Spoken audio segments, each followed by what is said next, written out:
Marshall Peak. Chapter 54-52 Second Battlefield.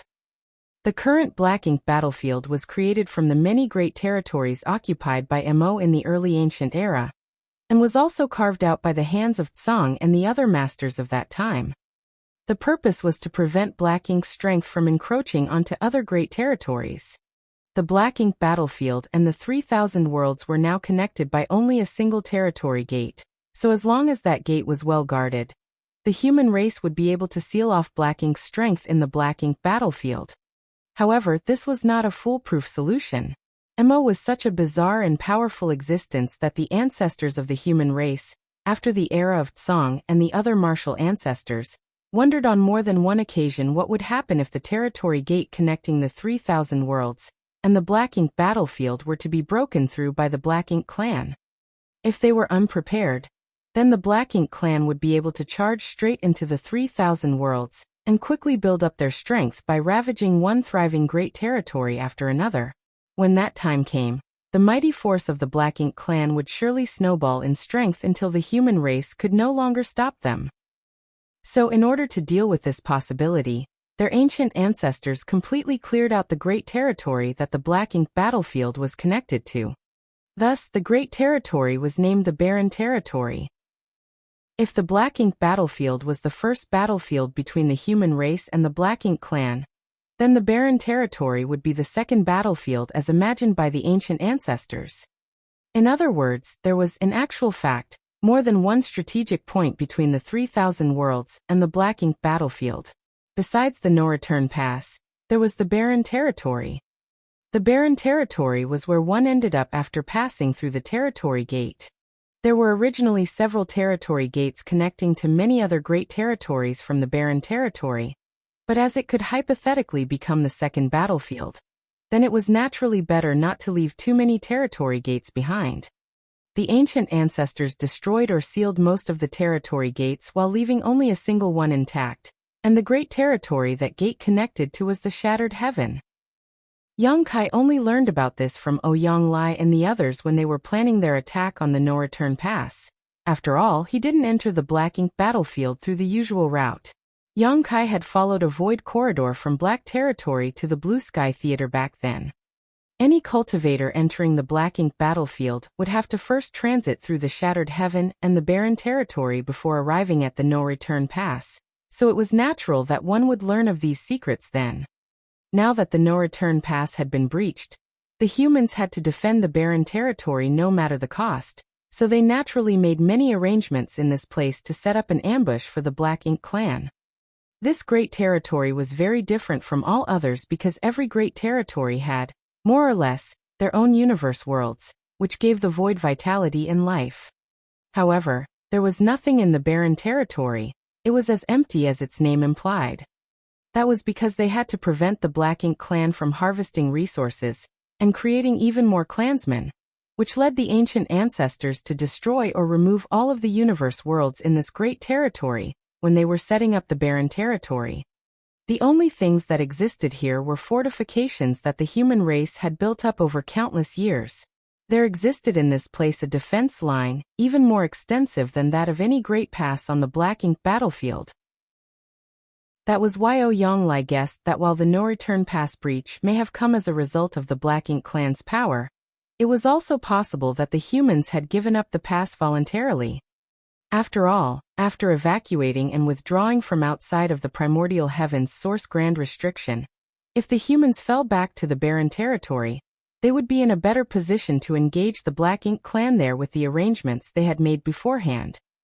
It was because of such speculation that Ouyang Lai believed that it was unlikely that the remnant army would end up surrounded by the Black Ink clan army if they were to pass through the no-return pass. Here in the Barren Territory, it was more likely they would find the humans and Black Ink clan engaged in a fierce war, and if that was the case, then the remnant army would have a hope of rejoining the human army. Now that the remnant army had broken through the no-return pass and arrived at the Barren Territory, the first thing Yang Kai did was check for movement in all directions. What he saw allowed him to breathe a sigh of relief. The worst had not yet happened. However, this situation was not ideal either. As they expected, Both the human race and Black Ink clan were engaged in a brutal battle in the barren territory. There were fights taking place practically everywhere in the vast expanse of the void, with human warships flying everywhere, either chasing Black Ink clansmen or being chased by them. There were also violent aftershocks from great clashes radiating out from each direction. One particular set of shockwaves had even surpassed the level of a battle between the old ancestors and royal lords. Yang Kai turned his head over instinctually and was taken aback by what he saw. There, in the far distance, two enormous figures were clashing with each other. Their movements looked clumsy, with each of them exchanging punches and kicks in a juvenile manner, like two small children randomly flailing at each other. But each of these attacks carried heaven-destroying, earth-shattering might. Even a fully intact universe world would not be able to withstand a single blow from such a clash. It was the fight between two giant spirit gods. One of them was the one that Yang Kai saw at the late ancient era battlefield. Currently, his body was enveloped in Black Ink strength, covering his figure in a dark color. The other giant spirit god was different, however. He had a tuft of black hair atop his head which looked rather comical. Aer. It was the same Aer that carried Yang Kai into the chaotic dead territory. Yang Kai had a deep impression of the tuft of black hair on his head. Ada's head was completely bald with nothing on it. But Aer had a very conspicuous characteristic that allowed Yang Kai to recognize him at a glance. Aer was here, fighting against the Black Ink giant spirit god.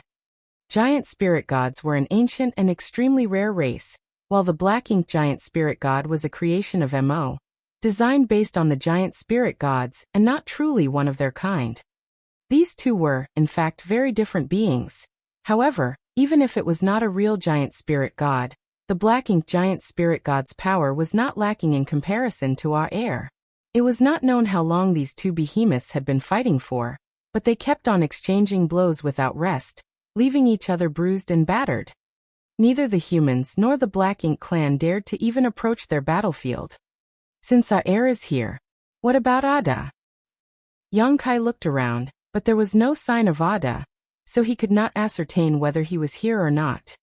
However, he did see the remains of another Black Ink giant spirit god. This Black Ink giant spirit god had come out from the primordial heaven's source grand restriction, but with the hidden hand left behind by Mu, Song had forcibly closed the primordial heaven's source grand restriction, cutting off its body before it could fully emerge, so it was easily identifiable. At this moment, it was not known how the Black Ink giant spirit god had been cut apart, but only half of its body, which was originally already lacking parts, remained. Yang Kai calmed down. The strongest forces on the Black Ink clan's side were undoubtedly the two Black Ink giant spirit gods, and the no-return pass collapse definitely had something to do with them. Now that one of them had been cut down, and the other was being dealt with by Aer, the pressure on the human race was greatly reduced. Apart from the battlefield of the two giant spirit gods, Yang Kai also saw dragons and phoenixes soaring through the void. There were also other divine spirits of all shapes and sizes in their true forms, fighting bloody battles in every direction. Yang Kai did not have time to keep observing the situation, though, as there were already gazes locked onto him from all directions. The sudden emergence of the remnant army from the no-return pass naturally attracted attention, especially from the Black Ink clansmen nearby who rushed over in droves. They were surprised, but they had no time to think about what had happened at the no-return pass. There was one source of headache for the remnant army, however, and that was the presence of a royal lord. The royal lord overseeing the no-return pass had the fallen Azure Void Pass old ancestor to stop him, but nobody was here to block this one. When he saw the royal lord approaching, Yang Kai made a quick decision to lead the remnant army off in a different direction. However, their attack on the no-return pass had not been easy, resulting in many warships, arrays and artifacts being heavily damaged. So, with their speed greatly reduced, how were they supposed to outrun a royal lord? From a distance, the royal lord used his Black Ink strength to create a Black Ink cloud that enveloped the remnant army. He did not kill them yet, though. He wanted to capture a few of them alive to ask about the situation at the no-return pass. However, even though he was only making a casual blow, with the state of the current remnant army, many would surely be injured or killed. Almost half of the 5,000-strong remnant army were lost during the attack on the no-return pass, so they now number slightly less than 3,000. If they were to fight a royal lord here, they would surely lose several hundreds more. At the critical moment, a young man in white robes suddenly appeared above the remnant army. Nobody knew how he arrived there, as it was almost like he had been standing there the whole time. Faced with the approaching black ink cloud, the young man's body flickered before he suddenly transformed into a 100,000-meter-long dragon. Intense dragon pressure filled the void.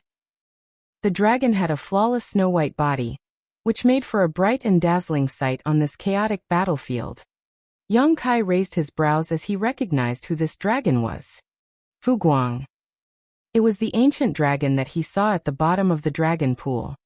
Before Yang Kai entered the dragon pool, Fu Guang had been in retreat inside the dragon pool for 5,000 years in order to break through to become a divine dragon.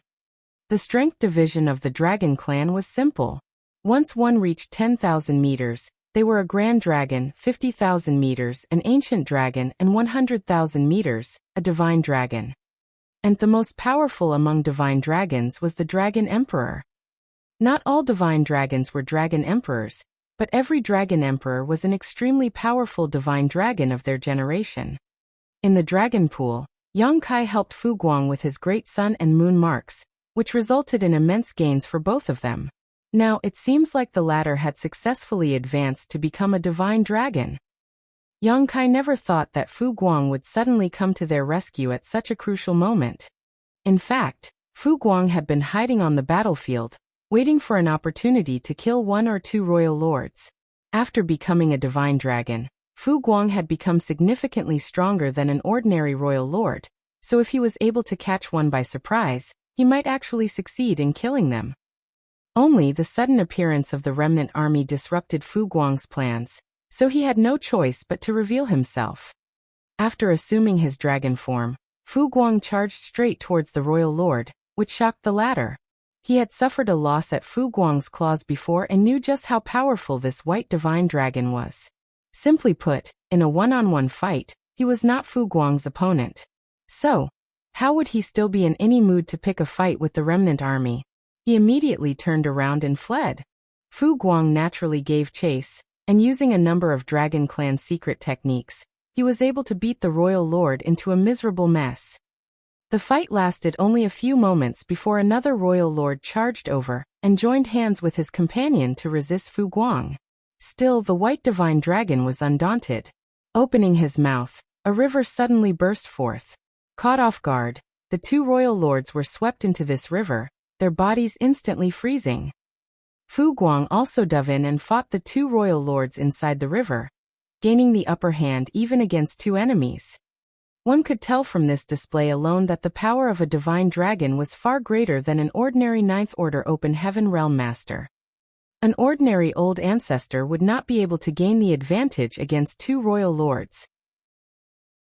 If it were a one-on-one fight, then Fu Guang might have the opportunity to cut down a royal lord, but that was basically impossible if he had to deal with two of them. He knew that in this fight he would only be able to deal damage to the enemy, so his attacks grew less calculated and more ruthless. Even if he could not kill a royal lord, he intended to beat these two half to death. Martial Peak, Chapter 54-53 Compensate. With Fu Guang's help, the remnant army led by Yang Kai escaped its immediate crisis. A large human army in the distance also noticed the commotion, and was quickly making their way over to support them. With a thought, Yang Kai sent a transmission to Ouyang Lai and the others. "I'll leave the rest to you." Ouyang Lai, who was bringing up the rear, was startled and quickly asked, "What are you going to do?" However, Yang Kai was no longer aboard the purifying black ink battleship when he looked over. Apparently, he had disappeared as soon as he left those words. Ouyang Lai frowned slightly. He could vaguely guess what it was Yang Kai planned to do. He was a little worried about it, but there was no point in fretting now. Yang Kai had already run off, and he could not stop him either. Helpless, he had no choice but to hurry over to assume command of the purifying black ink battleship in Yang Kai's place, continuing to lead the remnant army towards the approaching human army. After killing several Black Ink clansmen who were blocking the way, the two human armies met, and the Eighth Order masters in charge communicated with each other through their divine senses. The Eighth Order Open Heaven Realm Master was both surprised and delighted to hear of Li's retelling of the remnant army's origins. Everyone knew that there were survivors still trapped on the Black Ink battlefield, but they couldn't rescue those remnant soldiers. They never thought that these ragtag soldiers they believed were destined to perish under siege by the Black Ink clan would actually be able to break through the no-return pass. Only now could the remnant army be considered safe, unlike the precarious situation they were facing before. Looking back, Li did not see any sign of Yang Kai, but he knew he must have headed back towards the territory gate.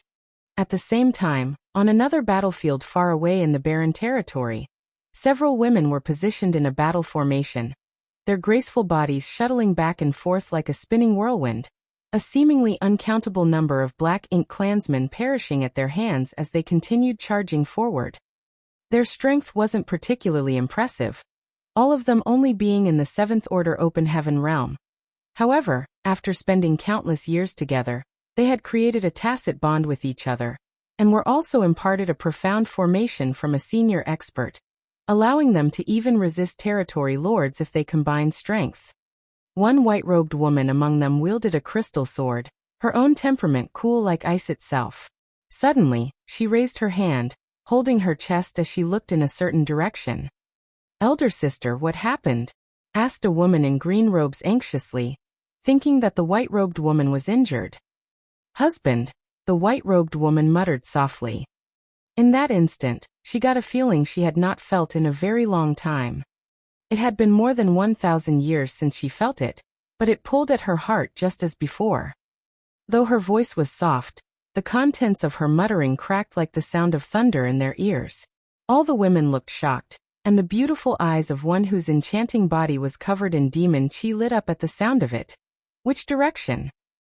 The white-robed woman immediately pointed to the depths of the void.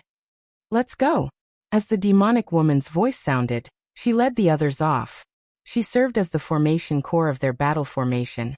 So as soon as she moved, everyone followed along with her.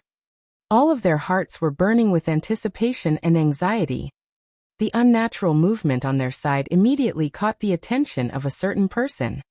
That person moved over to block the women's path, frowning. "What are you doing? It's dangerous over there."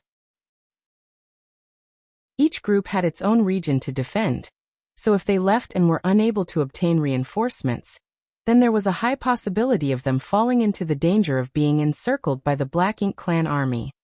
The demonic woman in the lead gave this person who was blocking their way a deep look before not sparing her any semblance of respect as she gritted her teeth and shouted, "He has returned." "Who?"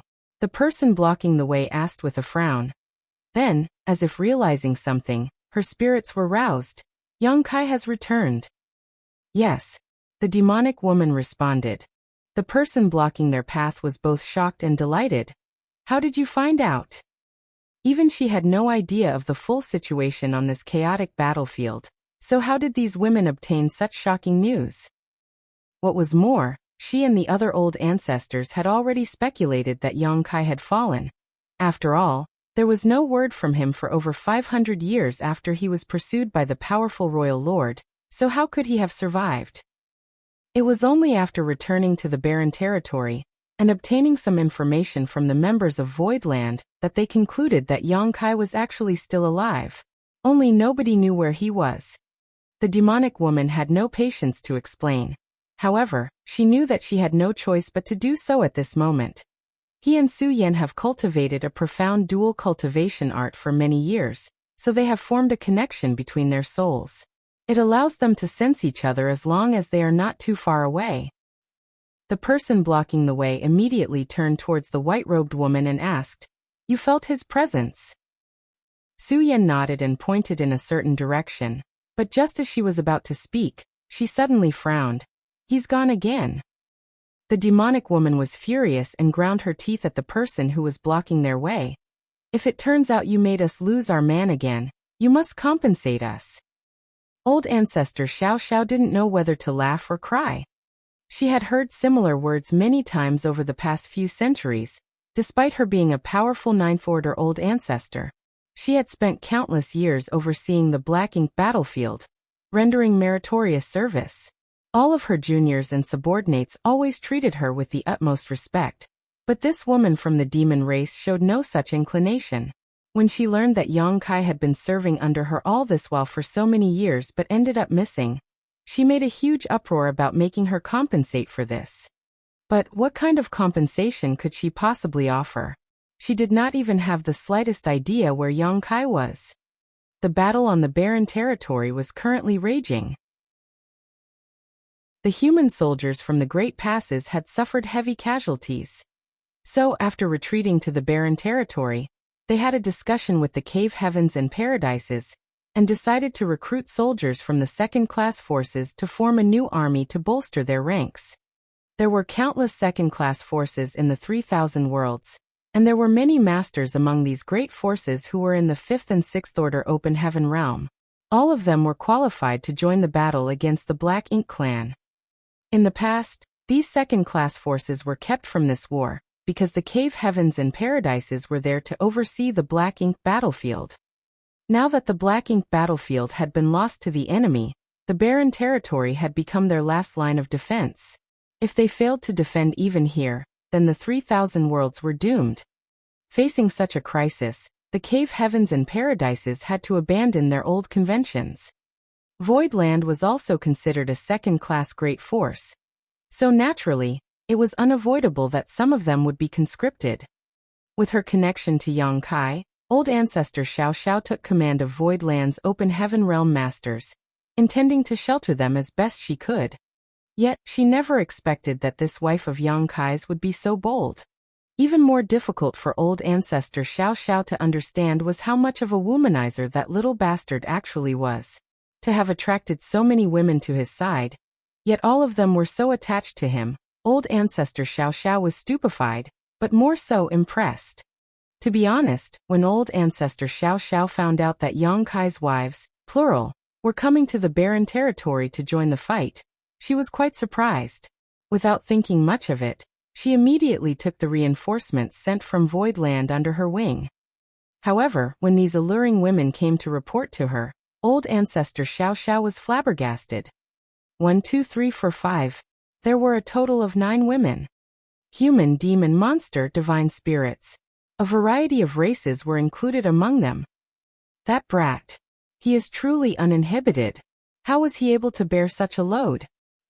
But what made old ancestor Xiao Xiao even more speechless was the fact that apart from the 9 wives who had already married him officially, there seemed to be a good many women still back in Voidland who shared an ambiguous relationship with him. At first, old ancestor thought that there must have been a mistake, but upon closer questioning, she realized that there was no mistake at all. She suddenly felt as if her understanding of Yang Kai was lacking. That brat gave the impression of an upstanding and earnest man all those years on the Black Ink battlefield. She had never seen any semblance of such philandering from him. Even Feng Ying and Bai Yi, 2 women of exceptional beauty and strength, who were in his squad, were only regular comrades to him. Old ancestor Xiao Xiao could not help but criticize him inwardly. Sure enough, one cannot judge a book by its cover.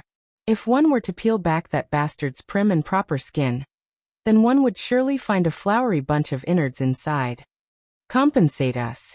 The demonic woman was still shouting, while the other women wore indignant expressions on their faces. Helpless, old ancestor Xiao Xiao turned her head and looked in that direction.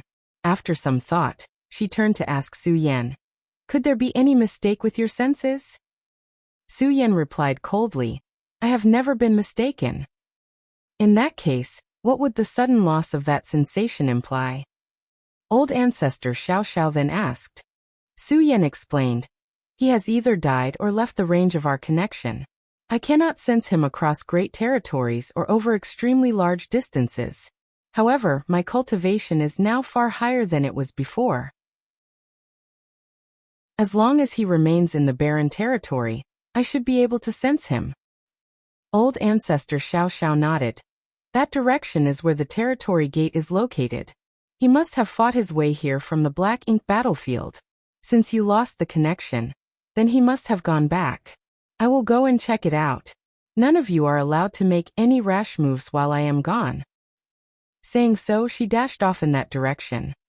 The women were left to look at each other, not knowing what to do.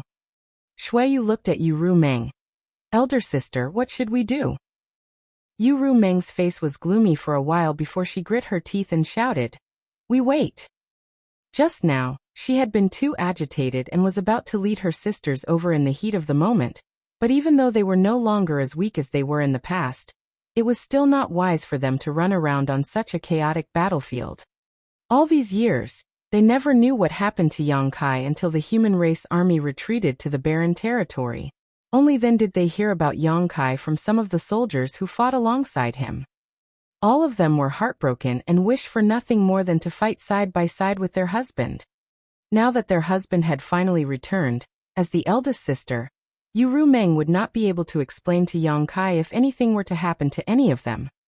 Even though she wanted to rush over to see what the situation was herself, she had no choice but to resist that urge.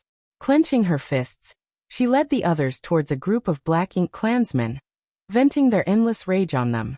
The Black Ink clansmen that they fought were filled with grievances, wondering just what had come over these madwomen for them to act so viciously.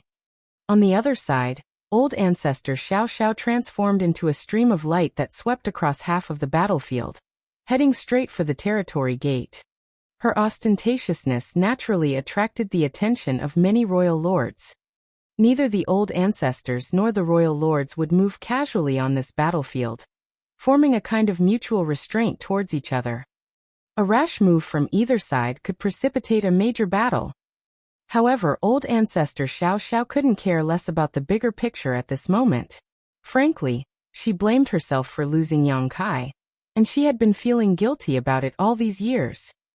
However, with so many soldiers dying on the battlefield, she had no way of protecting all of them even if she was in the Ninth Order Open Heaven realm. There was no helping it if there was no news of Yang Kai, but now that she had a solid lead, she naturally wanted to look into it. Before old ancestor Xiao Xiao could reach the territory gate though, a royal lord swooped in to stop her. Naturally, the two of them promptly engaged in a shocking battle. Martial Peak. Chapter 5454 Sealing the Gate. At that moment, Yang Kai had already passed through the territory gate.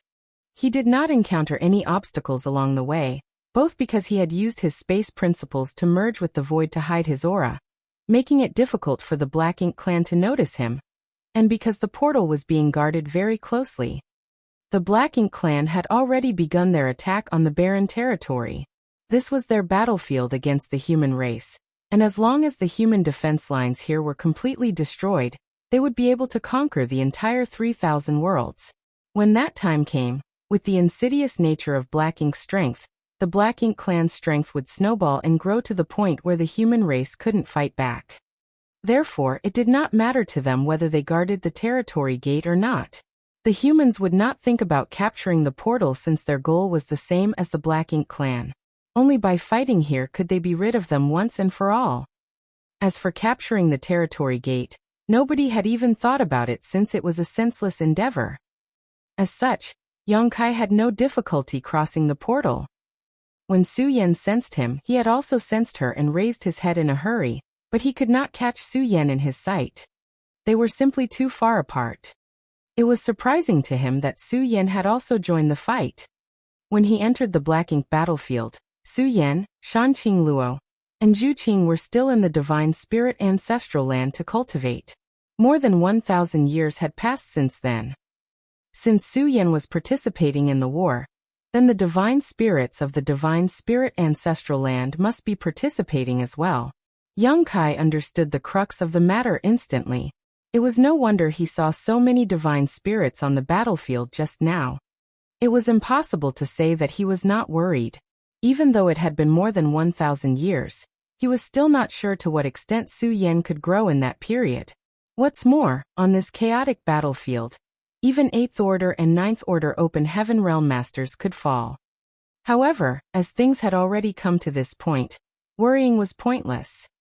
The battle for the barren territory was one that concerned the entire 3,000 worlds. If the fight here was lost, then the 3,000 worlds would be doomed. After tossing aside the miscellaneous thoughts weighing his mind, Yang Kai tried to forcibly suppress the head-splitting pain from using 4 soul-rending thorns. If he wanted to recover from this, then he would likely have to wait for the soul-warming lotus to slowly mend his soul. When he stepped into the portal, Yang Kai's space principles flared and the seemingly short distance between the endpoints of the territory gate seemed to stretch infinitely rather than send him back to the black ink battlefield immediately. Instead of fully going through, Yang Kai actually remained inside the portal. An ordinary person couldn't do this, as anyone who passed through a territory gate would definitely re-emerge in the black ink battlefield or the barren territory. However, Yang Kai was a master of the Tao of space and had already reached the level of summiting the peak. So with a clever use of space principles, it was easy for him to stretch the space inside the portal. He was in no hurry to return to the no-return pass. Instead, he wanted to seal the territory gate completely. Just like he did back then when he went from the black territory to the black ink battlefield. The barren territory was the second battlefield imagined by the ancient ancestors, and they had long emptied up that territory. In other words, it was simply impossible for the Black Ink clan to obtain any resources from the barren territory.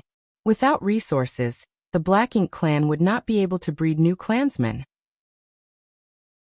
The Black Ink clan was now completely dependent on the no-return pass for reinforcements and supplies. Tens of thousands of Black Ink clan teams were sent to harvest resources across the Black Ink battlefield and deliver them to the Black Ink nests, where new clansmen were bred. At this moment, all of the high-rank Black Ink nests were located in or around the no-return pass, even using the destroyed Great Passes as platforms. As such, as long as the territory gate connecting the Black Ink battlefield to the barren territory was closed, the flow of supplies and reinforcements to the Black Ink clan would be cut off. Without reinforcements, one more death on the battlefield would mean one less Black Ink clansman to deal with. Sooner or later, they would be wiped out by the human race. Even if all the Black Ink clansmen in the barren territory were wiped out, it would be difficult to say that the scourge of the Black Ink clan was completely dealt with, but at the very least, the 3,000 worlds could be kept safe, and the situation would basically return how it was to before the no-return pass was lost. With that logic in mind, Yang Kai knew he had to seal the territory gate connecting the no-return pass and the barren territory. No one else had the means to achieve this. Currently, the clan leader of the Phoenix clan may have the necessary skills to achieve this as well, but she was far too big of a target.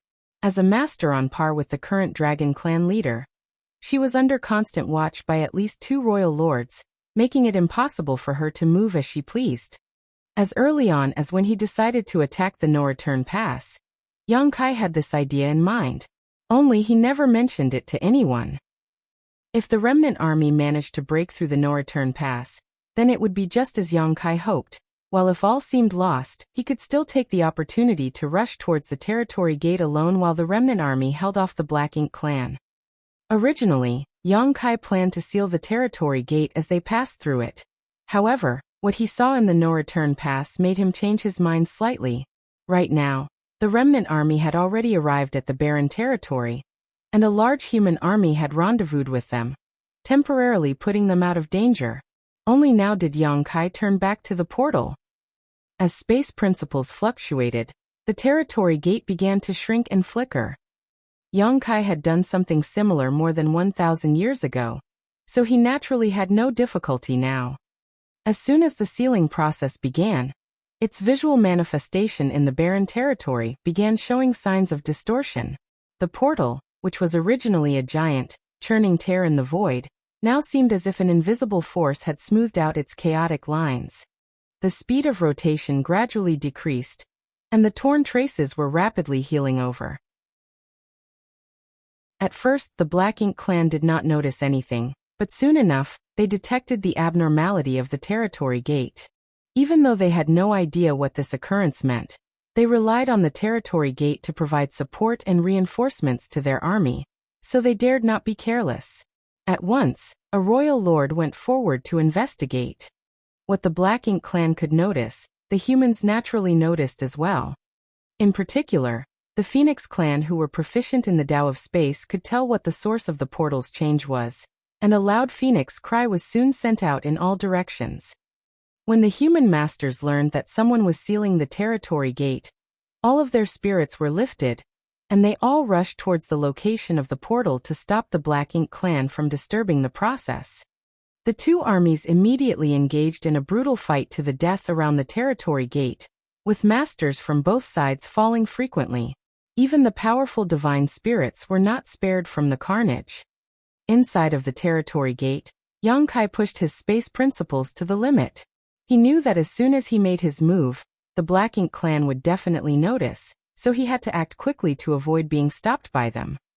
Shuttling through the void from the barren territory to the Black Ink battlefield, Yang Kai not only sealed the corridor, he also filled the void around him with violent turbulence wherever he passed, adding to the blockage. This blockage was not permanent or foolproof by any means. If there existed a master as skillful as him in the Tao of space, then the blocked territory gate could be reopened, and the turbulence cleared out in short order. Only there were no individuals among the Black Ink clan who were proficient in the Tao of space. It did not matter even if they forced their way through, as they would just be swept up by the chaos and forced to aimlessly wander the void forever. In just a dozen breaths of time, the portal in the barren territory had become as smooth as a mirror, its manifestation disappearing completely. All the humans were shocked to see this. How could they not know that their side had succeeded? Some of the Black Ink clansmen were unconvinced and rushed towards where the portal was originally located. Yet there was no sign of them being transported at all. It was as if they were just traversing past ordinary space.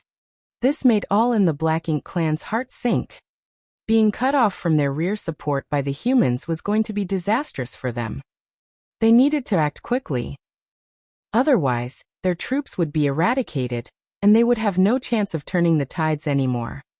Once Yang Kai blocked up the entire corridor and returned to the no-return pass, he immediately saw Nyo fighting against several territory lords. It had been less than a half cup of tea's time since Nyo stopped their pursuers, allowing Yang Kai to lead the remnant army to the barren territory, and his subsequent return alone. In just a short half a cup of tea's time, Nyo had already been beaten beyond recognition. Countless pieces of his body were torn to shreds, and he was now practically a broken skeleton that barely managed to maintain its original shape. The ox monster was certainly very strong, but it was still no match for a dozen innate territory lords combined. In a few more moments, it would surely be torn completely to shreds. Yang Kai could not bear to watch this scene any longer, but he had no intention of helping either. Nyo was already dead, and was now shining his final light. If he tried to help, he would only be throwing himself into a trap. The old ancestor of Azure Void Pass was the same. On another battlefield, the old ancestor stood alone, fighting against the royal lord there as well as several territory lords. It was clear that his energy was already close to being exhausted. After returning to the no-return pass again, Yang Kai raised his hand and summoned his Azure Dragon Spear before rushing straight to the central square. Nyo was about to give up resisting, but when he noticed Yang Kai's aura, he immediately became energized and moved to the sky, desperately distracting his opponents lest they cause trouble for Yang Kai instead. The old ancestor acted similarly. Even though they noticed that Yang Kai had come back, the territory lords were unable to extricate themselves from their current battles. They could only scream and shout for their subordinates to stop him. But how could such dregs stop Yang Kai, whose current strength was sufficient to easily kill an innate territory lord with just one soul-rending thorn?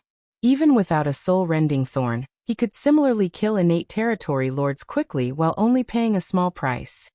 The feudal lords were simply unable to block his way, and any who tried simply turned into broken corpses. After cutting through the Black Ink clan's army in a reign of terror, Yang Kai descended upon the square with great momentum. With just one sweep of his divine sense, he found the aura of Ji Lao San, who was heavily suppressed and imprisoned. Even with the power of a divine spirit to protect him, he was already showing signs of being corrupted after being in contact with Black Ink's strength for who knows how long. Ji Lao San's dragon form was also locked in place firmly by a type of black chain. He no longer had much power to resist. Without hesitation, Yang Kai's body erupted in a golden light, and following a dragon roar, he instantly transformed into a 70,000-meter-long ancient dragon. He grabbed the black chains holding Ji Laosan down, and his dragon force burst out. Ji Laosan knew what Yang Kai was trying to do, and under their combined efforts, the chains were swiftly snapped. "Transform into your human form," Yang Kai roared at him. Ji Laosan reacted quickly and shrank down, assuming a human shape. Yang Kai grabbed him with his claws and with a swing of his giant body, wiped out the black ink clansmen around him. Amid a loud dragon roar, he disappeared towards the depths of the void without looking back. From the distance, a loud dragon roar resounded. "I've blocked the territory gate and cut off the supplies to the Black Ink clan on the other side. Victory will surely be ours."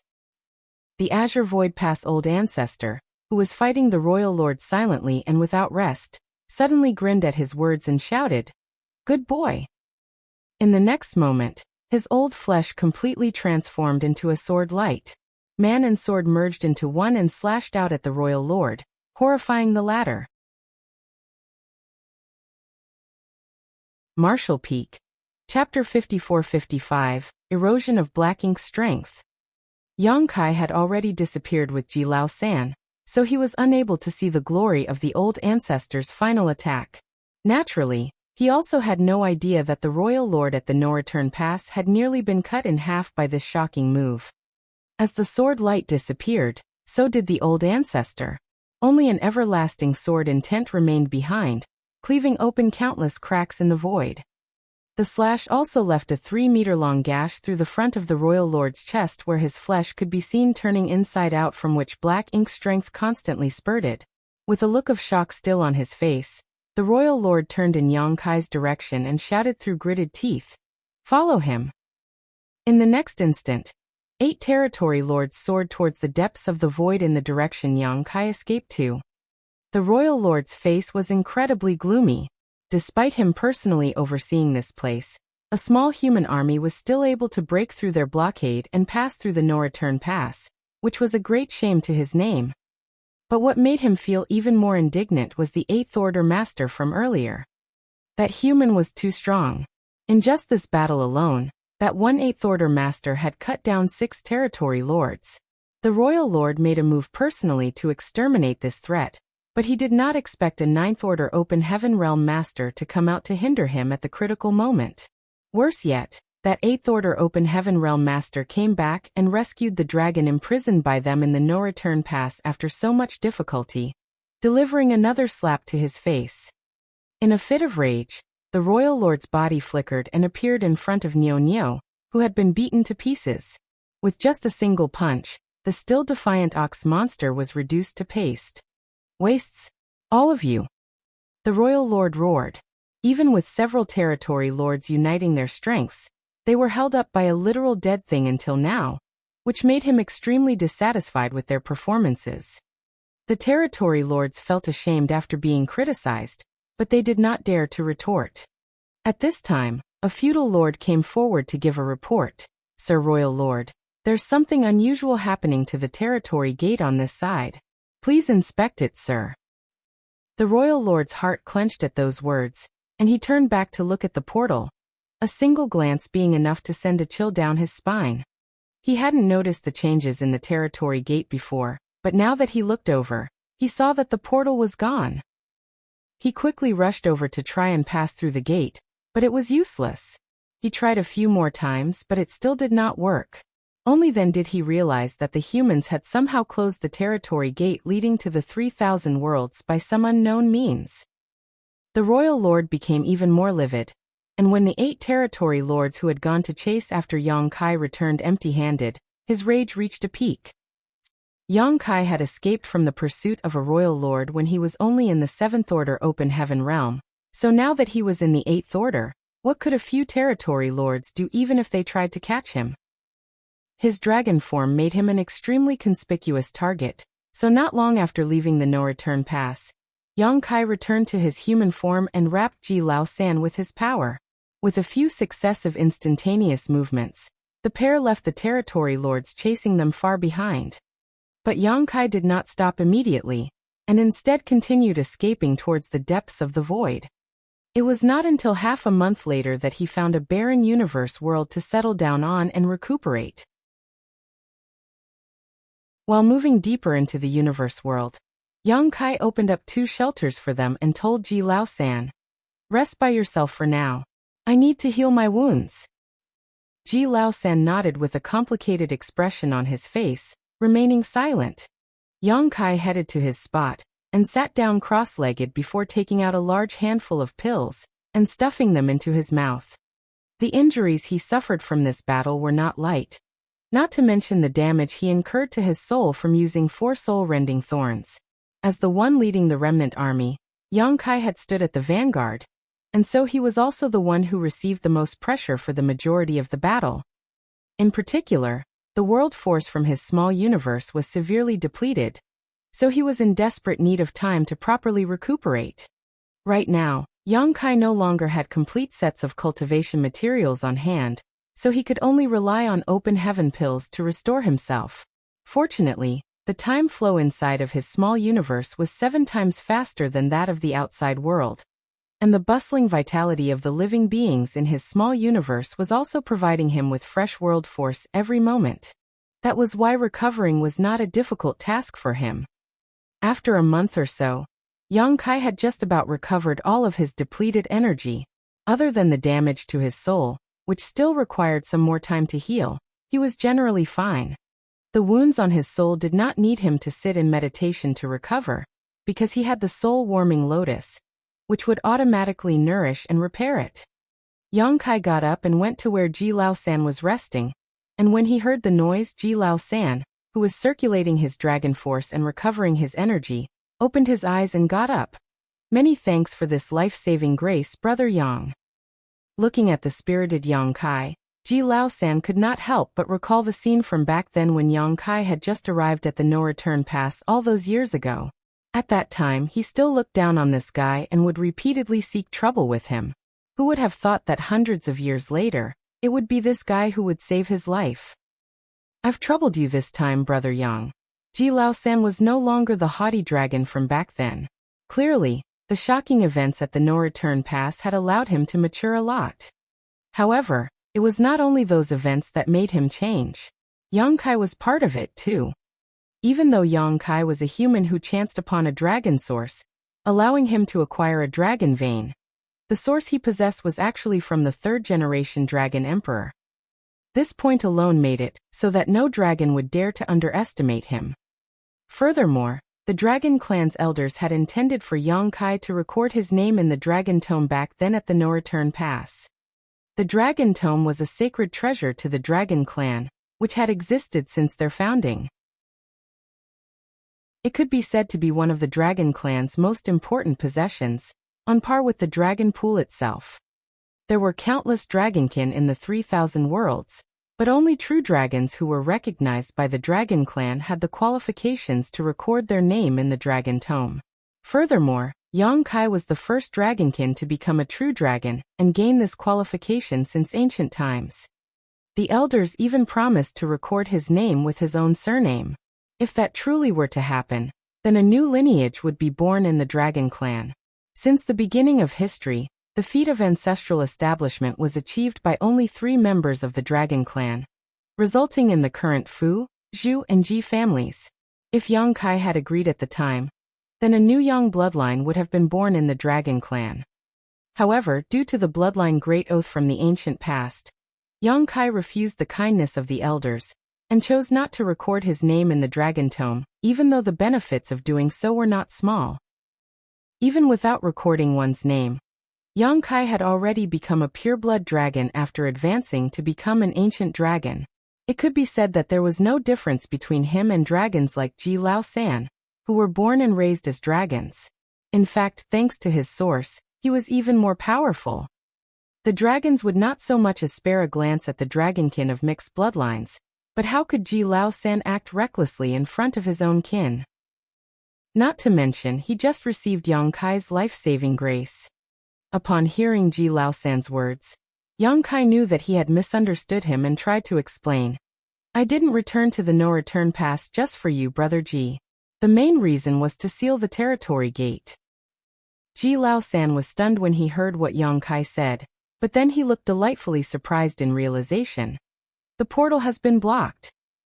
He had been confined this whole time and enveloped by a thick black ink cloud, so he was completely oblivious to outside matters. Yang Kai nodded. I came from the barren territory and blocked the portal using my secret technique. The Black Ink clan should not even think about opening the portal again, unless they have a master as skilled as me in the Tao of space. Ji Lao-san was ecstatic. This way, our side only needs to take care of the enemies in the barren territory, and the Black Ink clan's plan to invade the 3,000 worlds will be completely crushed.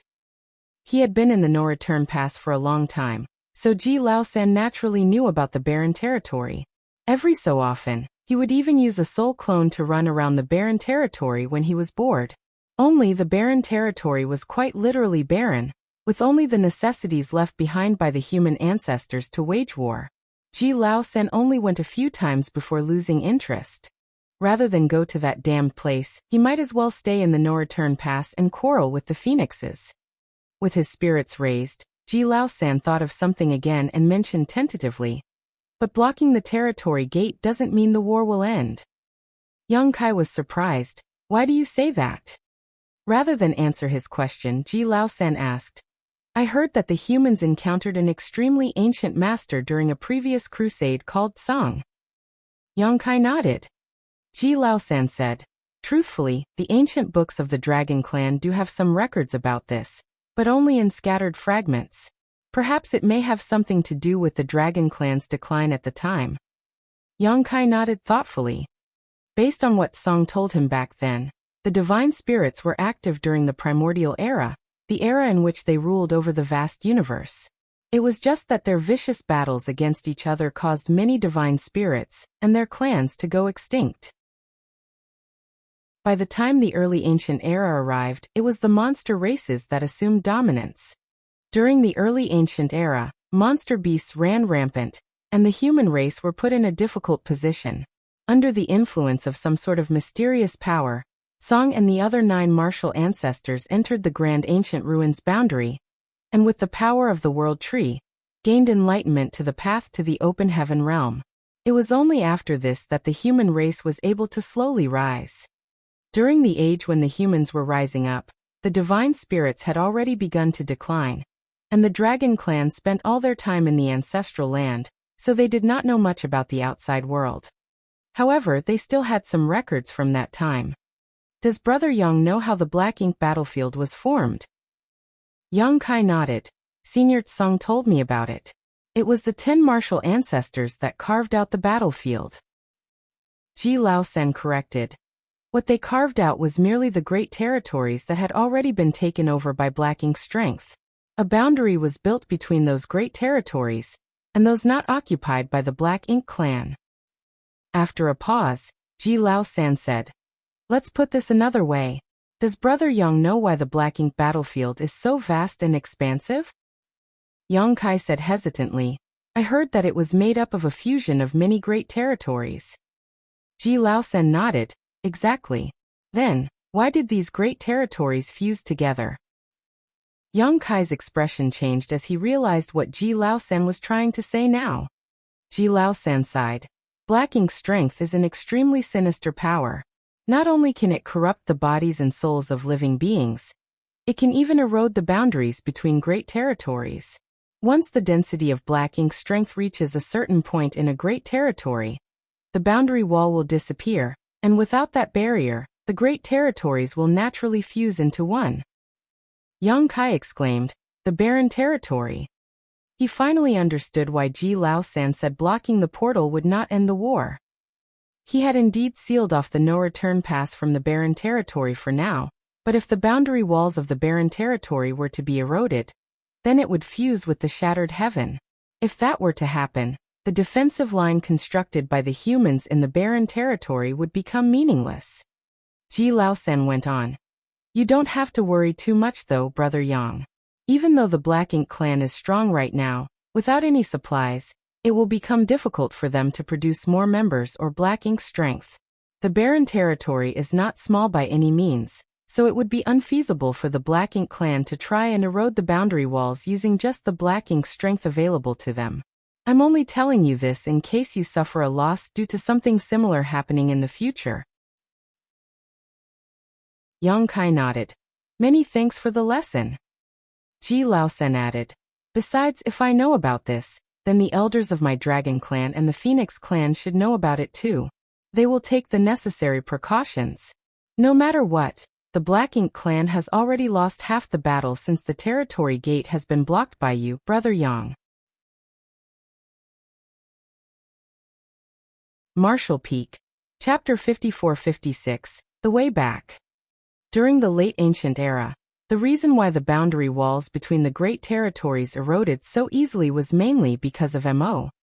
Mo was the origin of Black Ink's strength, and its power was incredibly pure and powerful. Most of the boundary walls between the great territories occupied by the Black Ink clan were personally eroded by its hands. The boundary walls were a real existence. Only, it was difficult for ordinary people to even perceive them. The places where the territory gates were located were essentially gaps in the boundary walls, as well as the portals that connected two great territories. In fact, boundary walls were incredibly sturdy existences. Otherwise, it would be impossible for the humans to confine the Black Ink clan inside the Black Ink battlefield. Trying to erode the boundary wall with Black Ink's strength alone was a difficult feat to achieve. Now, Yang Kai had sealed the territory gate between the No-Return Pass and the Barren Territory, cutting off the Black Ink clan's supply line, but he was powerless to do anything more. He asked more about the No-Return Pass, and learned from Ji Laosen that the pass fall was attributed to the two Black Ink giant spirit gods just as he expected.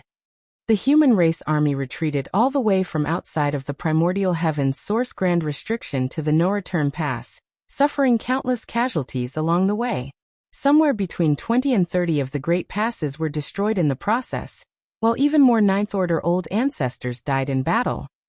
The casualties they sustained could be described as unprecedented since the late ancient era. Even though the Black Ink clan also sustained their fair share of casualties, they were much less significant when compared to the humans. After all, the two Black Ink giant spirit gods were far too powerful. After retreating to the No-Return Pass, and receiving the support from the Dragon Clan and Phoenix Clan, the two sides fought a brutal war around the No-Return Pass. In the end, the human army and its allies were unable to hold. The No-Return Pass was broken through, and for the first time in history, it became engulfed in the flames of war. Half of this result was because they were truly helpless to fend off the enemy, but the other half was intentional. The united army of the humans and the divine spirits executed a coordinated retreat to the Barren Territory to use the second battlefield to continue their war against the Black Ink clan. Ji Laosen had gone too deep into enemy lines while fighting, and was surrounded by the Black Ink clan, resulting in him being unable to return to the No-Return Pass in time to join the evacuation. In the end, he was captured by a royal lord in the final battle. The Black Ink clan did not kill him though. They placed divine spirits in high regard, so the royal lord imprisoned him in the No-Return Pass, and surrounded him in a cloud of Black Ink strength, seemingly in an attempt to study the innate resistance of divine spirits towards their Black Ink strength. It was to find a way to corrupt them quickly through research. If the royal lord had not had such intentions, then Ji Laosen would not have survived after being captured. His 55,000-meter-long ancient dragon body was comparable to an 8th Order master in strength. However, an ancient dragon could hardly make any waves in front of a royal lord. Over the years, it had become increasingly difficult for Ji Laosen to persevere. Fortunately, his dragon vein was quite pure, giving him fairly high resistance to the corruption of Black Ink strength. However, if another decade or so had passed, even he could not be sure whether or not he would be corrupted by Black Ink strength. If he really were corrupted, then he would surely become a stain on the Dragon Clan's pride. That was why Ji Laosen was so grateful to Yang Kai for saving him. He had saved not only his life, but protected the honor of the entire clan.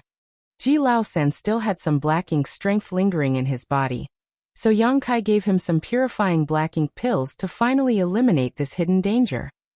Freed from the Black Ink strength shadow, Ji Lao San's body felt light, and he heaved a long sigh in his hiding place before asking, "Brother Yang, what do you plan on doing next?" "I'm going back." Yang Kai had already made up his mind. Ji Lao San did not understand. "The portal has already been blocked though. How will you return? You're not thinking of reopening it, are you?" "That would be a bad idea." Yang Kai was able to catch the enemy by surprise when he sealed the territory gate the first time. But if he were to try it again, the Black Ink clan would surely respond more quickly and forcefully, making it questionable whether he could succeed or not. If things progressed as expected, the Black Ink clan would have already tightened their guard around where the territory gate used to be while they looked for a way to reopen the portal. "That won't be necessary." Yang Kai shook his head. "I know a passage that leads to the 3,000 worlds. We can use that path." His words shocked Ji Lao San. To think that the Black Ink battlefield actually had another passage that led to the 3,000 worlds. This was big news, and if the Black Ink clan were to ever learn about it, they would surely rejoice. The passage that Yang Kai spoke of was the one he used to get to the Black Ink battlefield from Black Territory back then. Since he could come from Black Territory to the Black Ink battlefield at that time, he would naturally be able to do the opposite. He just had to reopen the passage, which would not be difficult for the current him at all. Now, of course, the existence of the passage was quite peculiar in itself. Based on Yang Kai's speculation, it may be a special type of territory gate, or it may be a weak point in the boundary walls. In ancient times, a royal lord somehow found her way into the Black Territory through this passage, and was suppressed and sealed by human race masters of the time before a super array was set up to suppress her, and the Void Corridor. Countless years later, Yang Kai shook the foundation of the Grand Array, while mining the resources in Black Territory, and almost allowed the royal lord to escape. Fortunately, she had been imprisoned for an incredibly long time, so her strength had declined greatly. Otherwise, with the lineup that the humans had at the time, they would have suffered far heavier losses in order to deal with that royal lord. The Void Corridor was located in the Blue Sky Theater, which was quite far from here. Yang Kai took out his universe chart and ascertained the direction before flying side by side with Ji Lao San, occasionally using space principles to speed up their journey. If he was alone, Yang Kai could have just repeatedly used instantaneous movement to dramatically reduce the amount of time the journey required, but it was hard to do so with Ji Lao San tagging along, as the latter was an ancient dragon, meaning he could not be carried by Yang Kai so easily. Along their journey, the scenery and the vast void all looked the same. They passed through several theaters, which used to be defended by the Great Passes, and took nearly 10 years to finally reach the Blue Sky Theater. Blue Sky Pass, which had guarded this stretch of void for eons, was long gone. Yang Kai did not even know whether it had been completely destroyed or not. There were 70 to 80 remnant Great Passes floating outside of the No-Return Pass, all of them shrouded by black ink clouds, making it hard to identify them. From Yang Kai's perspective, it had been several thousand years since he came here, but he still remembered how he had sealed up the Void Corridor along his way after departing from Black Territory, until he suddenly stepped into a sealed world. The Void Corridor in Black Territory was connected to that sealed world. The sealed worlds of the Black Ink battlefield were basically the universe paradises and universe cave heavens left behind after the fall of high-rank open heaven realm masters from ancient times. The universe cave heaven encompassing the passage connecting Black Territory and the Black Ink battlefield should not have appeared there as an accident, but rather been placed there by artificial intervention. The owner of the universe cave heaven clearly knew about the existence of this Void Corridor, and so they took the initiative to leave their small universe behind, enveloping the passage and hiding it from the eyes and ears of all others. Doing so meant sacrificing one's lifetime of cultivation, as well as their life itself. Their ancestors sacrificed their lives for the sake of peace for the human race. Countless years later, their descendants still upheld this philosophy. That was why Meng-Chi, whom Yang Kai encountered in the sealed world, willingly sacrificed himself without a single word of complaint in order to keep the Void Corridor a secret. The sacrifice of this unnamed ancestor was worth it. Countless years went by, yet the Black Ink clan never learned of the existence of a Void Corridor that connected straight to the 3,000 worlds. If Yang Kai had not come over from Black Territory, then he would not have triggered the abnormality in the universe cave heaven, and then it would naturally not have been noticed by the Black Ink clan. It was because of his actions that the universe cave heaven's location was exposed, and only then did several feudal lords come over to investigate. Fortunately, the passage had been sealed shortly after it opened, so the feudal lords couldn't have detected anything. There were several feudal lords and their subordinates, as well as other high-rank Black Ink clansmen, who came to investigate the sealed world. Regardless of whether or not they could find anything good in the sealed world, the world force that existed there in itself was the favorite food of the Black Ink clan. World force was the foundation that maintained the existence of a sealed world. Even though the sealed world's owner died long ago, as long as the small universe remained intact, the world force would not dissipate. However, after being devoured by the Black Ink clan, the world force was gone, and without that foundation, the sealed world would naturally collapse into nothingness, never to be found again. It took a decade for Yang Kai and Ji Lao San to arrive at the Blue Sky Theater, and another 2 years to locate the original location of the sealed world. Not because Yang Kai was incompetent, but because it was difficult to find a single spot in the vastness of the void. Fortunately, he had specifically noted down the location in his mind back then. Otherwise, he might have come up empty on this trip. Standing at a certain point in the void, Yang Kai silently sensed his surroundings for some time before he was certain that this was where the sealed world collapsed, and the void corridor was hidden.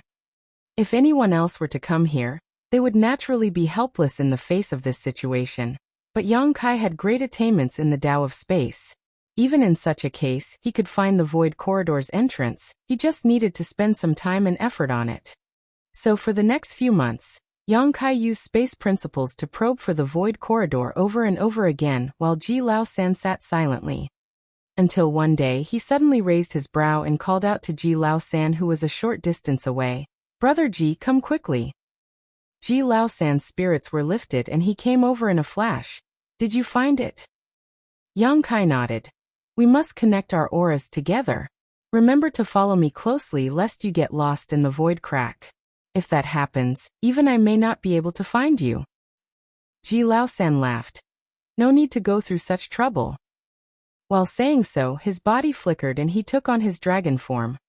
Only this time, rather than a 55,000-meter-long ancient dragon form, he transformed into a tiny dragon, no longer than an ordinary snake.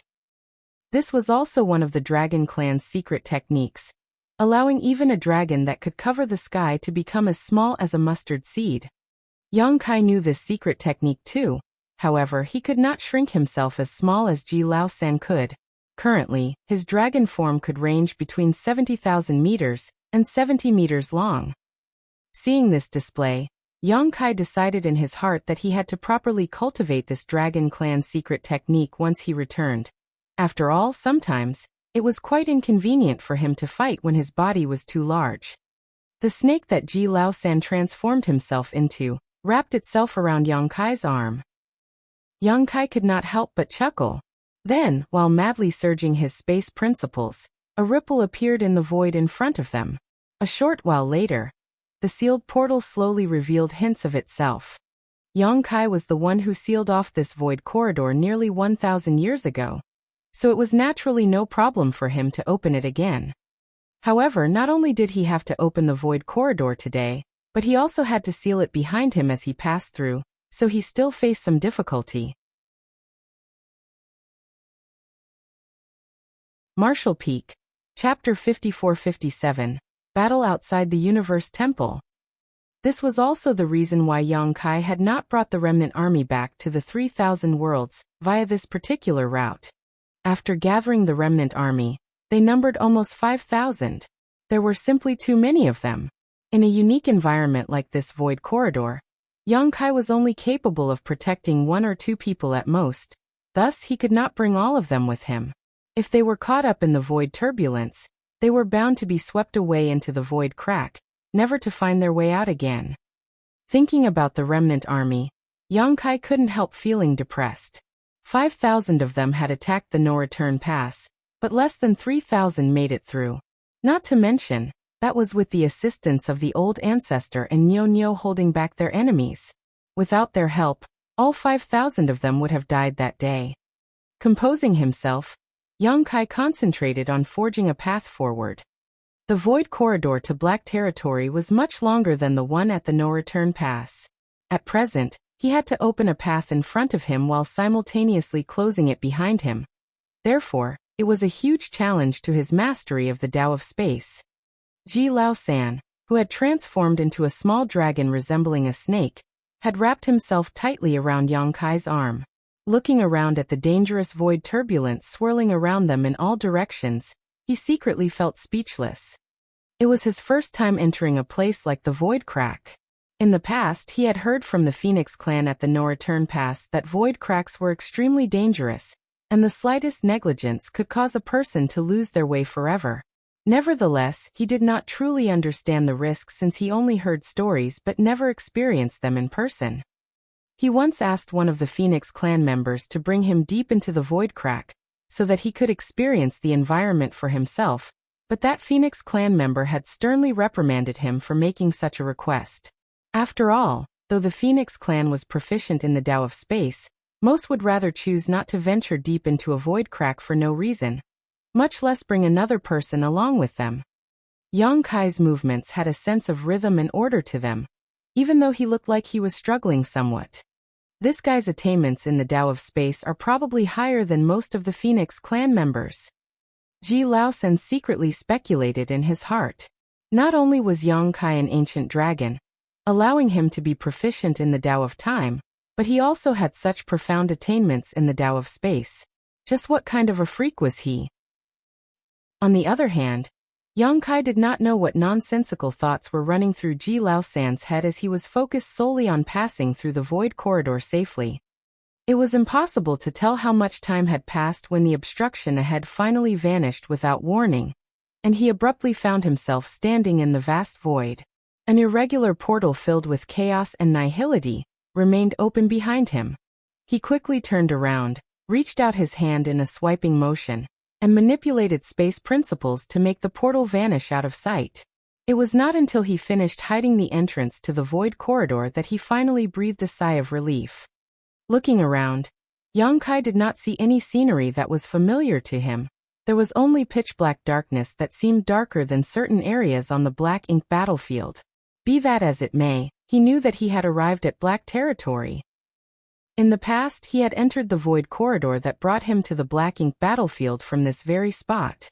Without further delay, he immediately consumed some open heaven pills to replenish the energy he had used up and quickly set off towards the territory gate. More than 10 years had passed since Yang Kai led the remnant army to the barren territory, so there was no way to know what the situation there was now.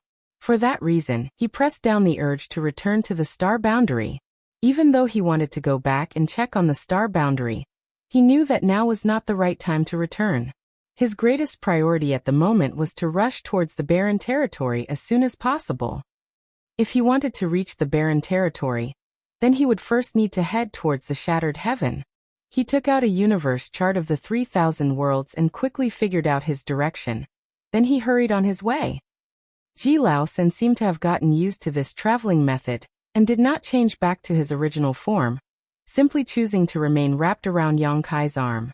If one did not observe carefully, one would have assumed that Yang Kai was wearing a fancy bracelet. To arrive at the barren territory as soon as possible, Yang Kai pushed his speed to its limits as he traveled through great territory after great territory. It was fortunate that he had left his imprint on a large number of universe temples, allowing him to save a significant amount of time. One day, Yang Kai's figure appeared atop a universe temple's universe array of a certain great territory, before he immediately flew out. The cultivator guarding the universe temple didn't even have the time to check Yang Kai's identity, before the latter disappeared without a trace. Hence, he was stunned by the strange and fleeting incident. The universe temples located in each great territory had been left behind by the human race in ancient times, and were presently under the joint control of the cave heavens and paradises. Most great territories had a universe temple, with the rare exception of several great territories located in extremely remote regions. For example, The great territory in which the star boundary was located had not contained a universe temple originally. That was because the martial Dao in that particular great territory was too backward, and there were no cultivators who could shuttle through the void. Guarding the universe temple could be considered a kind of training for the disciples of the various cave heavens and paradises. However, the task was boring since fighting was forbidden inside the universe temples. That was why very few disciples from the cave heavens and paradises would willingly volunteer to guard these places. Most of those assigned to these posts had relatively low cultivations. Aside from the mandatory 6th Order Open Heaven Realm Master presiding over the Universe Temple, the rest were either in the 5th Order or below. Not to mention, their numbers were not high. Yang Kai was currently in the 8th Order Open Heaven Realm, which would make him a Supreme Elder or Ancestor-level character in any cave heaven or paradise. How could these guards in the 4th and 5th Order possibly trace his whereabouts? In any case, he had no plans to stay here for long because he had to continue on his journey. However, today, he noticed a battle between cultivators right outside the Universe Temple. 2 6th Order Open Heaven Realm Masters and a 7th Order Master were locked in an intense fight for some reason. Although there was a clear gap in their cultivations, the 2 6th Order Masters were holding their own against their opponent in a 2-against-1 battle. That was an unusual sight indeed, as a 7th Order Open Heaven Realm Master was considered a high-rank Open Heaven Realm Master. How could 2 6th Order Masters be a worthy opponent for such a foe? Yang Kai observed for a while and soon figured out the reason. The 2 6th Order Masters were clearly disciples from the cave heavens and paradises, so the artifacts in their possession were excellent, and their secret techniques were powerful. They were most likely peak 6th Order Masters. On the contrary, the 7th Order Master's aura was clearly unstable. It looked like not much time had passed since he broke through to the 7th Order. Which great force he came from was unknown, but he clearly did not originate from any of the cave heavens or paradises. Yang Kai couldn't help feeling surprised.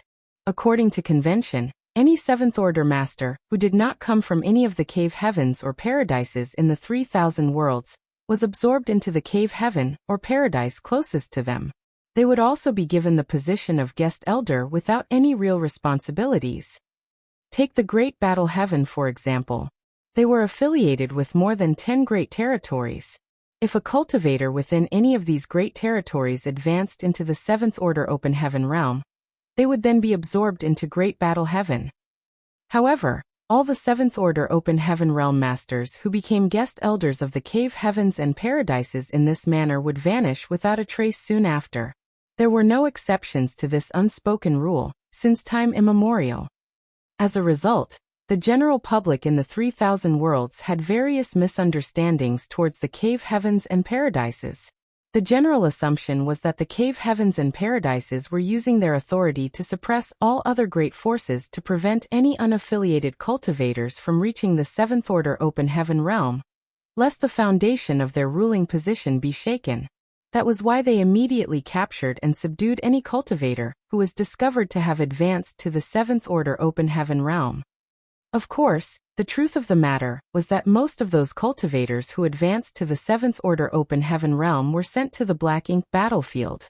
As for the others, they simply entered seclusion in the cave heavens and paradises.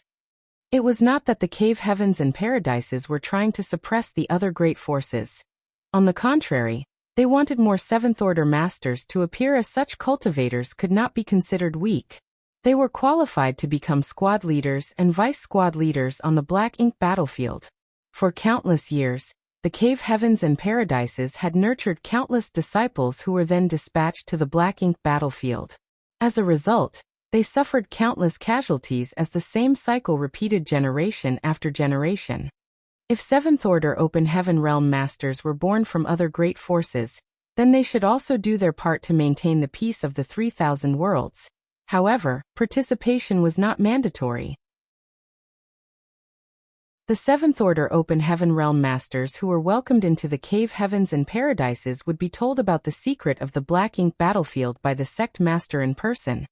Then they were given the choice to enter the Black Ink battlefield and contribute to the safety of the human race, or remain within the sect for the rest of their lives. Information regarding the Black Ink clan and Black Ink's strength could not be leaked to the public. Therefore, the Seventh Order Open Heaven Realm Masters who were aware of this secret could only remain within the confines of the Cave Heavens and Paradises. Consequently, only the Cave Heavens and Paradises could be ranked as first-class forces. No matter how large or powerful other great forces became, they could only be considered second-class because no Seventh Order Open Heaven Realm Masters were overseeing them. Due to these circumstances, many Sixth Order Open Heaven Realm Masters in the second-class Great Forces did not dare to advance into the Seventh Order Open Heaven Realm, even though they had the heritage and capital to do so, as they were worried that they would suffer at the hands of the Cave Heavens and Paradises if they did so. It was not that these great forces were too weak and could not produce Seventh Order Masters, but that the cultivators simply did not dare to advance to that realm. That was also how some Seventh Order Open Heaven Realm Masters and Eighth Order Open Heaven Realm Masters eventually found themselves hiding in Shattered Heaven. They secretly snuck into the Shattered Heaven before reaching the Seventh Order or Eighth Order in order to avoid the pursuit of the Cave Heavens and Paradises. Although they seemed free and relaxed, only they knew about the pain and suffering they endured. After all, the Shattered Heaven was not a pleasant place. Even though this practice of the Cave Heavens and Paradises caused great dissatisfaction among the countless second-class great forces, there was nothing that could be done. They could not allow the information regarding Black Ink's strength to become common knowledge. If that were to happen, those with immoral intentions would inevitably take the initiative to seek out Black Ink's strength. Even Vice Sect Master Yuan Du of Langya Paradise could not resist the temptation of Black Ink's strength.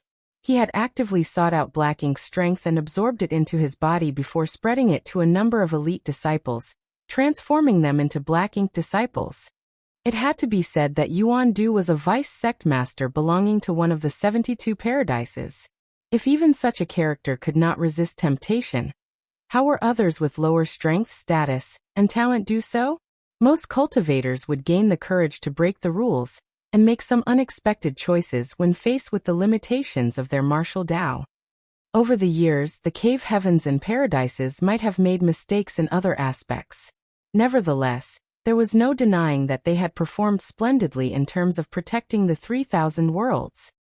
Outside this universe temple, the two Sixth Order Open Heaven Realm Masters were fighting a newly advanced Seventh Order Open Heaven Realm Master. Yang Kai only needed a single glance to determine that the Seventh Order Open Heaven Realm Master had come from one of the second-class Great Forces, and not one of the Cave Heavens and Paradises. There was also a large ship outside the Universe Temple with several Fifth and Sixth Order Open Heaven Realm Masters standing on the deck, observing the battle.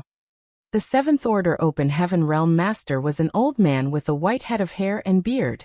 After advancing to the Seventh Order Open Heaven Realm, he thought that he could easily escape the two Sixth Order Open Heaven Realm Masters from Golden Antelope Paradise, but it wasn't until they started fighting that he realized how powerful these two were.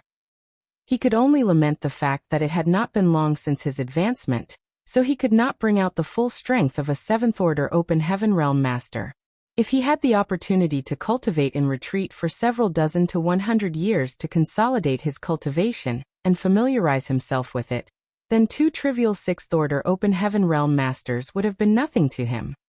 Seeing that he could not escape, the old man shouted, "The Cave Heavens and Paradises have been gathering Fifth and Sixth Order Masters from the second-class Great Forces in every great territory recently. It's obvious that they are planning to destroy the foundation of all second-class Great Forces to prevent their ruling authority from being shaken. They have revealed their wolfish ambitions. How long are the rest of you going to stand there and watch the show?" The expressions of the Fifth and Sixth Order Open Heaven Realm Masters, standing on the large ship, changed drastically upon hearing those words. It was just as the old man had said. They were cultivators from various second-class Great Forces in this great territory, which was under the jurisdiction of Golden Antelope Paradise. In recent years, Golden Antelope Paradise had gone around gathering Fifth and Sixth Order Open Heaven Realm Masters from various second-class Great Forces. It was just that they had not explained the purpose of their actions. So many people became uneasy about the situation. Marshall Peak. Chapter 54-58, Lord of the Star Boundary. It was not strange for the old man to have such thoughts. Too many rumors and misunderstandings about the cave heavens and paradises had propagated over the years. Many had the same thoughts as the old man, but did not dare to voice their opinions. The old man continued, Yen-yi, 1,800 years ago, the former temple master of Golden Light Temple advanced to the Seventh Order Open Heaven realm, and was taken away by Golden Antelope Paradise. Have you heard from him since then? A scholarly Sixth Order Open Heaven realm master stood on the large ship with a gloomy expression. He was none other than Yen-yi of Golden Light Temple, whom the old man had addressed. The old man then shouted, Bien Yuan Shan, 3,200 years ago, your ancestor showed outstanding talent, and advanced directly to the Sixth Order Open Heaven realm. He was expected to advance to the Eighth Order one day, but more than 3,000 years have passed since he was recruited by these people. Have you seen or heard from him even once? The Bien family has repeatedly gone to the Golden Antelope Paradise to request a meeting with him, but they were always refused, isn't that right? A middle-aged man standing beside Yen-yi on the large ship looked bitter. He was Bien Yuanshan, the person whom the old man had called out in his speech. The Bien family was not particularly outstanding in this great territory. Nevertheless, it was true that an exceedingly talented ancestor who was born to them around 3,000 years ago. In addition to outstanding talent, that ancestor was also blessed with great luck. He had managed to obtain a complete set of Sixth Order materials from somewhere, and advanced directly to the Sixth Order Open Heaven realm. With the limited financial resources of the Bien family, it would have been impossible for him to obtain a complete set of Sixth Order materials for his advancement otherwise. Unfortunately, he was taken away by the masters of the Golden Antelope Paradise not long after he ascended to the Open Heaven realm. After that incident, the Bien family had gone to the Golden Antelope Paradise on numerous occasions to meet their ancestor. However, it was just as the old man had mentioned. Their attempts had been fruitless to date.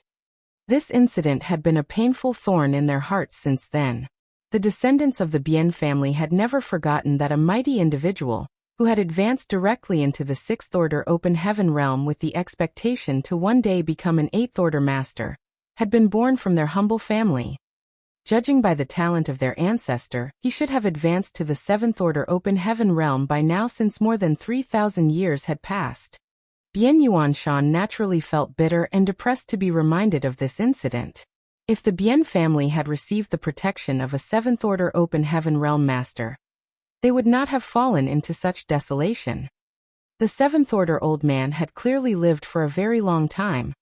Therefore, he was extremely knowledgeable about the secrets of the nearby great forces. He called out to each person and mentioned various incidents that were related to them, causing many Fifth Order and Sixth Order Open Heaven realm masters on the large ship to become furious. He called out to 6 people in quick succession, all of whom were similar to Yen-yi and Bien Yuanshan. Their ancestors or elders had either shown outstanding talent or advanced to the Seventh Order Open Heaven realm. Consequently, they were taken away by Golden Antelope Paradise and disappeared without a trace. The second-class great forces had always harbored some resentment towards the cave heavens and paradises. It was just that they buried these feelings in their hearts, and did not dare to express them out loud. Now that the old man had flamed these resentments though, hostility began to bubble to the surface. When the 2 Sixth Order Open Heaven realm masters fighting the old man saw where the situation was going, one of them shouted, Jiuyan, stop talking nonsense. We can still resolve this issue if you stop now. If you insist on being stubborn, then don't blame us for showing no mercy. The old man called Jiuyan coldly snorted. This old master is speaking nonsense? You should know well just how many dirty things the cave heavens and paradises have done over the years. This old master is simply revealing the truth. Don't even think about capturing and imprisoning this old master. Now that this old master is in the Seventh Order Open Heaven realm, I can just kill you both here, and then escape to the Shattered Heaven to live freely. The other Sixth Order Open Heaven realm master shook his head. Jiuyan, the truth is different from what you believe. Golden Antelope Paradise has indeed acted a bit ambiguously over the years, But we had no other choice. If you wish to know the truth, then please stop resisting. The truth will naturally come to light once my senior brother guides you to a certain place. Jiu Yin sneered coldly. This old master has lived for so many years. I am not a 3-year-old child. How can I be deceived by such nonsense? While speaking, his attacks became more and more ruthless as he addressed the people on the ship once more. Why aren't you doing anything? Are you truly planning to follow in the footsteps of your ancestors? The people on the large ship had seemingly been bewitched, and were eager to take action. The expressions of the Golden Antelope Paradise disciples, who were tasked with the responsibility of guiding these people, changed drastically at those words and raised their vigilance significantly. Needless to say, there were more than just the 2 Sixth Order Open Heaven Realm Masters among the Golden Antelope Paradise disciples here. There were several other 5th Order Masters on the ship, but their numbers were not high. After all, the battle in the barren territory was currently in an extremely dangerous state. The cave heavens and paradises simply could not afford to spare much manpower. If it really came down to a fight, they might not be a match for the people gathered here. In the worst case, they might even lose their lives. Kill them all. This old master will bring you to the shattered heaven. We will never be controlled by others again. Jiu Yin yelled. At this moment, he spotted an opening and slammed his palm towards one of the 6th Order Open Heaven Realm Masters. World force surged madly from the palm of his hand, enveloping it in an unstoppable force. The 6th Order Open Heaven Realm Master turned pale with fright. He had been distracted for a moment just now, and that momentary distraction had given Jiu Yin an unexpected opportunity. That palm strike was not something he could bear. If he was struck by that blow, then he would either end up dead or heavily injured. At that point, his junior brother would be forced to confront Jiu Yin by himself, which was clearly impossible. When the other 6th Order Open Heaven Realm Master saw that his senior brother was in danger, he tried to help. Unfortunately, there was not enough time. In his desperation, he could only roar at the top of his lungs, Jiu Yin, stop. Not only did Jiu Yin refuse to stop, but he channeled even more strength into his attack. His palm was about to land on the 6th Order Open Heaven Realm Master's forehead when all of a sudden, a hand appeared out of nowhere and lightly grabbed Jiu Yin by the wrist. Jiu Yin's aura that was flaring madly suddenly withered like a deflated ball. Jiu Yin was horrified, but when he tried to withdraw his hand, he discovered that he could not move a muscle. His body seemed to be imprisoned in place. Shifting his eyes, he saw a tall and handsome young man had appeared in front of him at some point. Although the young man was simply looking at him indifferently, those eyes seemed to contain a mysterious power that prevented him from shifting his gaze away. It felt as though his entire soul was sinking into the depths of those eyes. In the blink of an eye, Jiu Yin's arrogance and boldness vanished. His entire body trembled in fear under that gaze. Fortunately, the young man did not do anything to him and soon looked away, allowing him to feel a sense of relief, as though he had been granted mercy from the heavens. After a brief pause, the 2 Sixth Order Open Heaven Realm Masters from Golden Antelope Paradise recovered from their shock, and realized that the young man in front of them had saved their lives. Nevertheless, they exchanged an astonished glance with each other. Blocking Jiu Yin's attack so easily was definitely not something a 7th Order Master could do. Moreover, the faint aura emanating from this young man indicated that he was an 8th Order Open Heaven Realm Master. Golden Antelope Paradise's Fan Nan/Shiyuan greets ancestor. They quickly bowed in unison. Young Kai nodded lightly before glancing over at the large ship. The people who were eager to take action after being incited by Jiu Yin's provocation hurriedly lowered their heads, terrified of being singled out by the master who appeared out of nowhere. On the other hand, the Golden Antelope Paradise disciples on the boat were ecstatic. With the arrival of an 8th Order ancestor, their troubles were no longer troubles. Their anxious feelings were finally relieved. Fan Nan was the eldest senior brother here, so he hesitantly asked, "From which cave heaven or paradise does ancestor hail?" There were many 8th Order Open Heaven Realm Masters from the cave heavens and paradises, and although he did not recognize all of them, he could recognize many of them. Even for the ones he could not recognize, he would have heard most of their names before. Be that as it may, none of those names or descriptions matched this young man. He couldn't help feeling curious and quietly wondered to himself. Could it be that the situation in the barren territory is so desperate that even the Eighth Order Open Heaven Realm Masters, who had not come out for such a long time, are required to take action? Yang Kai waved dismissively. I am not from any cave heaven or paradise. Both Fan Nan and Shi Yuan were shocked. Is there an Eighth Order Master who does not come from any of the cave heavens or paradises? For a time, their heads buzzed with various thoughts and they couldn't help forming many misunderstandings about the situation. Fortunately, Yang Kai quickly added an explanation. Lord of the Star Boundary Yang Kai. He did not mention Voidland, as although Voidland was the great force he established with his own hands, it could not compare with the fame of the Star Boundary thanks to the World Tree clone. Many people in the 3,000 worlds had heard of Voidland, but absolutely everyone who had any form of strength knew about the Star Boundary. Naturally, Fan Nan and Shi Yuan knew of the Star Boundary. They had even heard of Yang Kai. Thus they immediately looked surprised and asked, Senior Yang, didn't you head to that place? The incident in Black Territory had caused a huge uproar back then. To deal with the super array that covered the entire Black Territory, the cave heavens and paradises had dispatched many people to harvest the ore stars which made up the array nodes. It was not a secret that Yang Kai had left Black Territory for the Black Ink battlefield. Even Fan Nan and Shi Yuan were aware of his departure. Yang Kai casually explained, I just came back from there. Then he inquired further, Are you escorting these people there? Fan Nan hurriedly said, That's right, but we encountered some trouble. I apologize for troubling you with this. Yang Kai shook his head. It is related to the survival of the 3,000 worlds. You've worked hard.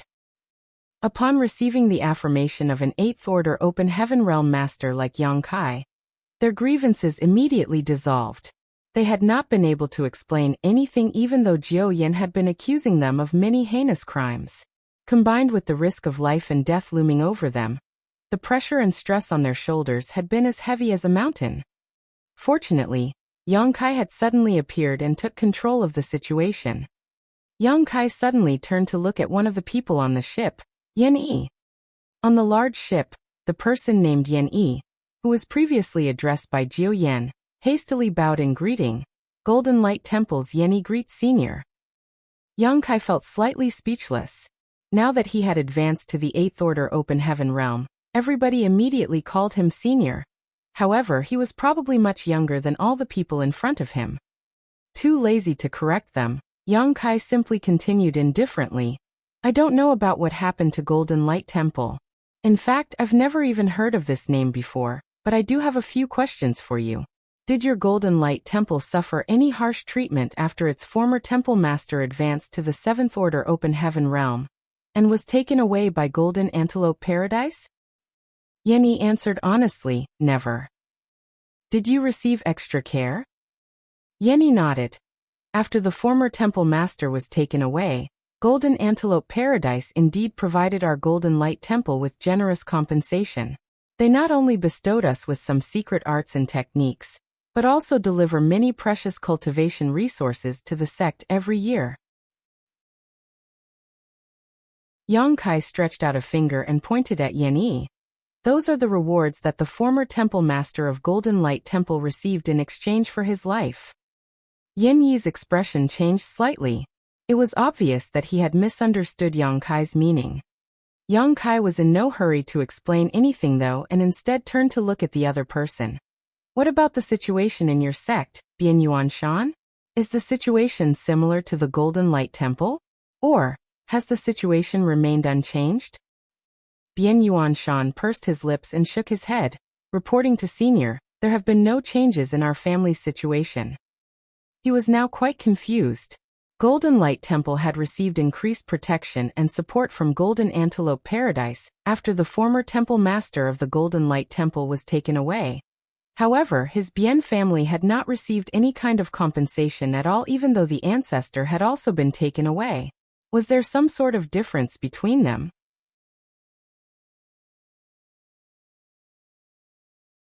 Marshall Peak, Chapter 54-59, Earnest Persuasion.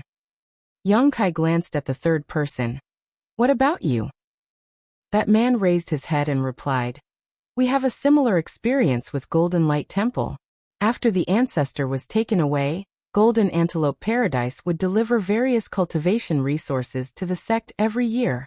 Furthermore, Golden Antelope Paradise masters would come to guide the sect's disciples in their cultivation at regular intervals over the years. Yang Kai nodded lightly and continued questioning several others who were called out by Jiu Yin earlier. The great forces that these people came from could generally be divided into two categories.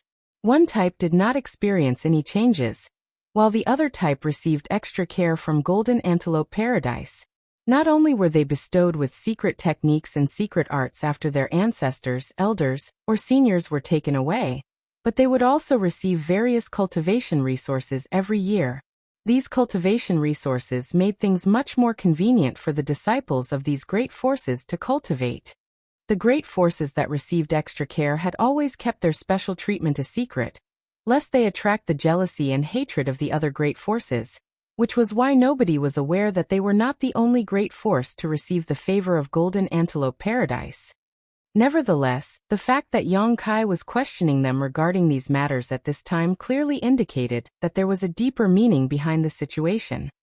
Do you know why Golden Antelope Paradise treats your great forces so differently? Everyone fell silent. Some seemed pensive, but they did not dare to voice their opinions arbitrarily. After all, there was a chance of saying the wrong thing. Who would dare to speak nonsense in the presence of an Eighth Order Open Heaven Realm Master?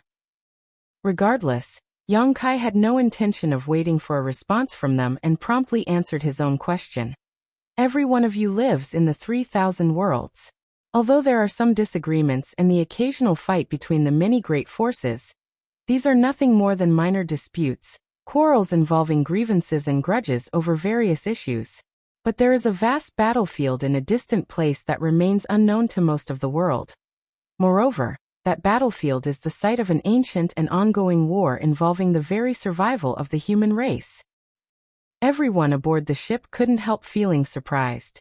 Hearing the words survival of the human race from the mouth of an Eighth Order Open Heaven Realm Master, anybody would immediately realize the seriousness of the situation.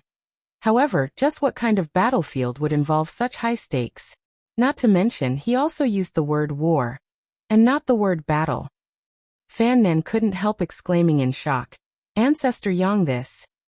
Yang Kai raised a hand to interrupt Fan Nan. You're already planning to bring them there in the first place. Under the current circumstances, they will surely resist if we don't explain the situation to them clearly. Besides, what's the difference between learning the truth now and a few days from now? Fan Nan thought about it, and realized that Yang Kai was right. The cave heavens and paradises had restricted the information regarding black ink's strength in the past, because they were afraid that some people would not be able to resist its temptation. However, the current situation in the barren territory was so dire that the cave heavens and paradises were forced to recruit 5th and 6th Order masters from the second-class great forces for support. If these people were sent to that battlefield, then the existence of the Black Ink clan and all that entailed would soon be revealed anyway. After this realization, he did not object again. You might think that I'm simply trying to frighten you, but this king would like to ask one question. Over the years, have you never wondered why the heritage of the cave heavens and paradises is so feeble despite having an inheritance that spans hundreds of millennia? True, compared to the second-class great forces, the cave heavens and paradises are unshakable behemoths. Nevertheless, where are all the 6th, 7th, and even 8th Order Open Heaven Realm Masters that they nurtured over the eons? It is impossible for all of them to just remain in secluded retreat inside their sects. These doubts had plagued Yang Kai himself before, so he did not believe that these people had never wondered about it. Compared to their long years of inheritance, the strength the cave heavens and paradises showed to the 3,000 worlds was far too weak. Open Heaven Realm Masters have incredibly long lives, and anyone who breaks through directly to the 5th Order has hope to advance to the 7th Order. Among the disciples of the cave heavens and paradises, the number who advanced directly to the 5th Order can be counted in the hundreds per century.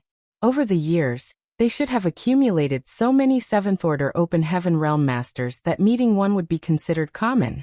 At the very least, there should be several tens of thousands of them per first-class great force. But have you ever seen so many seventh-order open heaven realm masters in any of the cave heavens or paradises? Simply put, those seventh-order masters are not in the cave heavens or paradises, as most of them have been dispatched to that far-off battlefield. They have been fighting an enemy that you know nothing about for hundreds of thousands of years, and the vast majority of them have died in battle as a result. There are also no ninth-order masters in the 3,000 worlds because any eighth-order ancestor who has the qualifications to break through to the ninth order is sent to that battlefield as well to fight our enemies. The cave heavens and paradises have played a pivotal role in maintaining the safety and tranquility of the 3,000 worlds. The peace you all enjoy is built upon countless generations of blood and sacrifice. This is the truth you have never been told. Yang Kai's speech caused the expressions of Yan Yi and the others to change greatly. They seemed doubtful, but it was easy to understand their feelings. If Yang Kai himself had been in their position, he would also have had trouble believing something so shocking without witnessing the tragic situation on the black ink battlefield with his own eyes. The cave heavens and paradises that they silently resent and hate turned out to be the guardians of the vast universe, known as the 3,000 worlds. Moreover, it was only thanks to the silent efforts of the cave heavens and paradises behind the scenes that their great territories could remain so prosperous. That completely overturned their understanding of the cave heavens and paradises. Yenny of Golden Light Temple mustered his courage to ask a question. Senior, who is the enemy that the cave heavens and paradises are fighting? The Black Ink clan. They were of course confused by the answer. Yang Kai explained, for countless years, the cave heavens and paradises have restricted information regarding the Black Ink clan. So it is only natural that you have never heard of them. All you need to know is that they are an enemy who are bent on completely annihilating the human race. 200 years ago, they broke through the first line of defense that the cave heavens and paradises were guarding, and are currently ravaging the second line of defense located in a place known as the Barren Territory, which lies just beyond the Shattered Heaven. That is also the final line of defense for the human race. The Black Ink clan breaking through the Barren Territory means the cave heavens and paradises have ceased to exist, and the 3,000 worlds will be no more. Naturally, none of you will survive either. Jiu Yan, who was being restrained by Yang Kai, seemed rather unconvinced. It might be that he realized Yang Kai's temperament was mild and not prone to violence. Hence he boldly protested. That's just empty words coming from you. How will we know the truth? Yang Kai turned to look at Jiu Yan. Jiu Yan's expression immediately changed drastically, and he hastily averted his gaze. On the other hand, Yang Kai abruptly raised his hand, and a stream of black ink strength suddenly wrapped around Jiu Yan. Jiu Yan nearly died of fright, thinking that Yang Kai was trying to kill him, but to his surprise he did not show any signs of injury when the black ink strength wrapped around him. Nevertheless, his expression soon changed. That is the power of the Black Ink clan. Black ink strength is extremely invasive. Once contaminated by the black ink strength, it will not take long for you to become completely corrupted by it. Then, you will be reduced to a black ink disciple whose loyalty is sworn only to the Black Ink clan. While Yang Kai was speaking, Jiu Yan had already noticed that something was wrong. The others might not understand the dangers he was facing, but how could he remain ignorant when he could personally feel the malevolence of black ink strength? It was just as Yang Kai had said. Wrapped in that pitch-black energy, he could feel his entire body and mind being corrupted by it. Senior Mercy, I was wrong. Jiu Yan panicked in fear. Yang Kai ignored Jiu Yan outright and continued leisurely. When one small universe is invaded by black ink strength, a high-rank open heaven realm master can protect themselves by sacrificing a part of their small universe. Unfortunately, those below the high-rank open heaven realm have no such option. Once a person is completely corrupted by black ink strength, they will be transformed into a black ink disciple. Although nothing about their outward appearance changes, their hearts are completely warped, and they become slaves who worship the Black Ink clan above all else. Senior. Jiu Yan cried in horror. It had not been long since he advanced to the Seventh Order Open Heaven realm, so his foundation was unstable, and his small universe was still weak. How could he resist the invasion of black ink strength? In the time it took for Yang Kai to speak a few sentences, he discovered that 10% of his small universe had already been corrupted. Although Yang Kai had mentioned that he could sacrifice a part of his small universe to protect himself, how could he bring himself to do something so drastic? If he were to do that, then he would surely regress to the Sixth Order Open Heaven realm. More importantly, he would never be able to advance to the Seventh Order again. Countless Open Heaven realm masters have been corrupted by black ink strength on that battlefield. Converted to serve the Black Ink clan instead, they turned their blades upon their former comrades. Have you ever experienced the pain and helplessness of having to kill your loved ones on the battlefield? Witnessing Jiu Yan's suffering and listening to Yang Kai's explanation, the people on the ship felt their blood run cold in fear. Even the two Sixth Order masters from Golden Antelope Paradise, Fan Nan and Shi Yuan, shuddered at those words. Although they knew about the Black Ink clan to a certain extent, they had never stepped foot on the Black Ink battlefield. It was only natural that they were ignorant about the cruelty of the situation there. At the same time, Yan Yi and the others finally understood why Yang Kai had claimed that the Black Ink clan was an enemy that could destroy the entire human race. This Black Ink strength was simply too evil. Even a Seventh Order Open Heaven realm master was having such a difficult time trying to resist the Black Ink strength, so what need be said about Fifth Order and Sixth Order cultivators like themselves? Wouldn't they be doomed the moment they were contaminated by Black Ink strength? A low roar escaped from Jiu Yan's throat, making him seem like an injured beast. Wisps of the Black Ink strength slowly seeped out of his body, and darkness flickered in the depths of his eyes from time to time. Yang Kai raised a hand and tapped Jiu Yan on the chest. Jiu Yan involuntarily opened his mouth, and a purifying black ink pill was tossed into it. Carefully refine that pill, Yang Kai commanded. Jiu Yan seemed to wake up from his nightmare, and hurriedly sat down cross-legged to refine the medicinal efficacies of the purifying black ink pill. Yang Kai turned back to Yan Yi and the others. The cave heavens and paradises have protected the 3,000 worlds for hundreds of thousands of years. They have been doing so since their sects were first established. Over the years, innumerable outstanding disciples have lost their lives on that battlefield. Even the Ninth Order old ancestors are no exception. Every one of them is a hero. Restricting the information regarding black ink strength is a necessity.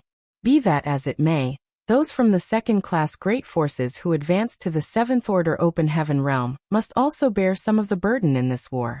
Among the people who were taken away, those who are willing to fight the Black Ink clan and protect the human race will be sent to the battlefield. As for those who are unwilling to do so, they will simply remain in Golden Antelope Paradise for the rest of their lives. The realization suddenly dawned upon Yan Yi and the others. They finally understood why the treatment from Golden Antelope Paradise was so different, even though all of them had the same experience where their ancestors and seniors had been taken away. Those who were willing to enter the Black Ink battlefield and fight the Black Ink clan to protect the futures of their descendants would naturally receive better treatment. How could those who were too cowardly to fight the enemy and simply chose to remain in Golden Antelope Paradise for the rest of their lives receive any kind of support? It was only natural that Golden Antelope Paradise would not give such people any special treatment. Yan Yi suddenly recalled that Yang Kai had pointed at him and claimed that the special treatment Golden Light Temple received was obtained in exchange for the former temple master's life. He had misunderstood the meaning behind those words earlier, but he now understood clearly. Originally, these matters would not have fallen upon your shoulders. Unfortunately, the situation on the battlefield has changed greatly over the past few hundred years. We are in the middle of a war for the survival of the human race. That is why we need your support on the front lines.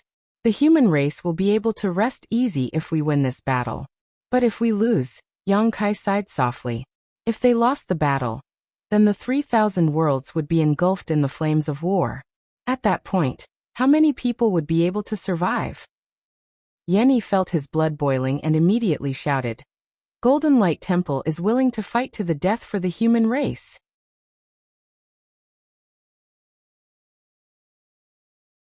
Marshall Peak. Chapter 5460 The Most Loyal Fatty. With Yan Yi taking the lead, Bien Yuan Shan also cupped his fist. The Bien family is also willing to fight for the human race. The remaining representatives of the great forces quickly followed suit. Regardless of whether they were truly sincere, who would dare to act presumptuous in front of an Eighth Order Open Heaven Realm Master, who had earnestly explained so many things to them? It was only natural for them to express their respective attitudes. Good. Yang Kai shouted, adopting the posture of a senior expert. Unity is strength. With your determination, the 3,000 worlds will not need to fear the Black Ink clan. Among all the people present here, nobody knew better than him about the brutality of fighting the Black Ink clan. When these people stepped onto the battlefield, chances are most would not return alive. Unfortunately, he could only speak such encouraging words under the current circumstances. Then he turned back to look at Jiu Yan and said calmly, "As for you." Jiu Yan had just managed to purge the black ink strength in his body. Seeing Yang Kai looking at him, he immediately panicked. Jiu Yan is willing to fight for the human race. I will not hesitate to die for this noble cause. Yang Kai coldly snorted. Inciting rebellion for your own selfish interests and shaking the morale of the army. If this was any of the great passes, your death would not be worth pitying. However, the human race desperately requires manpower at this moment. As a Seventh Order Master, you don't deserve to die by my hand. Go to the battlefield and atone for your crimes. Hearing the first half of Yang Kai's speech made a chill run through Jiu Yan's body. He thought that he was about to die for certain. The only reason he had tried to incite the others and resist his capture was that he had been unwilling to be controlled by the cave heavens and paradises. Who could have thought that an Eighth Order Open Heaven Realm Master would happen to pass by and capture him instead? After listening to the rest of Yang Kai's speech though, he finally breathed a sigh of relief. He had been saved. As for atoning his crimes on the battlefield, there was nothing he could do to escape such a fate. Therefore he could only grovel gratefully. Many thanks for your mercy, Senior. Yang Kai raised a hand and placed several restrictions on Jiu Yan's body. The restrictions sealed Jiu Yan's cultivation to prevent him from causing further trouble along the road. Yang Kai then instructed Fan Nan and Shi Yuan. This matter cannot be delayed any further. You should continue on your journey as soon as you've finished your preparations here. The Shattered Heaven is still some distance from here, so the earlier you arrive, the sooner you can provide support to the situation there. Yes, Fan Nan, and Shi Yuan quickly responded. Yang Kai nodded. Then with a shift of his figure he vanished from sight. He was also heading towards the Shattered Heaven. However, it was inconvenient for him to bring these people along with him despite heading in the same direction. What's more, he was planning to stop at Voidland along the way. On the way to the Shattered Heaven, he would only need to travel through 2 additional great territories to arrive at Voidland. Such a detour would not take much time.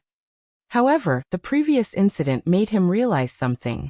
The situation on the battlefield in the barren territory must be highly unfavorable for the human race. Otherwise, the cave heavens and paradises would never be forced to gather support from the 3,000 worlds. If this was the case for Golden Antelope Paradise, then the other cave heavens and paradises were surely doing the same. The human race might just need to gather all the available manpower in the 3,000 worlds to stand a chance against the Black Ink clan. He couldn't help feeling worried. Although he had sealed the territory gate leading to the Black Ink battlefield from the barren territory, and severed the flow of reinforcements and supplies to the Black Ink clan, that did not mean the Black Ink clan forces were weak. During his brief exposure to the situation in the barren territory, the number of royal lords he detected clearly outnumbered the auras of the Ninth Order Open Heaven Realm Masters. This gap between the top masters was likely to affect the dynamic of the entire war. Shaking his head, Yang Kai cleared out such distracting thoughts as he hurried onward with all his strength.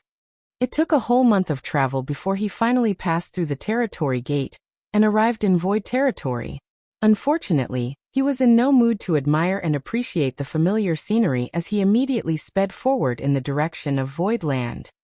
Thanks to the development over the past 1,000 years, Voidland had transformed from a little-known spirit province to become famous across the 3,000 worlds, even possessing several seventh-order open heaven realm masters.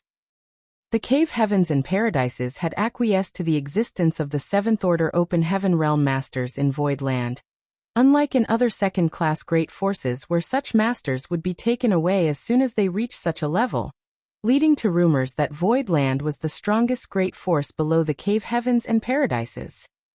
And those claims were undoubtedly true. Voidland's situation was unique among the second-class great forces, as none of them had seventh-order open heaven realm masters. What's more, the Voidland's sect master was also the lord of the star boundary. By joining Voidland, one could gain an advantage that would give them a higher chance of being sent to the star boundary for cultivation, as long as they performed well enough. The star boundary was now a true open heaven realm cradle. Even the cave heavens and paradises were scrambling over themselves to send their outstanding disciples there to reap benefits from the mysteries of the world tree clone's nourishment. Be that as it may, the cave heavens and paradises were also limited by certain quotas, so only their most elite disciples would be sent there. It was precisely due to these benefits that countless people tried to send their disciples with outstanding aptitudes to Voidland for cultivation. In response, Voidland accepted all who came without rejecting anybody. Nowadays, the disciples in Voidland no longer consisted of just those who were brought out by Yongkai from the star boundary back then.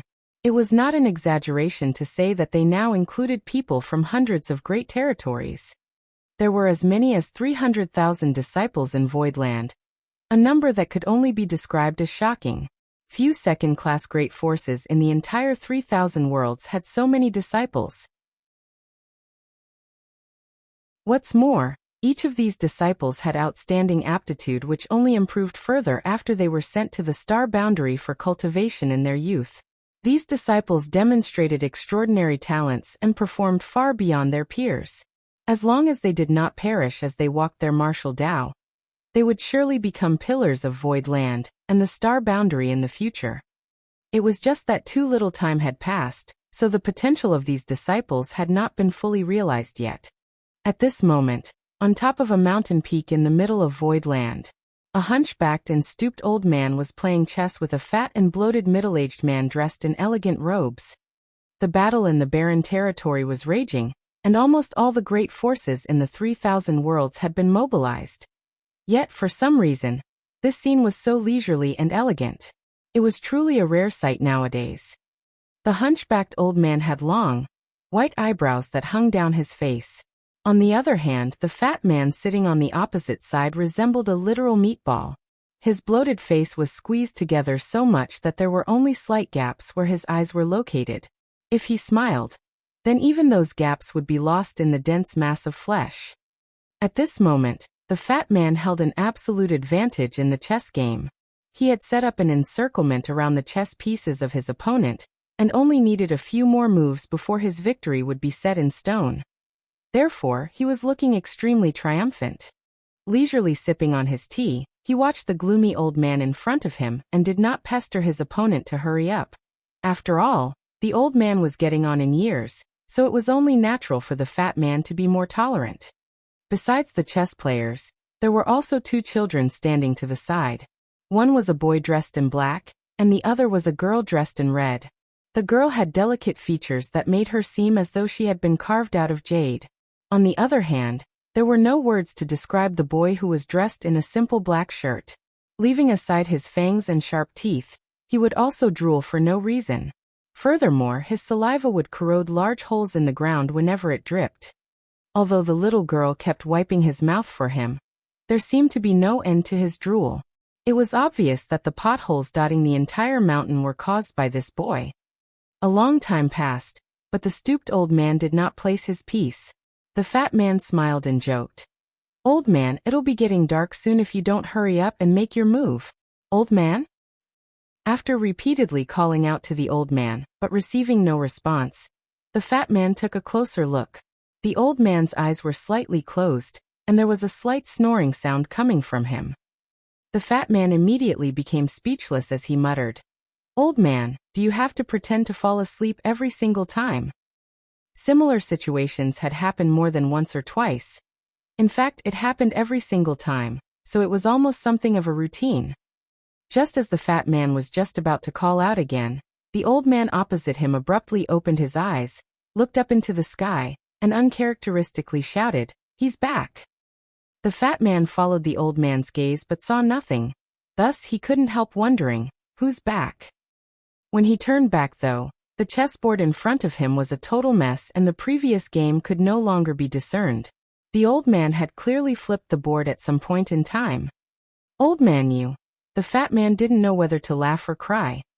However, the old man ignored the fat man and raised his hand above his head. He made a pushing motion as though he was opening a door, and the 9 heavenly layers grand array that covered the entire void land instantly split to the left and right. At the same time, the fat man seemed to sense something and hastily looked back up into the void. With just one glance, he gave a little scream and rushed out at a speed that did not match his bloated body. He immediately went to welcome Yang Kai, who was leisurely strolling towards them. Before he even approached Yang Kai, the fat man became emotional and wept bitterly. "Sect Master, you've finally returned. This subordinate has been waiting for you for 1,000 years. To think that today is finally that day." Yang Kai watched as the massive meatball charged towards him while wailing and blubbering. Moreover, its eyes, which had been squeezed shut by the fleshy meat until only a tiny slit remained, were desperately trying to open wide at this moment. It was as though the massive meatball was trying to reveal its bloodshot eyes to demonstrate its utmost loyalty and longing. Yang Kai immediately shuddered in horror and raised his hand to stop the massive meatball. He shouted, "What is this monster?" The fat man froze on the spot as if struck by lightning. A while passed before he raised his hand and parted the fringe covering his forehead to the sides. He pushed his fleshy face nearer and squeezed out a smile. "Sect Master, it's me. It's the fatty who holds the greatest loyalty for you." Yang Kai finally noticed certain familiar features on that fat face, and his brow twitched involuntarily at the realization. "Fatty? Why have you gotten so fat?" Chen Tianfei had always been obese, but after not seeing him for 1,000 years, he had gotten even more bloated than before. He had practically turned into an actual meatball at this point. "Please don't tease me, Sect Master. This subordinate will work hard to lose my body fat tomorrow, no today." Chen Tianfei vowed harshly. "Forget it." Yang Kai waved dismissively. He knew that Chen Tianfei did not become fat because he was lazy. Chen Tianfei's secret art was simply unique, which resulted in his extremely bloated body. If he lost his fat, then his strength would also be greatly reduced. Chen Tianfei immediately seized the opportunity to profess his loyalty again. Smiling brightly, he proclaimed, "You are kind and sympathetic indeed, Sect Master. This subordinate is willing to die to repay your great kindness, Sect Master." Yang Kai sighed. After being away for more than 1,000 years, the first person he met as soon as he returned to Voidland was actually Chen Tianfei. Nevertheless, it was this particular flattering attitude that made him feel a bit warm and fuzzy inside. Thinking back, it had been a wise decision to accept Fatty Chen into the loyalty list. Yang Kai was feeling quite happy at the moment, so unable to help himself, he tapped the belly fat on Chen Tianfei's stomach. Although the flesh looked bloated, it felt soft and tender to the touch. It was a very comfortable feeling. He joked, "Did you have a comfortable life?" It was easy to tell at a glance that Chen Tianfei had advanced to the 6th Order Open Heaven realm. Back when Chen Tianfei offered up the loyalty list and signed it to preserve his life, he had only been in the 4th Order Open Heaven realm. That was very different from his current cultivation. However, the 6th Order Open Heaven realm was his limit.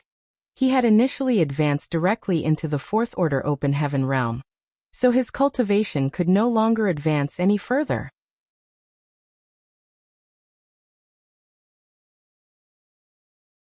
Martial Peak, Chapter 5461.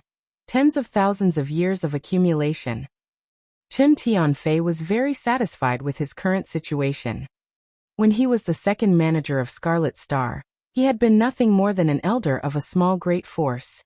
No matter how hard he worked, he would never have obtained a substantial amount of cultivation resources. In contrast, the supply of cultivation resources had been continuous and inexhaustible ever since he started serving under Yang Kai. That was how he managed to break through 2 orders and advanced from the 4th Order Open Heaven Realm to the 6th Order Open Heaven Realm in the short span of around 1,000 years. If he had remained as the second manager of Scarlet Star, then he would never have had the achievements he enjoyed today. Whenever he recalled the decision he made on that fateful day, he praised his past self for being bold and wise. If he had not been bright enough to bring out the loyalty list before Yang Kai killed him that day and voluntarily offered to be Yang Kai's slave, he would be rotting in a grave by now. Besides, Yang Kai had been very fair to him over the years, never mistreating him. More importantly, he was not ordered around at will like a slave despite him actually being one. In fact, it was quite the opposite. The treatment he received was more like a trusted subordinate instead. To have such a master could also be considered an opportunity of a lifetime. Therefore, Chen Tianfei smiled graciously in the face of Yang Kai's teasing and bowed repeatedly. It's all thanks to your care that this subordinate has attained such achievements, sect master. This subordinate will repay your kindness no matter what it may cost. Yang Kai chuckled and did not take those words seriously. Chen Tianfei was extremely scared of death, so there was no saying whether he could actually be relied upon in times of danger. It was enough to listen to those words without taking them seriously. Yang Kai did not continue the idle chatter though, and taking a step forward, he descended to the ground. Chen Tianfei followed behind Yang Kai respectfully, acting like the perfect subordinate. 2 streams of light rushed over from below. One was red, and the other was black. When the lights came closer, they dispersed and revealed 2 children dressed in red and black. Master! The little girl shouted with a lively expression. The boy also wanted to call out to Yang Kai, but a stream of saliva flowed out as soon as he opened his mouth. Yang Kai looked troubled. It's been so many years. Why haven't you fixed this bad habit of yours? The children in front of him were the Scarlet Flood Dragon and Earth Dragon he had brought out from the Grand Ancient Ruins boundary back then. Both of them carried a dragon bloodline in them. When he first brought them out of the Grand Ancient Ruins boundary, they had the appearance of beasts and their bodies were truly enormous. It was not until they arrived at Voidland and received the teachings of Old Man Bai Shi that they finally acquired human forms. Be that as it may, the Earth Dragon Xiao He still had some bad habits. Xiao He simply smiled and giggled. It was obvious that he was very happy to see Yang Kai. You've both gotten stronger. Yang Kai swept them with his senses and commented. From his perception, it was clear that both Xiao Hong and Xiao He were much more powerful than before, basically equivalent to 6th Order Open Heaven Realm Masters. Therefore, he couldn't help feeling a little emotional. How time flies. He reached out and stroked their little heads. Only then did he lead them down the mountain peak, and came to a stop in front of the old man. He bowed in greeting. Old man. 8th Order Open Heaven Realm. Old Man Bai Shi narrowed his eyes slightly. Sect Master, your cultivation speed is fast indeed.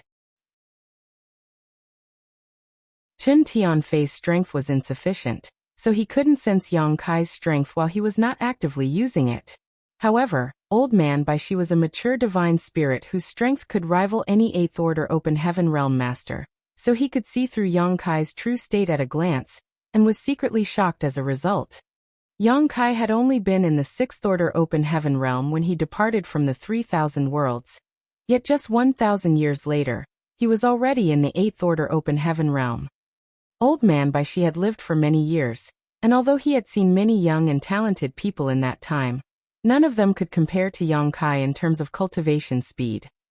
I encountered some opportunities, Yang Kai nonchalantly explained without saying too much. Behind Yang Kai, Chen Tianfei was so excited that the fat on his body literally would not stop jiggling. He was amazed that Yang Kai was in the 8th Order Open Heaven Realm. It should be said that an 8th Order Open Heaven Realm Master was considered a supreme elder or ancestor in the cave heavens or paradises. Fatty Chen couldn't help suddenly feeling a sense of pride and honor. During the brief conversation, 2 other streams of light came speeding over from opposite directions and landed nearby. They turned out to be Lu Shui and Mo Mei. Lu Shui came to serve under Yang Kai when they were in the Grand Ancient Ruins boundary, joining him even earlier than Chen Tianfei. Back in those days she was bestowed with a mid-rank world fruit by Yang Kai in a time of crisis to improve her order. On the other hand, Mo Mei was the former city lord of Dingfeng City in the Blood Monster Cave Heaven. The cultivators from Dingfeng City had been under the effects of the Grand Evolution Immortal Blood Light Scripture's bloodline restriction, so they could not leave the Blood Monster Cave Heaven. It was Yang Kai who used the Grand Evolution Immoral Blood Light Scripture to remove that seal from them, and brought them out of the Blood Monster Cave Heaven. They had since become part of Void Land. When Yang Kai departed, Lu Shui had been in the 5th Order Open Heaven Realm, while Mo Mei had been in the 6th Order Open Heaven Realm. Today, Lu Shui was in the 6th Order Open Heaven Realm, and Mo Mei had advanced to the 7th Order. The reason for their arrival was that they had detected the disturbance caused when the 9 Heavenly Layers Grand Array was opened. Although they were shocked to see Yang Kai, they quickly bowed in greeting. Yang Kai nodded. "Are you the only ones who remained behind to oversee the sect?" He had actually expected this situation. The Cave Heavens and Paradises were currently recruiting 5th and 6th Order Open Heaven Realm Masters from the 2nd Class Great Forces as reinforcements for the Barren Territory battlefield. Under these circumstances, Void Land couldn't be an exception. When he swept his divine sense over Void Land earlier, he had not perceived the auras of many masters in Void Land, with the ones in front of him being the strongest people present who had remained behind to guard the sect. As the strongest human master present, Mo Mei had command of Void Land now, so she replied, "We received orders from Xianyuan Cave Heaven, so for the past 100 years, all 5th Order Open Heaven Realm Masters and above in Void Land have gradually been deployed to the front lines. Only a few of us remained behind to manage the sect." Yang Kai nodded. Having sensed Su Yan's aura back on the Barren Territory battlefield, he had already guessed that this was the case. Even Su Yan had gone to the front, so Void Land couldn't have had many people remain behind. "Sect Master, did you return from that place?" Mo Mei inquired. "Yes and no," he replied without explaining in detail. The explanation would take too long after all. "I was simply passing by. There are some things I need to deal with, and then I need to rush back to the battlefield." While saying so, he gave a wave of his hand and the portal to his small universe opened. In the blink of an eye, many figures emerged from the portal. There were men and women, both old and young. More importantly, every one of them was at the peak of the half-step Open Heaven Realm, having condensed their Dao seals and refined all the necessary element powers. There were no exceptions. Some of them even experienced a surge in their aura and showed vague signs of a breakthrough as soon as they walked out of the small universe.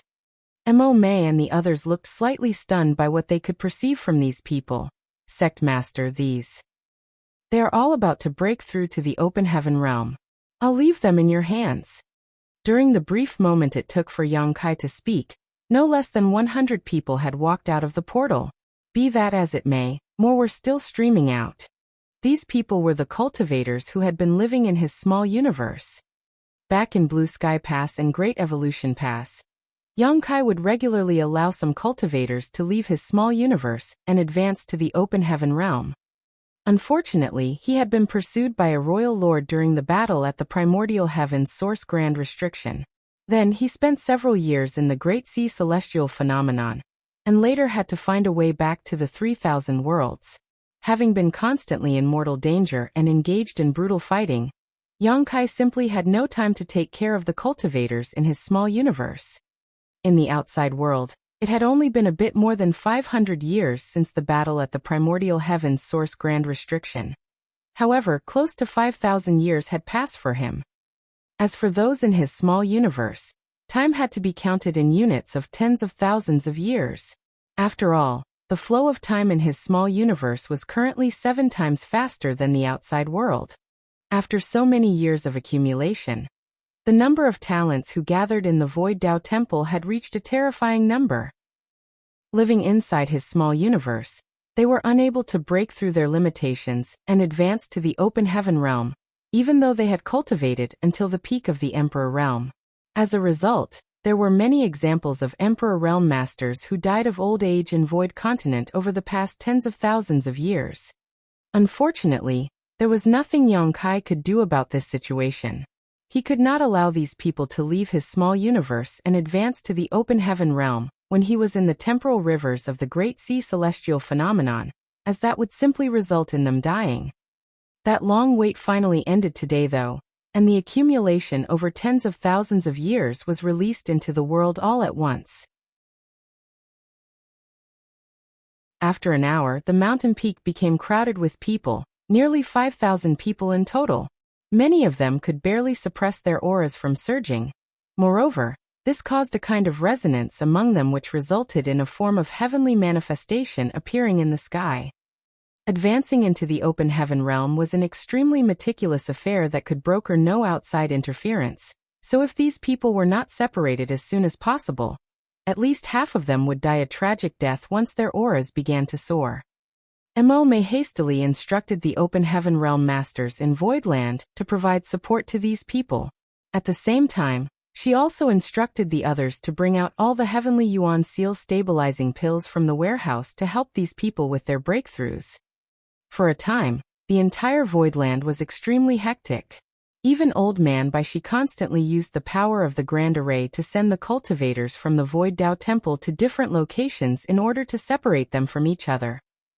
After making the necessary arrangements, nearly 5,000 disciples began the process of breaking through. On the other hand, Yang Kai did not remain for long. The goal of his return trip to Voidland had been to deliver these people here, so that they could advance into the open heaven realm. Before Yang Kai departed, Chen Tianfei expressed great reluctance for their separation, so Yang Kai casually quipped, "In that case, why don't you join me on the battlefield, fatty? You can prove your mettle and loyalty by slaying the enemy." Those words made Chen Tianfei turn pale and ashen-faced with horror. He hurriedly backpedaled, weakly babbling that it was better for him to stay behind and help Yang Kai protect Voidland. How could slaying enemies on the battlefield compare with living a leisurely life in Voidland? Besides, he had always been very scared of dying. He would never have offered up the loyalty list otherwise. Yang Kai chuckled and did not force Chen Tianfei, instead turning to look at Old Man Bai Shi as his expression became grim. "Old Man, please take care of the people if Voidland has to migrate." Old Man Bai Shi asked solemnly, "Is the situation that serious?" Yang Kai shook his head. "It's just a precaution." After saying that, he soared into the sky and vanished in the blink of an eye. Yang Kai had no intention of hiding the contents of his final conversation with Old Man Bai Shi. Consequently, Chen Tianfei became anxious and secretly prayed that the human race fighting in the barren territory could return victorious. Otherwise, he would never have time for a leisurely life again despite how vast the 3,000 worlds were. Similarly, Mo Mei and Lu Shui became worried and quickly began to make various plans for a future emergency. Even the inner disciples could clearly perceive the abnormal situation in Voidland. In Fire Spirit Land, a young man in a brocade robe followed behind a young woman. The young woman had a graceful figure and a beautiful appearance. In particular, her eyes resembled pure spring water. She was truly a rare beauty. The young man was laughing as he made small talk. "Junior sister Chin, with this senior brother's current aptitude, it is only a matter of time for me to break through to the sixth order open heaven realm. I'm sure it's more than enough to match up to your talents, junior sister. Not to mention, our families have a long-standing relationship already. The elders are hoping that we will marry. Now that we have entered Voidland, we should support and take care of each other. Why are you ignoring me and being so cold to me?" The young woman ignored him and looked up at the sky. After a long time, she finally spoke. "Senior brother Lu, do you feel that? Somebody is about to break through." Likewise, senior brother Lu looked up at the sky. "Of course I feel it. But it's strange. It feels like more than one person is about to advance." Junior sister Chin nodded. "I sense many people on the cusp of breaking through."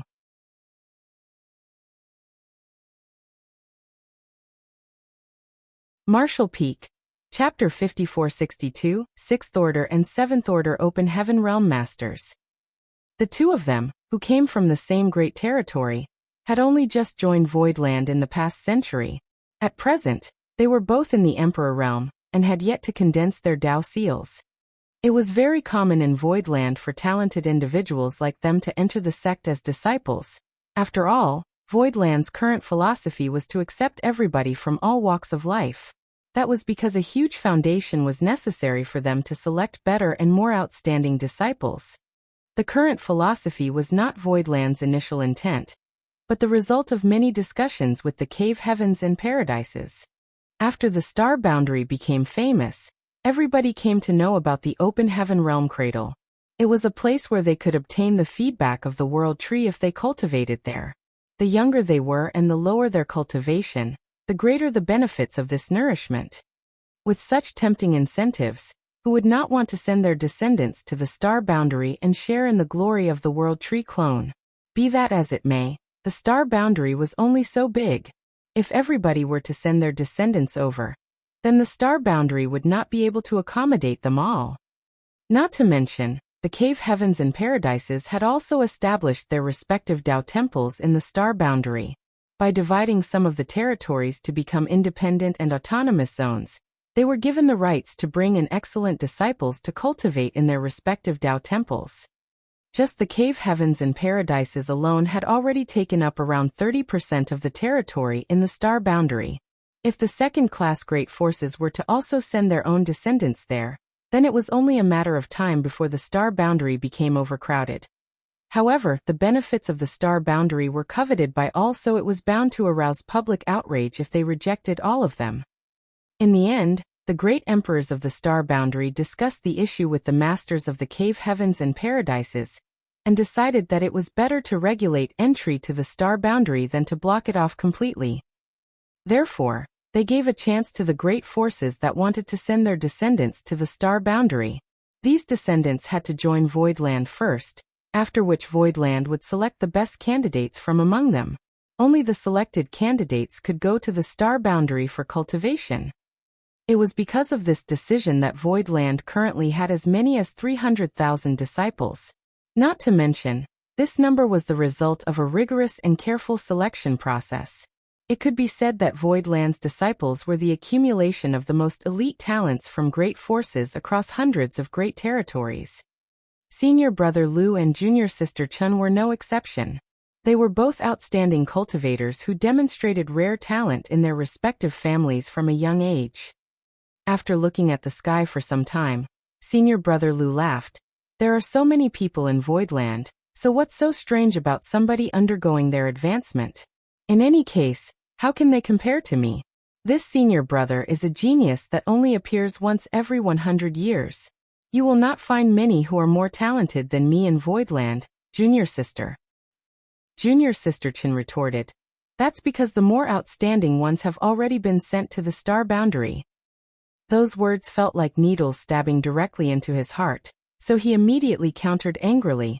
Junior sister, don't you dare look down on this senior brother. This senior brother will definitely go to the star boundary one day. Generally, those chosen to be sent to the star boundary were those who had yet to condense their Dao seals. It would be too late for them if they went to the star boundary after they had done so. The reason was that the future path of a cultivator was basically set in stone once they formed their Dao seal.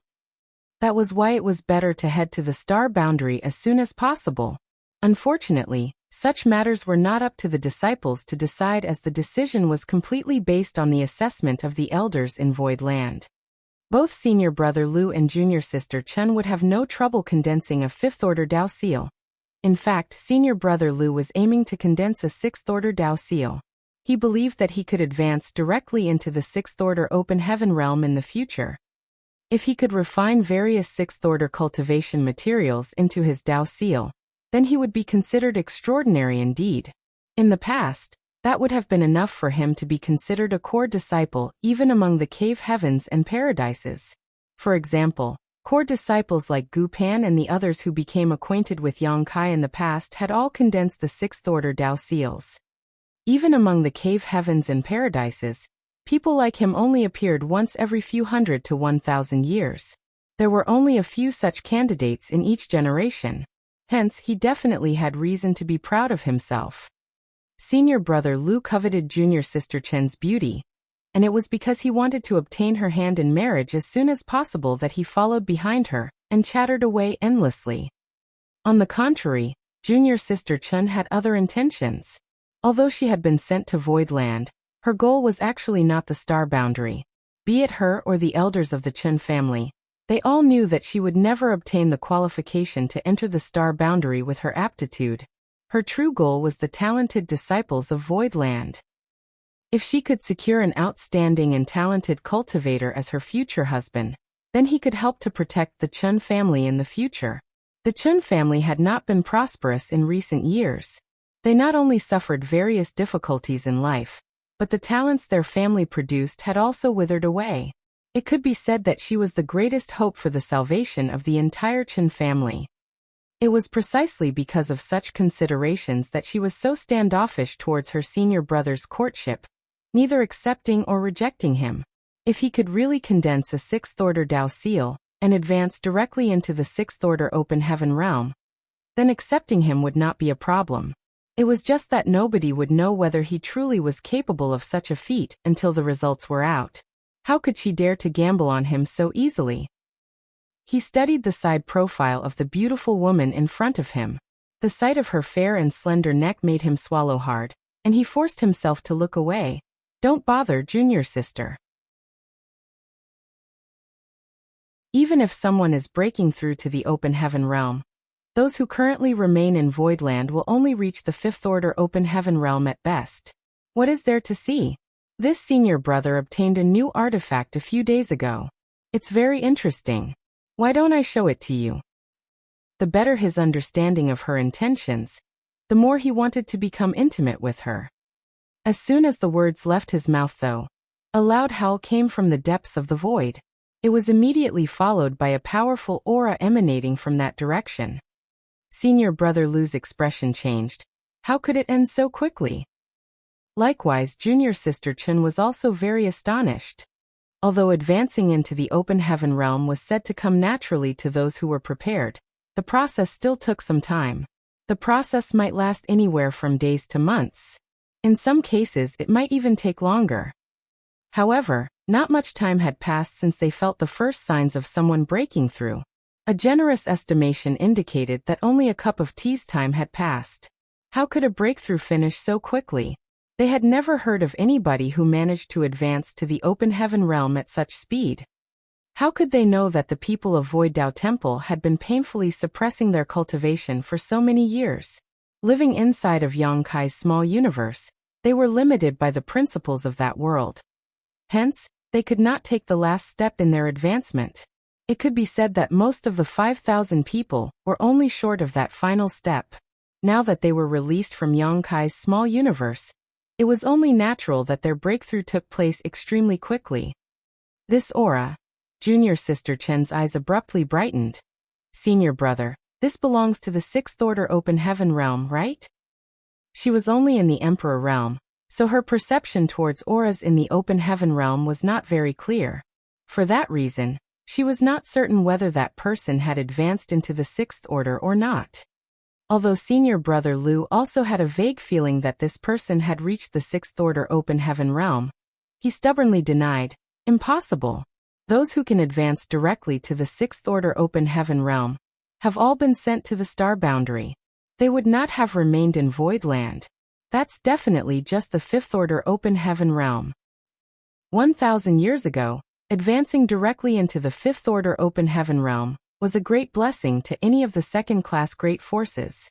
Those disciples would be nurtured and trained as successor candidates. Moreover, the cultivation resources in the sect would be generously supplied to them.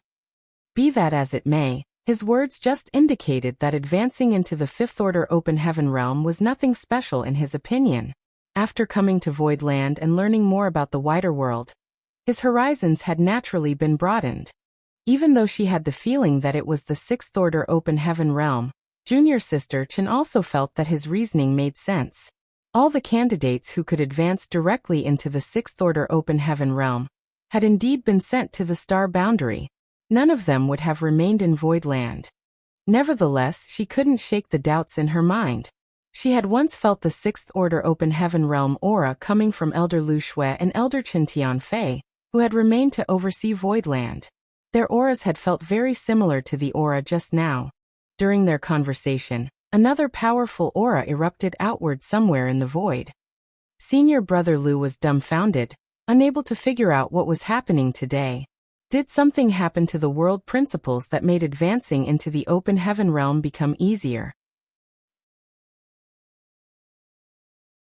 Meanwhile, junior sister Chen became more and more excited. Senior Brother Lu, this must belong to the Sixth Order Open Heaven Realm, right? Naturally, he continued to be stubborn and refute, no. It's the Fifth Order Open Heaven Realm. I see. She nodded. Just then, another aura spread out. One that was obviously much stronger compared to the previous two. Junior sister Chen's eyes shone brightly. What about this one? Senior Brother Lu now looked livid. What about this one? And this one? Her questions flowed out endlessly, and his expression became increasingly ugly. He wished he could rush over and butcher those people who had just advanced into the open heaven realm. If these people have such great aptitude, then why didn't they leave for the star boundary? Why did they remain in Voidland and advance to the open heaven realm in such a showy manner? Seeing his coveted junior sister's eyes grow brighter and brighter, Senior Brother Lu felt his chances of marriage with her swiftly disappearing. A huge sense of sorrow engulfed his heart, and he turned to leave. Junior sister Lu was just about to repeat her question when she turned to the side and discovered that Senior Brother Lu was no longer standing beside her. Seeing his figure in the distance, she shouted after him, "Where are you going, Senior Brother?"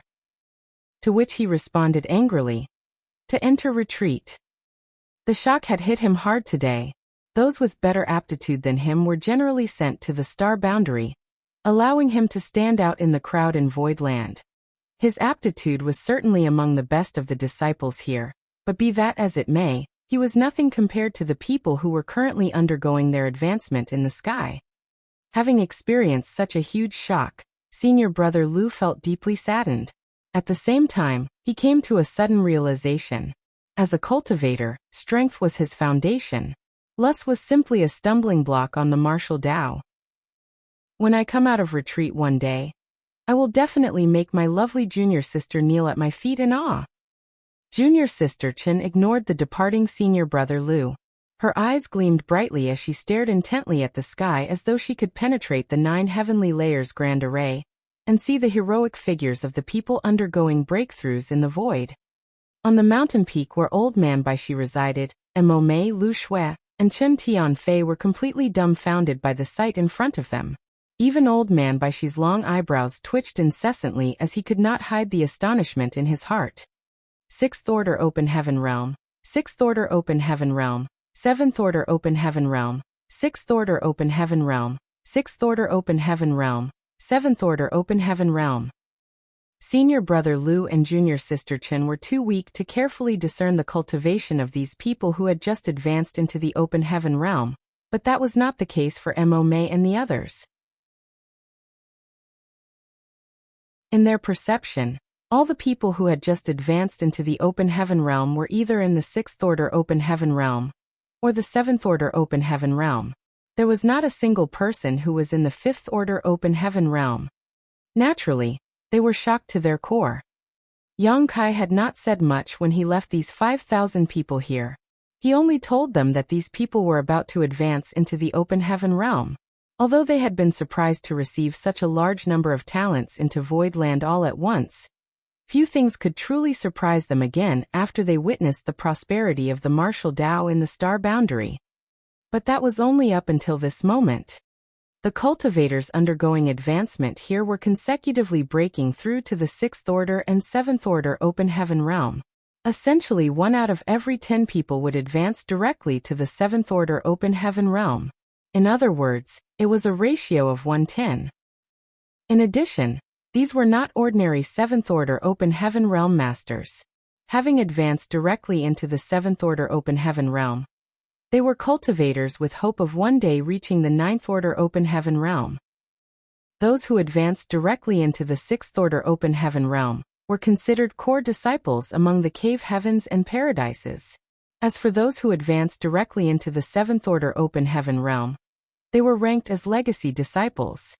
In the past, all the cave heavens and paradises combined would at best produce one such talent every 1,000 years or so.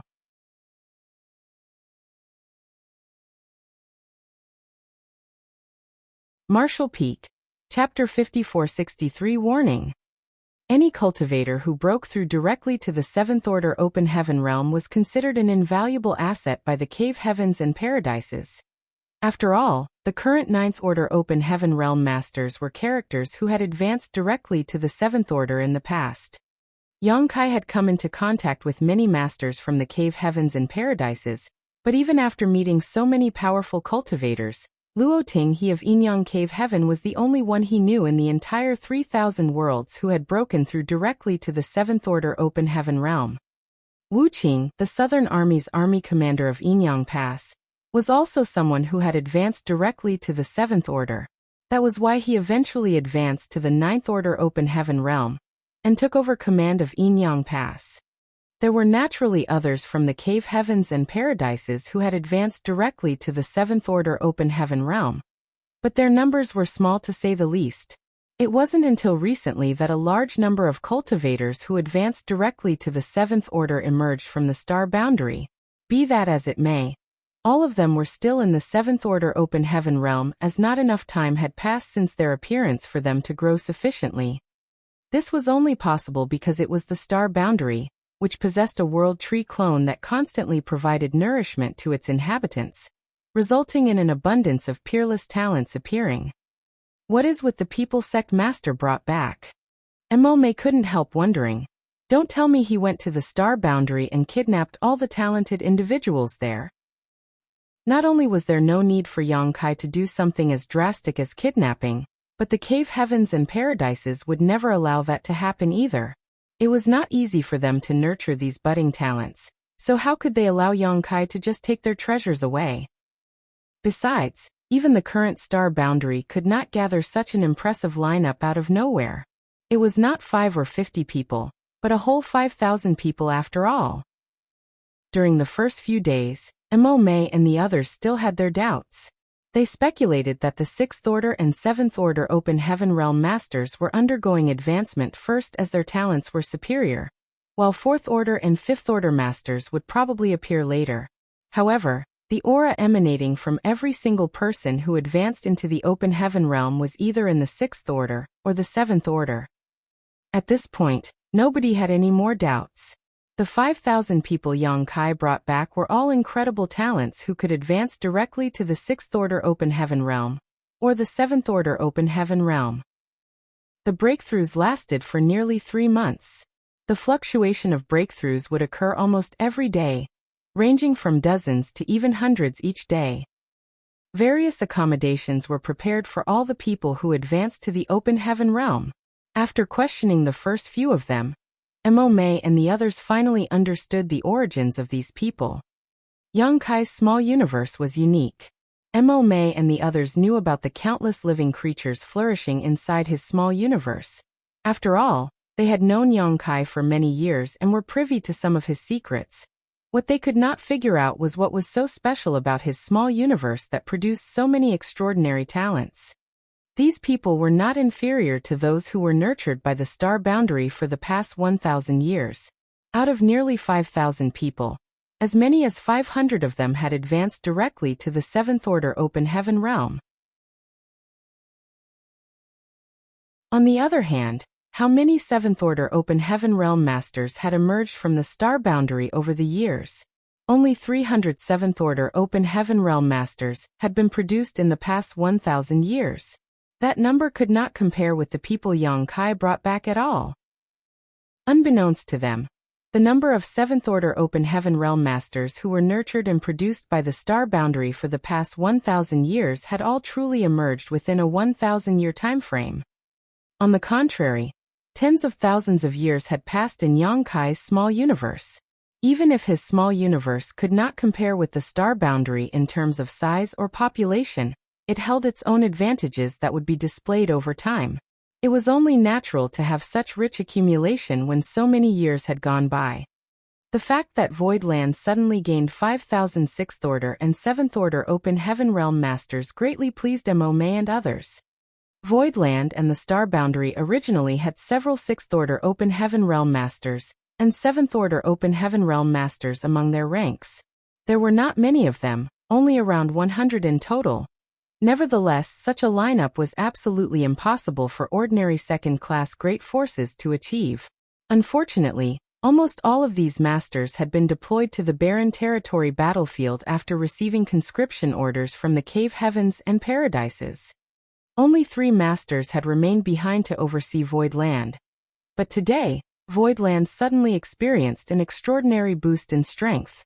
As long as these people had time to consolidate their cultivations properly, they could eventually head to the barren territory as reinforcements.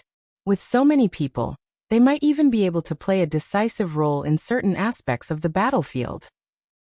Due to the appearance of 5,000 6th Order and 7th Order Open Heaven Realm Masters, Void Land became very busy. On the other hand, Yang Kai arrived at the Shattered Heaven with Ji Lao San after his short detour. He had visited the Shattered Heaven twice in the past. For his first trip here, he had received information about the proprietress and came to save her. In the end, he had been forced to break through to the 5th Order Open Heaven realm, outside the shadowless Cave Heaven. At the time, Yang Kai held great resentment towards the arrogant and domineering attitude of the Cave Heavens and Paradises. Although he never complained to anyone about this resentment, he had secretly made a vow to himself that once he was powerful enough, he would definitely take revenge. They should never have looked down on him just because he was young and poor. However, when he entered the Black Ink battlefield, Yang Kai slowly learned about the Black Ink clan and the efforts of the Cave Heavens and Paradises. As a result, his resentment towards the Cave Heavens and Paradises gradually faded away. What happened to him back then seemed like the result of certain people acting out of personal interest, but the truth was they had simply been following the rules and did not act too extreme. He had only been at the peak of the Emperor realm at the time. If an Open Heaven realm master like Ti Zheng of Myriad Demons Heaven had truly wanted to kill him, it would have taken nothing more than a flick of his finger. What's more, the person who instigated everything died a long time ago. One's personal grudges were nothing compared to the survival of their entire race. If Yang Kai stood in the shoes of the Cave Heavens and Paradises, he would not have hesitated to eliminate any possible future dangers. His second trip to the Shattered Heaven was purely for cultivation purposes. Unfortunately, he encountered Blood Crow and experienced bad luck as a result. Blood Crow was eventually captured by the fisherman uncle of Bright King Cave Heaven, and then held captive here, only to later be sent to the Black Ink battlefield to kill the Black Ink clan. It was also during Yang Kai's second trip to the Shattered Heaven that he fled to the Divine Spirit Ancestral Land under the pursuit of the Chungyang. He experienced numerous opportunities during that trip to the Divine Spirit Ancestral Land. This could be considered his third trip to the Shattered Heaven. Yang Kai had not known that the Shattered Heaven was connected to the entrance to the Black Ink battlefield, or that the disciples from the Cave Heavens and Paradises would first need to travel through the Shattered Heaven to reach the No-Return Pass. After all, he had not entered the Black Ink battlefield through the official route, but through the Void Corridor in Black Territory instead. Despite returning to a place he was familiar with, Yang Kai was in no mood to enjoy his surroundings and simply concentrated on traveling quickly. A few days later, however, the small dragon that had been wrapped around Yang Kai's wrist all this time suddenly called out, "I sense the aura of Black Ink strength." During their travels, Ji Lao San had not bothered to transform back to his original form, and simply remained wrapped around Yang Kai's arm. Yang Kai's speed was incredible after all, so it was more convenient for them to travel in this manner. Besides, Ji Lao San's foundation had been badly damaged back in the No-Return Pass, so this was a good opportunity for him to recuperate from his wounds. When Ji Lao San suddenly spoke up, Yang Kai was startled so badly that he almost tripped over his own feet. Coming to an abrupt halt, he muttered, "Why would there be traces of Black Ink strength here? This place is not the Black Ink battlefield or the barren territory. Where did such traces of black ink strength come from? His first thought was that the barren territory had been breached, and the Black Ink clan had invaded the Shattered Heaven. But upon further consideration, Yang Kai knew that could not be the case. If the Black Ink clan had broken through the defense line of the barren territory, then the Shattered Heaven would be ravaged by war. How could the situation in the Shattered Heaven remain so peaceful? Immediately after that, he became puzzled. Even I don't sense any trace of Black Ink's strength here. How did Ji Lao-san sense it? When Yang Kai voiced his question, Ji Lao-san answered, "As you know, the Dragon and Phoenix clans have been responsible for guarding the no-return pass since it was first established. Unfortunately, there's nothing to do there all day long, and our only options were either to sleep or to cultivate. We couldn't even leave the no-return pass, so it was extremely boring. The Dragon Clan seniors from several generations ago were so bored that they began experimenting with creating a brand new secret technique. The secret technique allows us to detect Black Ink's strength by activating our powers as divine spirits, but its use is quite limited. The Dragon Clan couldn't be bothered to cultivate this secret technique, and simply stored it away to collect dust. It wasn't until the Black Ink clan attacked the no-return pass that I began cultivating this secret technique." "And now you sense the existence of Black Ink strength here?" Yang Kai asked solemnly.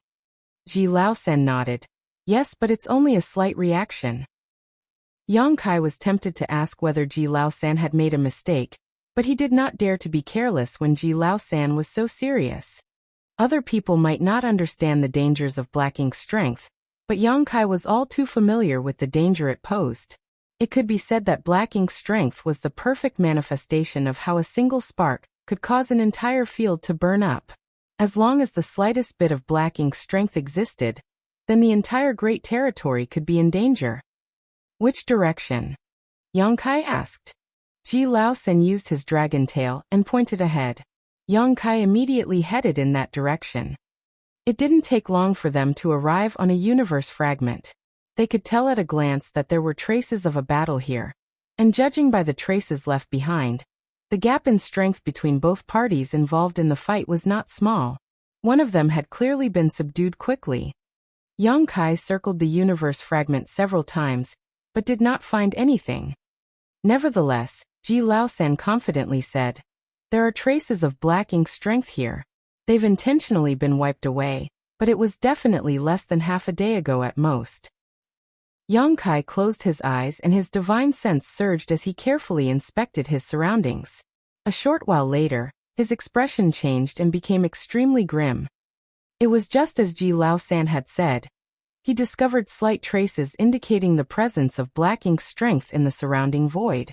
It was a very slight signature, almost impossible to perceive. However, he could not be more familiar with Black Ink's strength after fighting the Black Ink clan for so many years. Yang Kai couldn't help feeling a chill shoot up his back. Why was there Black Ink strength in the Shattered Heaven? Was there a Black Ink clansman here? Or could it be a Black Ink disciple instead of a Black Ink clansman? The Black Ink strength here had already dissipated, clearly indicating that somebody had activated Black Ink's strength before erasing traces of it. Combined with the traces of battle that could be found on the universe fragment, there was a high probability that a Black Ink clansman or a Black Ink disciple had corrupted another person with Black Ink strength here. If it was something that took place half a day ago, the Black Ink clansman or Black Ink disciple could not have gone far, so Yang Kai hurriedly searched his surroundings. Another half a day passed. Standing above a spirit province, Yang Kai observed what was happening below. There was no shortage of spirit provinces where many cultivators gathered in the Shattered Heaven. The environment in the Shattered Heaven might be harsh, but this unique environment also contained many opportunities. That was why the Shattered Heaven often attracted adventurous cultivators to explore its depths. What's more, criminals from various great territories and traders who turned their backs on their master sects would seek shelter in the Shattered Heaven. Over countless years of accumulation, the prosperity and liveliness of certain areas in the Shattered Heaven would not lose to any other great territory. Be that as it may, the Shattered Heaven was different from the other great territories. The balance of power here was not based on various sects or clans, but instead divided among countless great forces. Needless to say, Eighth Order Open Heaven Realm divine monarchs like Chengyang stood above them all. The spirit province ahead was the territory of one of these great forces. It was just that Yang Kai was not very familiar with the Shattered Heaven, so he did not know which great force this spirit province belonged to. However, Ji Lao San immediately gave another warning as soon as they arrived here. He told Yang Kai that he could sense the aura of the black ink strength coming from the spirit province, so it was obvious that somebody here had activated their black ink strength recently. After observing silently for some time, Yang Kai took a step forward and descended towards the spirit province.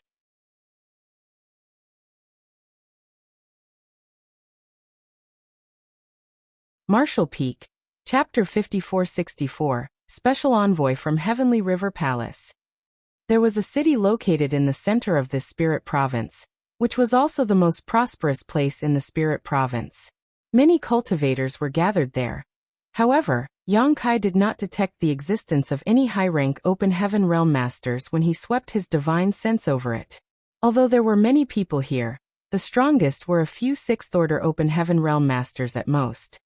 While Ji Lao San could detect the aura of black ink strength coming from the spirit province, he could not figure out the exact location. Yang Kai couldn't help feeling troubled. How was he supposed to search for the root of the black ink strength in such a dense crowd? At the very least, he could be certain that there were no black ink clansmen here. If a black ink clansman was hiding here, Yang Kai's Eighth Order strength would allow him to see through any disguise at a glance. Since there was no black ink clansman here, it could only be a black ink disciple. Under normal circumstances, a black ink disciple was no different from an ordinary person until they activated their black ink strength and revealed their true nature. Of course, Yang Kai could not check every single person in the spirit province as that would just take too much time. In any case, the question that bothered him the most was the reason for the appearance of a black ink disciple in the Shattered Heaven. If there was a black ink disciple, then there had to be a source of black ink strength. Where was the source? A trace of unease grew in the depths of his heart, as it felt as though something ominous was about to occur. Just as he was thinking about how to search for the hidden black ink disciple, two streams of light appeared in the sky and descended. The newcomers gave off an imposing aura, clearly showing no intention of concealing their presence whatsoever. Moreover, they were both Sixth Order Open Heaven Realm Masters.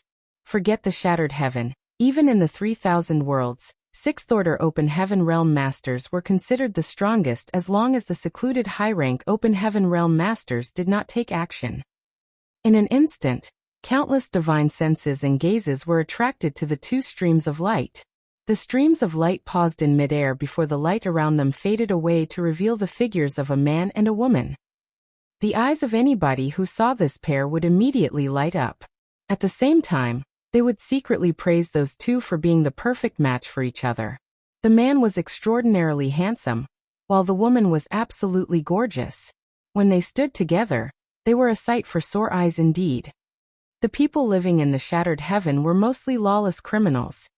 Therefore, numerous lecherous gazes immediately fixed upon the woman's graceful form. They secretly swallowed nervously, thinking that if they could become intimate with such a stunning beauty for a night, death would not be too high a price to pay. The woman was evidently accustomed to such gazes, so she simply snorted coldly before ignoring them. On the other hand, the man revealed great dissatisfaction, surging his divine sense, and causing many Fourth Order and Fifth Order Open Heaven Realm Masters to clutch at their heads and scream in agony. After teaching these lawless criminals a lesson, he announced loudly, "Heavenly River Divine Monarch has an order to convey. Where is the person in charge of this spirit province? Come out and receive the orders immediately." As soon as the words left his mouth, the expressions of the cultivators on the spirit province changed greatly. Those who were watching the woman with lustful gazes quickly lowered their heads, and did not dare to take another look. That couldn't be helped, as the name Heavenly River Divine Monarch carried far too much weight.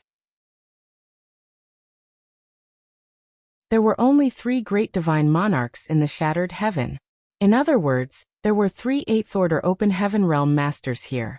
One of them was Bright Sun Divine Monarch, Chengyang, who pursued Yongkai in the past, while the other two were Heavenly River Divine Monarch, Tianluo, and Withering Flame Divine Monarch, Ku Yan. These three had refused to be controlled by the cave heavens and paradises, so they fled to the Shattered Heaven for shelter. Tens of thousands of years had passed since they entered the Shattered Heaven, and they gradually improved from the 7th Order Open Heaven Realm to the 8th Order Open Heaven Realm.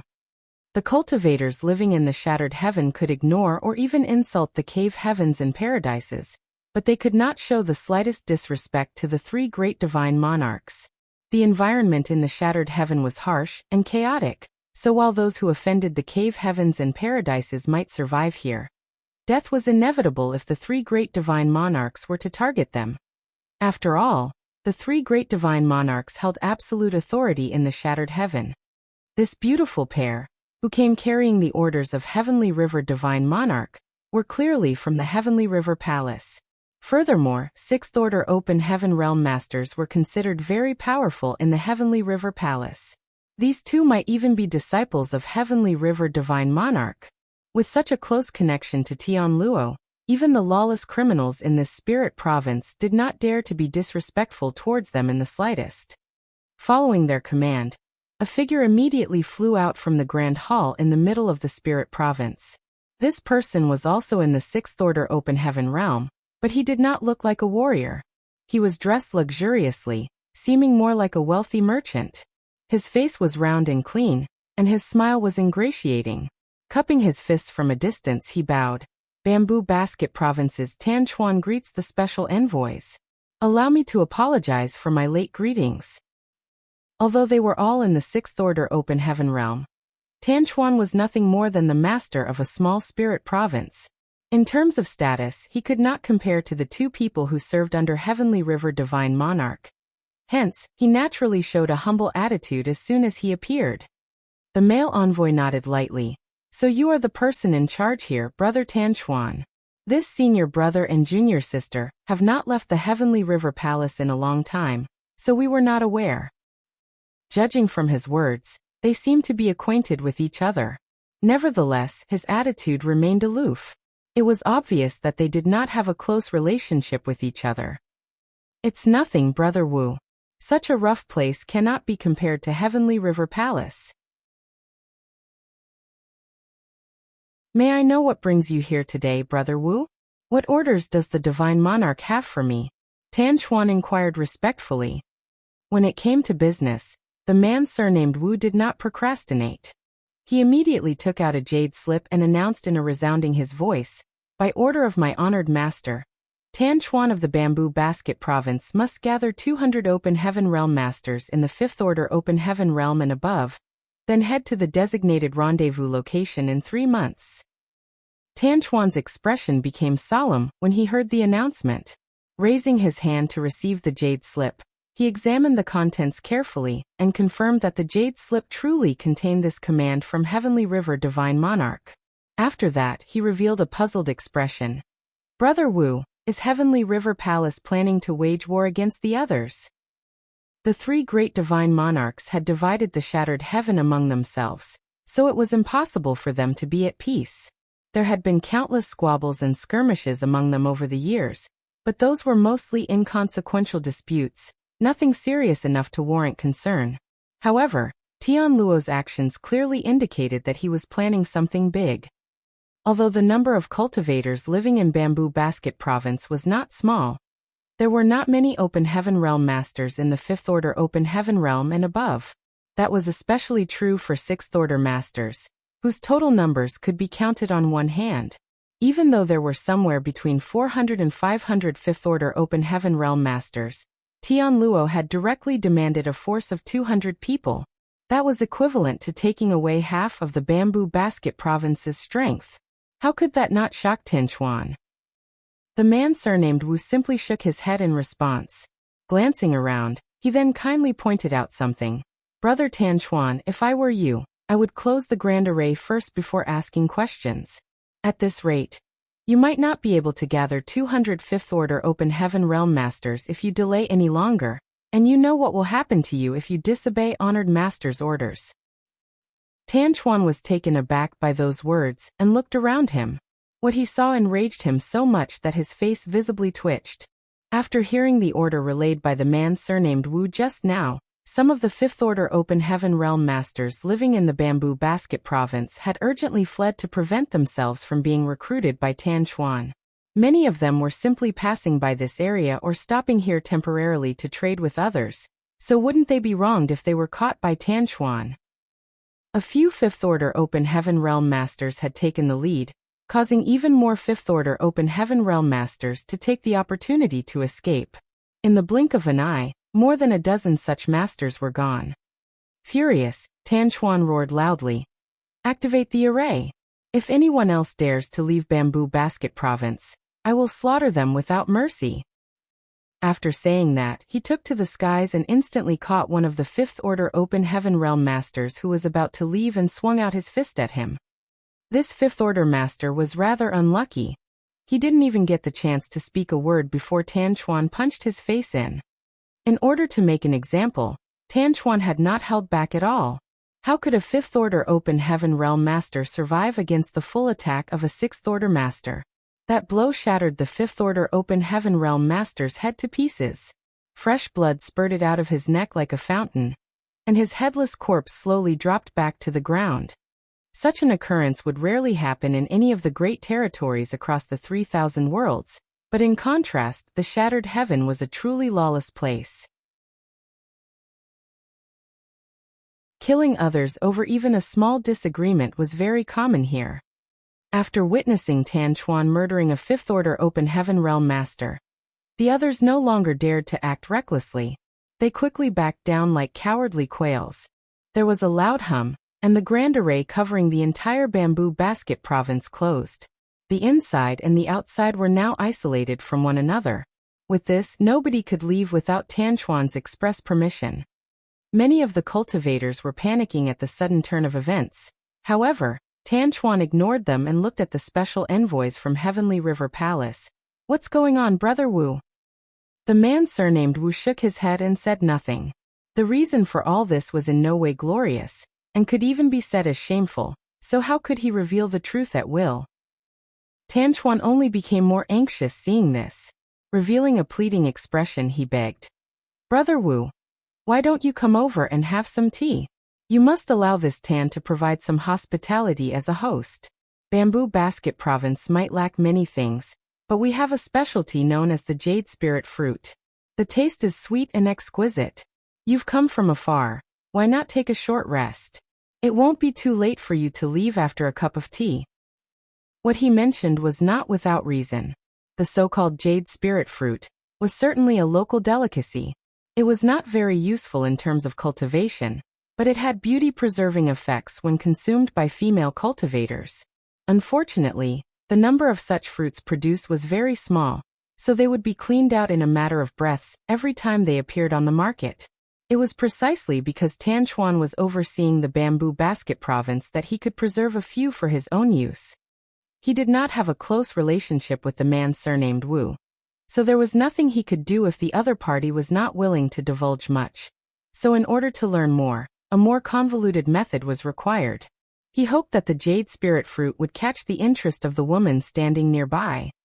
Sure enough, the eyes of the woman, who had remained silent and indifferent all this while, suddenly brightened at the words jade spirit fruit. As a disciple of Heavenly River Divine Monarch, it was only natural for her to know about the jade spirit fruit. It was just that these fruits were often shared among the wives and concubines of Heavenly River Divine Monarch, whenever they were offered to Heavenly River Palace. So how could she hope to get any? Women would always be conscious of their appearance. Even if she was in the Sixth Order Open Heaven realm, and her appearance could be described as youthful, she still wished to look young forever. Nevertheless, she said nothing and simply used her large eyes to plead with her senior brother. After spending so many years together, how could the man surnamed Wu not understand the meaning behind that look? Thinking to himself that a moment of delay would not hurt, he nodded in agreement. "Good. We can rest for a moment before we leave." Tan Chuan was overjoyed and quickly motioned his hand to guide them. "This way, please." A short while later, Tan Chuan led the two envoys from Heavenly River Palace into the Grand Hall and sat down. The man surnamed Wu was thinking about how he should respond if Tan Chuan brought up the matter from earlier. After all, one was generally partial towards those who bestowed favors upon others. His junior sister had benefited from Tan Chuan, so it would not be reasonable for him to ignore the latter's inquiry. Unexpectedly, Tan Chuan did not mention the matter, and simply had a leisurely chat with the man surnamed Wu. The man surnamed Wu was very satisfied, thinking that Tan Chuan knew how to show proper respect, causing his impression of the latter to increase significantly. After a short wait, a servant brought over a platter of spirit fruits. These spirit fruits were the size of a fist and crystal clear. Moreover, a sweet fragrance permeated the air. The woman from Heavenly River Palace stared at the jade spirit fruits without blinking. She immediately fell in love with the appearance of the fruits and couldn't bring herself to eat them. Just as she was about to put them away, Tan Chuan suddenly turned towards her. "These fruits are freshly picked. You, young lady, should eat them immediately for the best effect."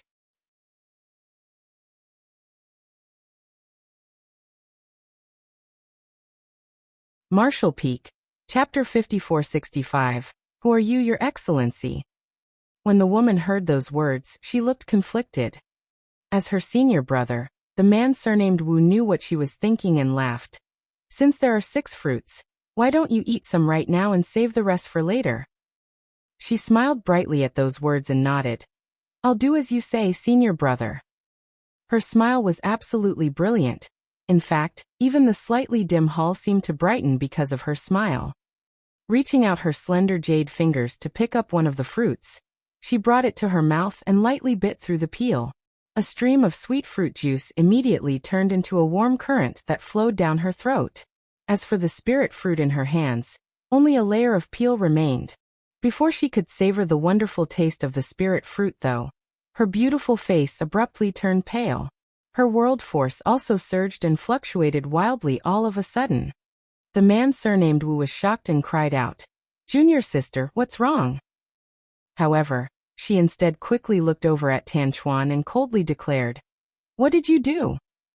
When she swallowed the fruit juice, she clearly felt a strange energy entering her body at the same time.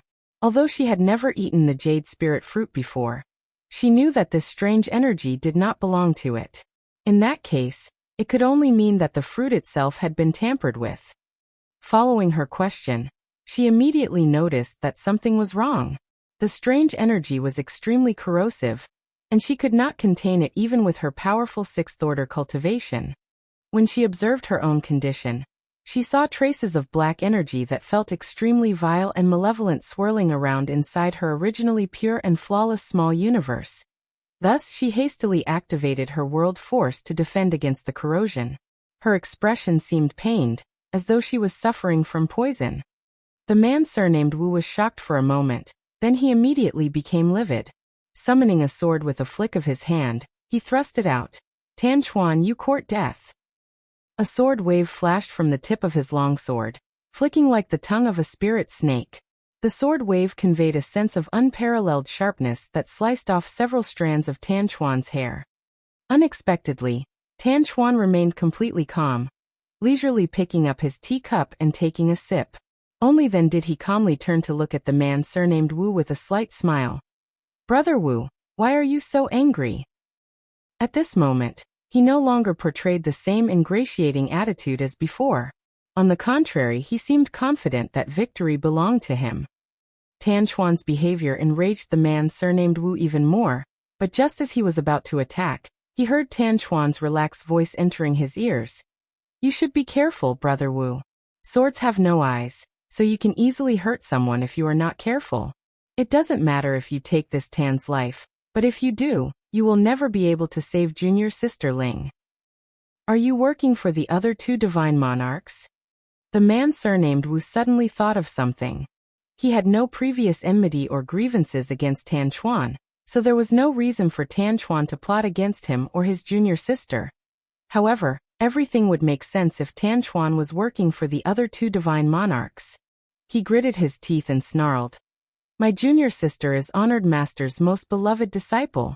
If anything happens to her, Even the other two divine monarchs will not be able to protect you.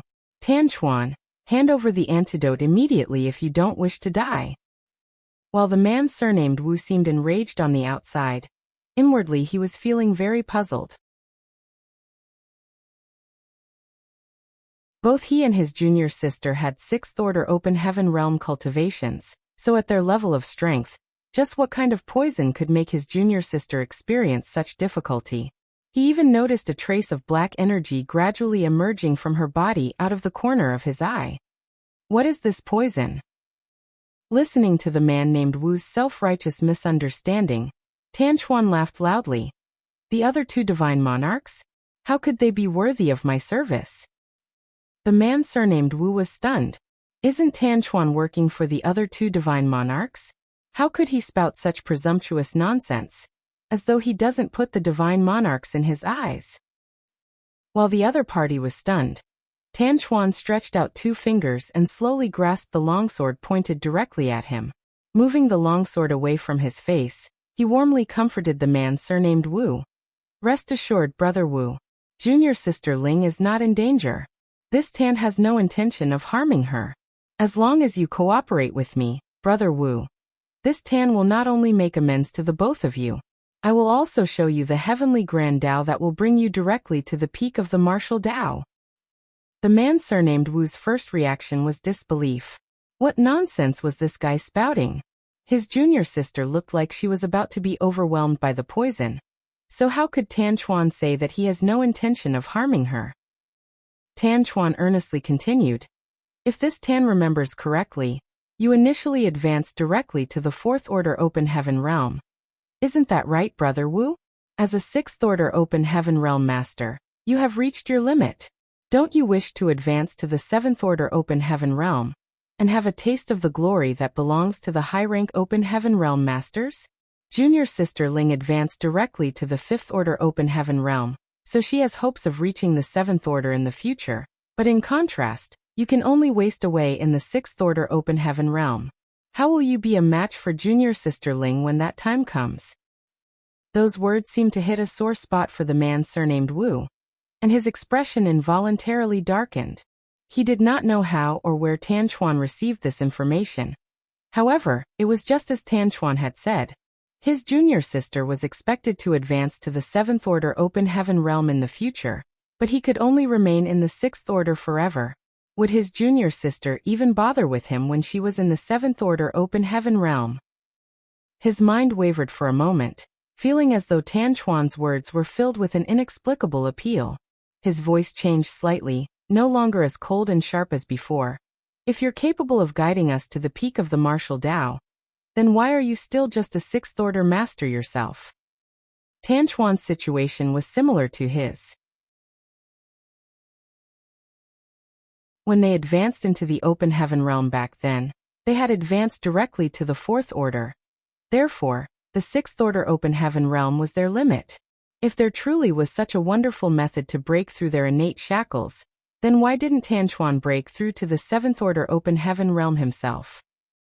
Upon hearing the other party's question, Tan Chuan chuckled softly and circulated his strength. His entire body suddenly turned black, and his aura increased steadily. Under the stunned gaze of the man surnamed Wu, Tan Chuan's aura quickly broke through the limits of what a 6th order master should have and gradually increased to the 7th order. Following the surge of aura, his figure that resembled a wealthy merchant also began to swell. Then he soon withdrew his aura and returned to normal, looking no different from before. He then said mildly, "If this Tan wishes to break through to the 7th order open heaven realm, I can do so at any time." "How did you?" The man surnamed Wu blanked out completely in astonishment. He instinctively refused to believe what he was witnessing, but all his senses indicated that Tan Chuan's words were not false. "Senior brother." The woman who was currently fighting against the corrosion in her body shouted, "It's black ink strength." "What?" The man surnamed Wu turned pale with fright. "Is this black ink strength?" Several months ago, they had been completely oblivious to the existence of something like black ink strength, but then one particular day, 2 honored guests in the 8th order open heaven realm came to Heavenly River Palace. They had not known the identity of those honored guests, but they left quickly after an extensive discussion with Heavenly River Divine Monarch. Afterwards, Tian Luo had summoned them and given them an important task. They were ordered to head to the spirit provinces under the jurisdiction of Heavenly River Palace, recruit Open Heaven Realm Masters in the 5th Order and above, and rendezvous at the designated location within a short time limit. Heavenly River Divine Monarch also told them about certain matters that day. It was at that moment that they learned the identity of the honored guests who arrived at Heavenly River Palace that day. The 2 honored guests were 8th Order ancestors from the Cave Heavens and Paradises, who came to ask for Tian Luo's cooperation in a war concerning the survival of the 3,000 worlds. This war apparently involved many secrets and concerned the survival of the human race as a whole, so even the Shattered Heaven could not turn a blind eye to the situation. It was also from Heavenly River Divine Monarch that they learned about the existence of the Black Ink Clan and Black Ink Strength.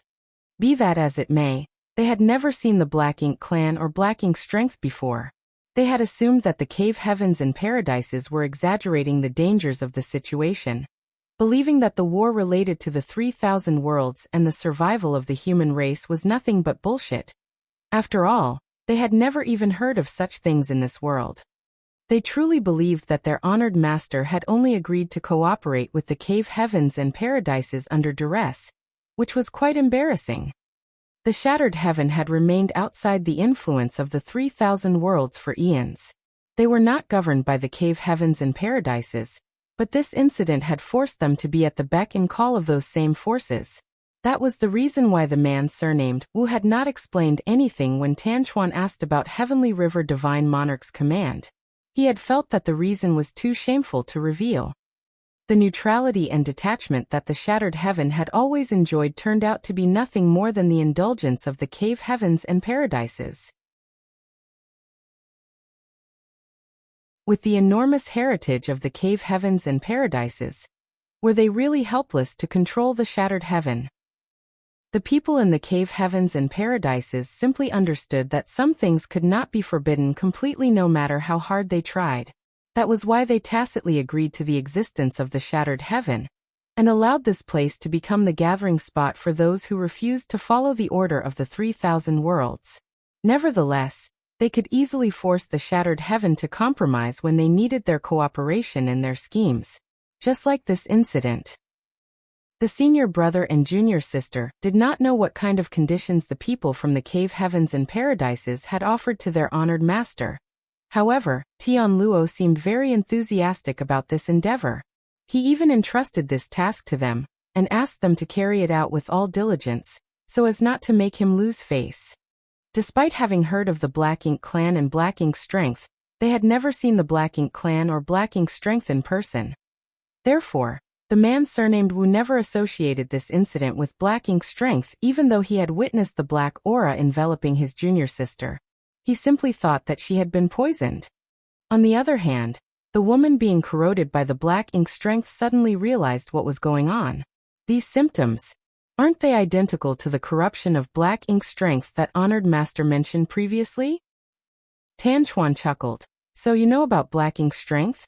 Since you already know, then that saves this Tan the effort of explaining the situation to you. That's right. This is Black Ink Strength. The man surnamed Wu felt a chill in his heart. Are you a Black Ink disciple? No wonder Tanchuan showed no particular signs of abnormality earlier. He had heard that Black Ink disciples looked no different from ordinary people, but their true nature had long been lost. Tanchuan laughed lightly. So what if I am? Besides, this Tan is not the only Black Ink disciple in this place. After his declaration, 4 figures suddenly walked out of the shadows of the Grand Hall. One was in the 5th Order Open Heaven Realm, and 2 were in the 6th Order. The last person was completely wrapped in darkness, so his face could not be seen. His exact cultivation could not be determined either, but anybody could tell that he was very powerful. The expression of the man surnamed Wu changed drastically as he grabbed his junior sister and rushed into the sky to try to escape this place immediately. A person would completely lose their true self once they were corrupted by Black Ink Strength. Even if he could advance to the 7th Order Open Heaven Realm, would he even be himself at that point? Nobody faced with such a choice would willingly compromise on something like that unless they were absolutely desperate. Unfortunately, he failed to escape. He barely managed to flee more than a dozen meters before being stopped by a transparent light barrier. It turned out that a grand array had been set up in the grand hall at some point in time, isolating the inside from the outside. At this moment, the man surnamed Wu finally understood why Tan Chuan seemed so confident about his victory. Tan Chuan had probably planned out everything from the moment he invited the senior brother and junior sister duo to his palace. The man surnamed Wu could only laugh bitterly at how they had stupidly walked into the trap without knowing anything. The enemy had at least 3 Sixth Order Open Heaven Realm Masters, and they were stuck inside the Grand Array with them. Under these circumstances, he had no choice but to admit that he and his junior sister were not their opponents even if they combined their strength. Things were looking very dismal for them at the moment. Even so, he refused to give up and wait for death. He spun around and protected his junior sister behind him. At the same time, he drew his long sword and prepared his battle cry to bolster his courage. However, he couldn't help feeling surprised by the scene unfolding before him as Tan Chuan and the others were no longer paying any attention to him.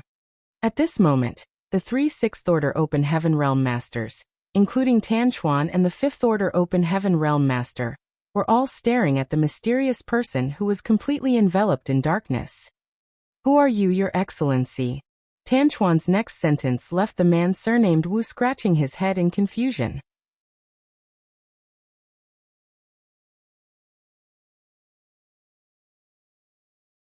Marshall Peak, Chapter 5466 Swindled and Abducted.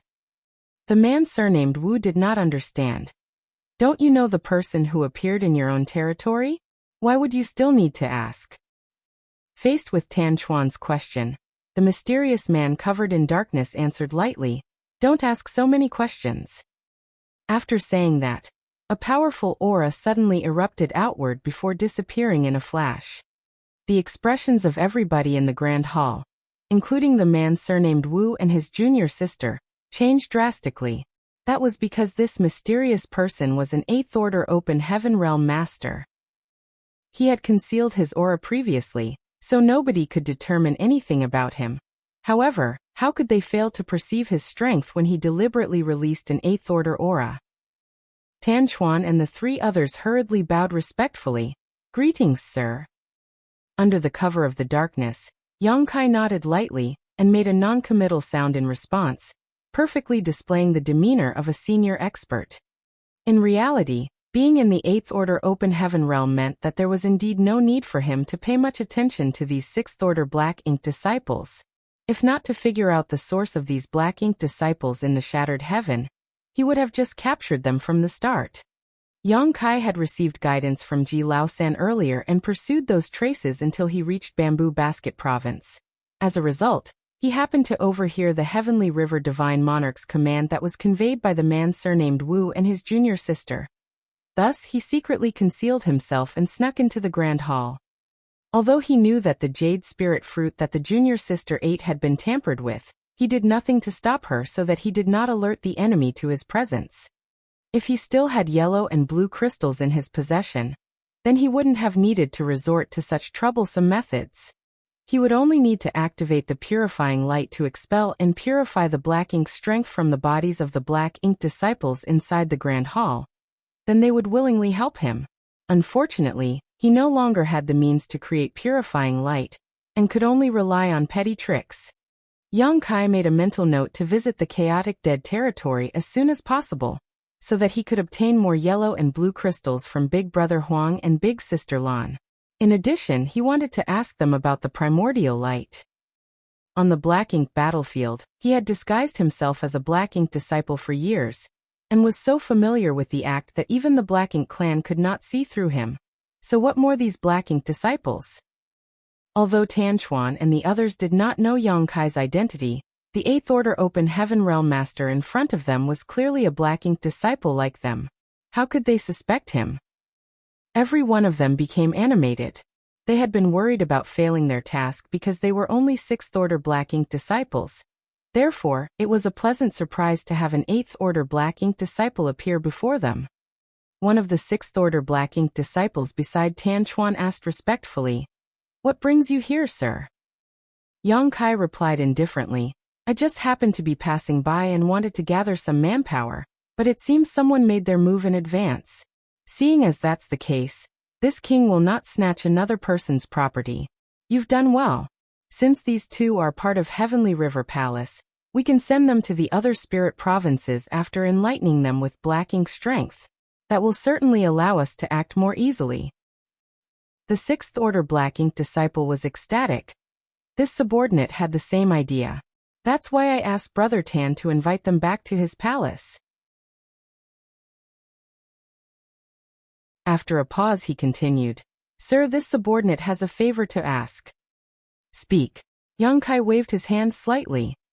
The 6th Order Black Ink disciple said, "Sir, I'm sure you've seen the situation here. Our forces in Bamboo Basket Province are too weak. Although we have several 6th Order Black Ink disciples on our side, it will take great effort for us to corrupt all the cultivators here with Black Ink strength. This subordinate implores you to take action, sir. With your help, Bamboo Basket Province will definitely fall into our hands." Following that statement, the man surnamed Wu felt the color draining from his face. It was difficult to imagine what the situation would be like if all the cultivators in Bamboo Basket Province were corrupted by Black Ink strength. "You want me to take action?" Yang Kai raised his brow at those words, and his smile deepened meaningfully. "Is the one behind you willing to accept such an arrangement?" The 6th Order Black Ink disciple replied straightforwardly, "Please rest assured, sir. It is pure coincidence for this subordinate to meet you here. After gifting me with Black Ink strength, he only gave me orders to convert more companions with Black Ink strength. There were no other orders." Yang Kai frowned and looked displeased. "Whoever it is sure is careless. Where did he go?" During this brief exchange, he managed to figure out that the person who actually held decisive authority here was not the master of Bamboo Basket Province, Tan Chuan. On the contrary, it was this 6th Order Black Ink disciple who was speaking to him. This 6th Order Black Ink disciple had most likely encountered a higher order Black Ink disciple somewhere. After he was corrupted by Black Ink strength, he was released with the goal of corrupting all the cultivators in Bamboo Basket Province. He probably bumped into the 5th Order Open Heaven Realm Master during his return trip. Seizing the opportunity, he had taken action out in the void to quickly subdue the latter. That would explain why Yang Kai and Ji Laosan first found traces of Black Ink strength on a universe fragment some distance from here. It was because this person used Black Ink strength to corrupt the 5th Order Open Heaven Realm Master, and left traces behind, allowing Ji Laosan to notice. Afterwards, this 6th Order Black Ink disciple brought the 5th Order Master back to Bamboo Basket Province with him. It was here that Tan Chuan and the other 6th Order Open Heaven Realm Master were also corrupted by Black Ink strength. Although they were all in the 6th Order Open Heaven Realm, Tan Chuan and the other 6th Order Open Heaven Realm Master were likely caught unprepared. Combined with the powerful corruptive nature of Black Ink strength, they were practically powerless to resist. Yang Kai secretly heaved a sigh of relief. It would seem that the situation was not too bad. Seeing as he managed to arrive here in time, the only Black Ink disciples on Bamboo Basket Province were probably the ones standing in front of him right now. If he had been a few days later, the situation might not have been so easily resolved. Even though his question earlier seemed casual, it was the one that Yang Kai was most concerned about getting an answer to. He wanted to know the whereabouts of the Black Ink disciple, who corrupted this 6th Order Black Ink disciple with Black Ink strength. Only by finding the original Black Ink disciple could he get to the bottom of this matter and figure out the source of Black Ink's strength in the Shattered Heaven. Faced with Yang Kai's inquiries, the 6th Order Black Ink disciple did not suspect anything and quickly answered, "Sir did not tell me where he was going, but this subordinate noticed that he and another companion were traveling towards the Shattered Ruins." Beneath the darkness, Yang Kai's expression changed slightly. The Shattered Ruins. The Shattered Ruins was the most dangerous forbidden zone in the Shattered Heaven, as well as the location of the Divine Spirit's ancestral land. Surrounding the Shattered Ruins was the Divine Ability Sea, which was filled with enormous dangers. Why is a black ink disciple heading in the direction of shattered ruins? And judging from what this sixth-order black ink disciple had said, it sounds like there was more than one black ink disciple. In fact, there are two of them. What is their realm? Where did they come from? Yang Kai did not know anything. Did they mention why they were heading there? Yang Kai inquired. The sixth-order black ink disciple shook his head. No. What were their cultivations?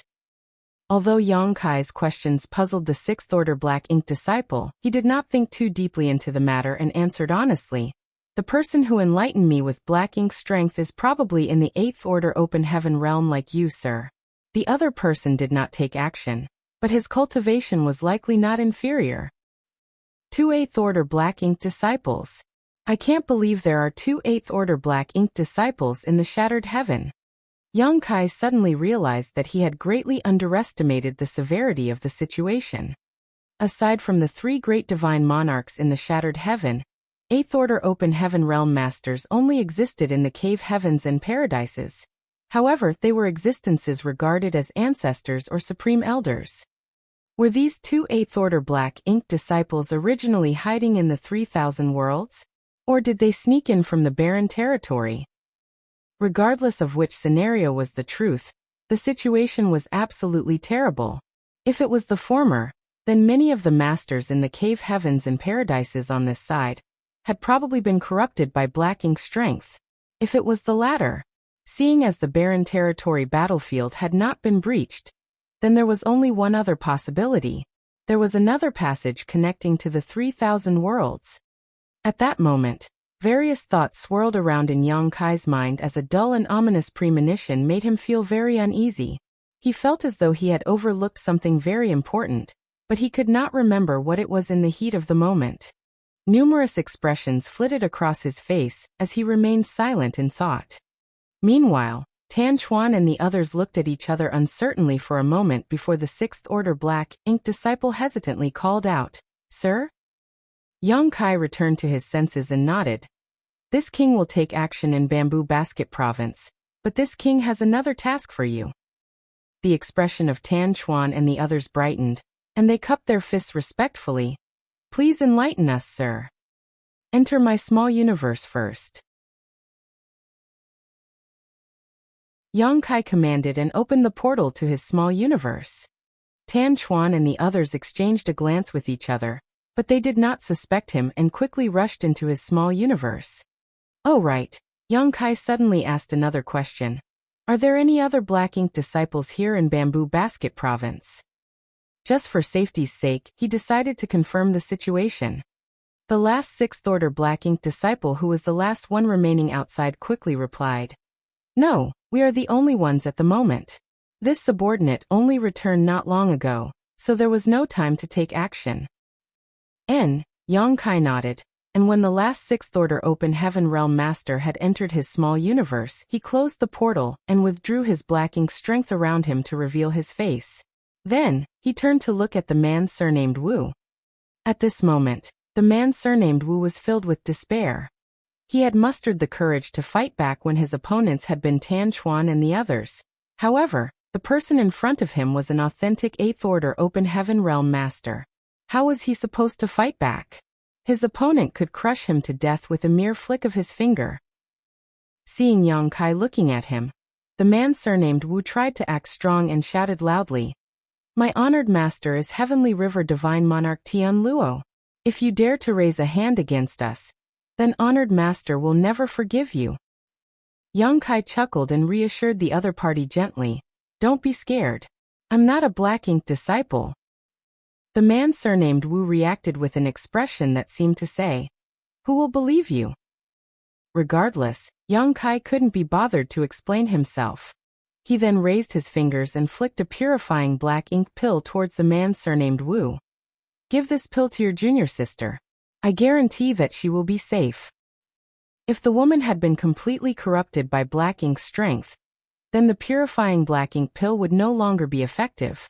Be that as it may, the medicinal efficacies of the purifying black ink pill would still be effective under the current circumstances.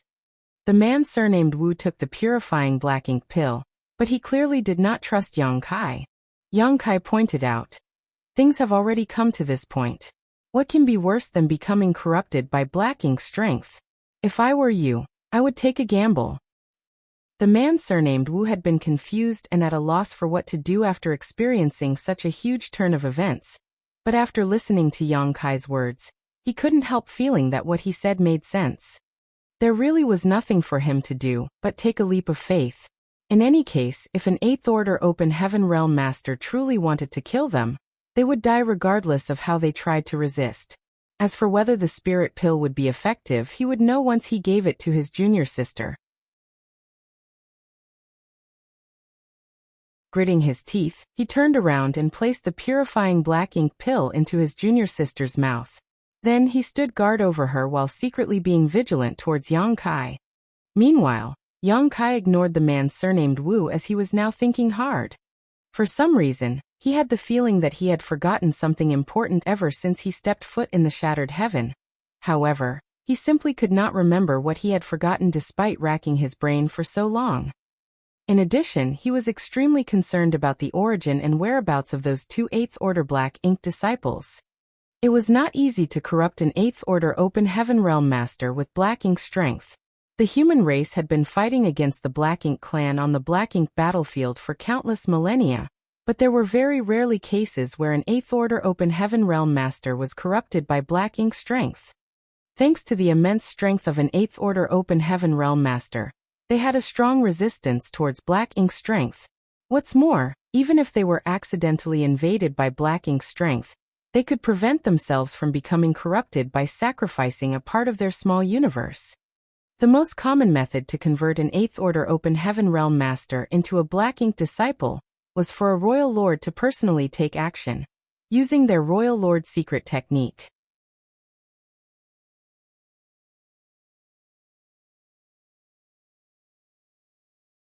Marshall Peak. Chapter 5467. Can you be more shameless?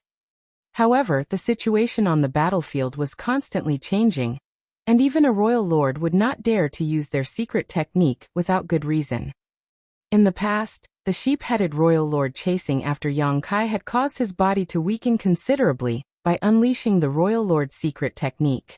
Immediately after, he had taken the full brunt of Yang Kai's Sun and Moon Divine Wheel, which played a big role in how a mere Eighth Order Open Heaven Realm Master was able to kill him. Unless there was no other choice or under the premise that their safety was guaranteed, a Royal Lord would never use the Royal Lord's secret technique to corrupt an Eighth Order Open Heaven Realm Master.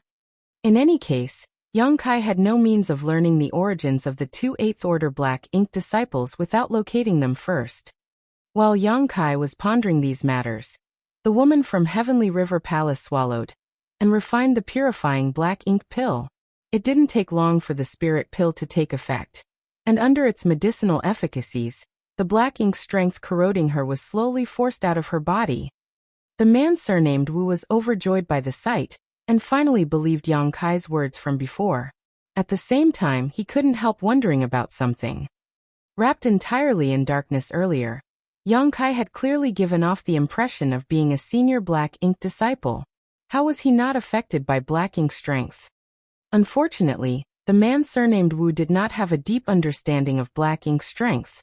All he knew about black ink strength was what he heard from his honored master, so his knowledge was severely limited.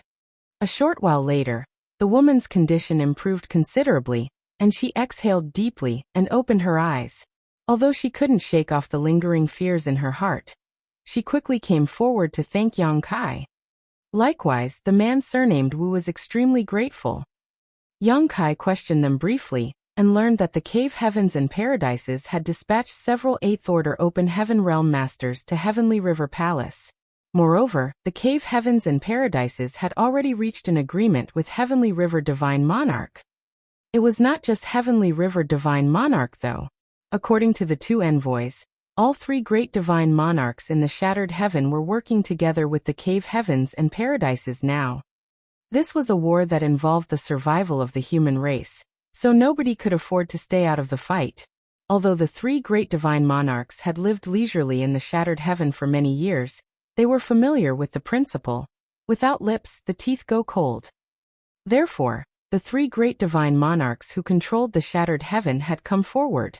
They issued commands to the various spirit provinces, ordering Fifth Order and Sixth Order Open Heaven Realm Masters to gather at the assembly point within the time limit.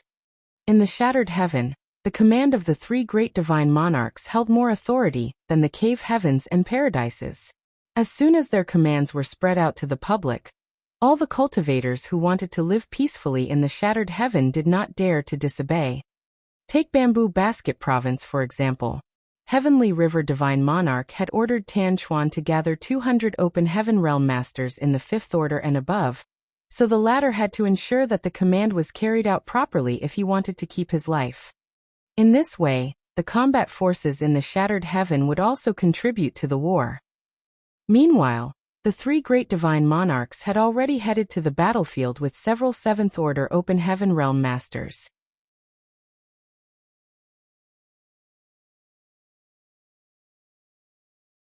The cave heavens and paradises had promised them that they could freely travel to any of the great territories in the 3,000 worlds after the war, regardless of the outcome. As long as they did not commit any outrage, their past transgressions would no longer be pursued.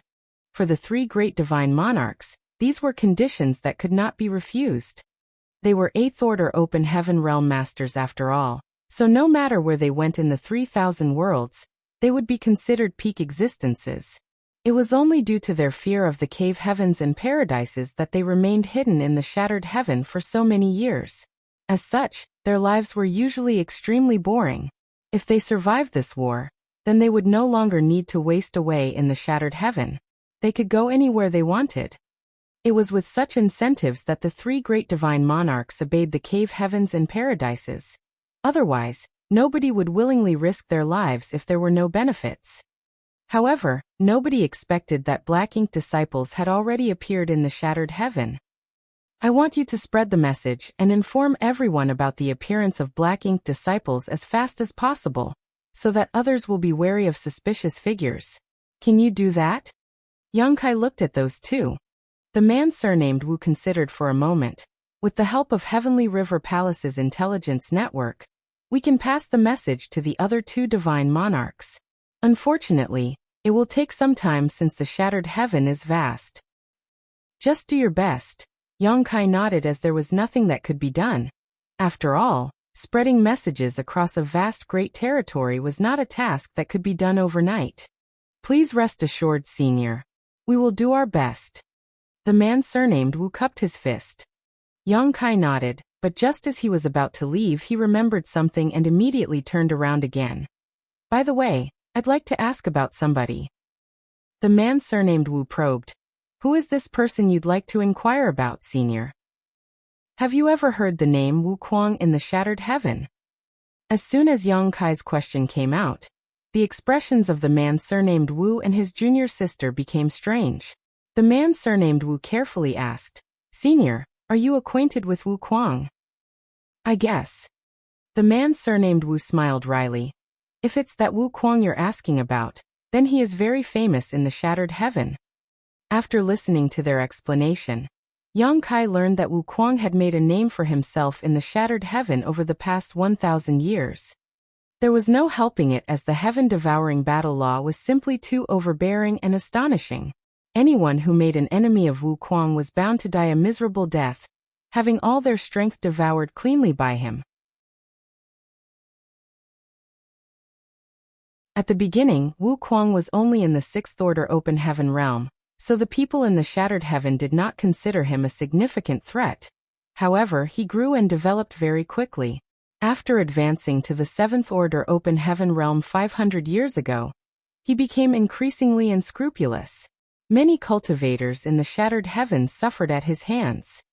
Even the people from Heavenly River Palace, Withering Flame Divine Palace, and Bright Sun Temple were no exception. For that reason, the three great divine monarchs were livid.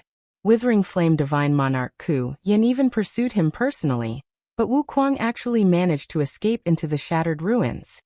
Withering Flame Divine Monarch searched for a full 100 years with no results.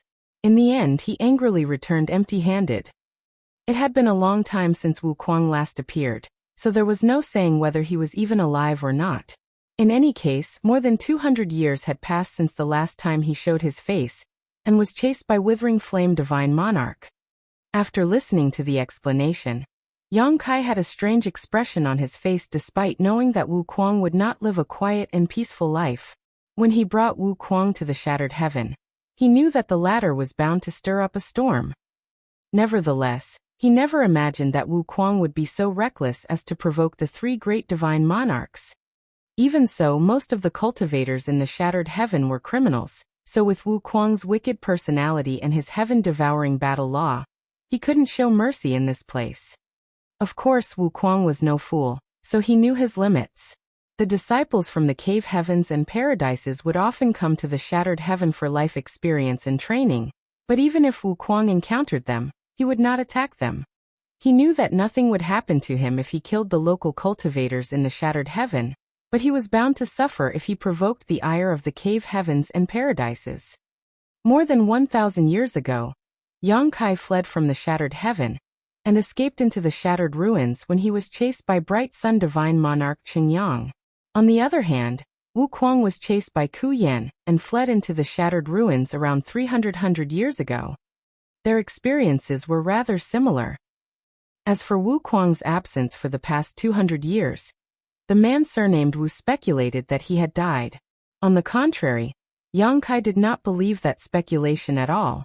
As the saying went, the good die young, but a scourge lasts 1,000 years. By that logic, with how treacherous Wu Kuang was, he would probably live forever. It was just that the shattered ruins was not a pleasant place. The divine ability sea surrounding the outer layer of the shattered ruins was filled with various dangers, so Wu Kuang had most likely been trapped there.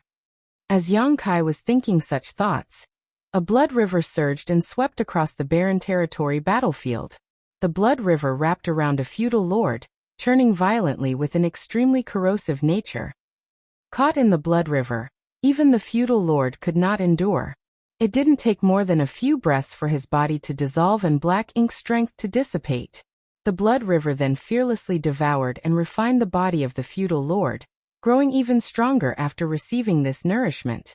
On this battlefield, the only person who could cause such a scene was Blood Crow. Together with Yang Kai during the Great Crusade, Blood Crow had used his Grand Evolution Immoral Bloodlight scripture to refine Black Ink clansmen, and obtained a great harvest as a result. After tasting such benefits, he had continued using this method to fight. Although he suffered some drawbacks after refining Black Ink clansmen, he would be safe as long as he consumed large amounts of the purifying Black Ink pill, or used the purifying light in the purifying Black Ink battleships. Consequently, Blood Crow was the most frequent visitor to the purifying Black Ink battleships at Yinyang Pass. Be that as it may, his growth was extremely remarkable. He could now be considered among the strongest 7th Order masters alive. Even Feng from back then could not compare with him. Combined with his brutal method of fighting the Black Ink clan, even his comrades, who were part of the human race, couldn't help feeling frightened of him. Just as he was about to successfully refine the feudal lord though, a figure rushed over from the side and reached out a hand. A mysterious energy surged, forcefully stealing away most of the energy inside the blood river.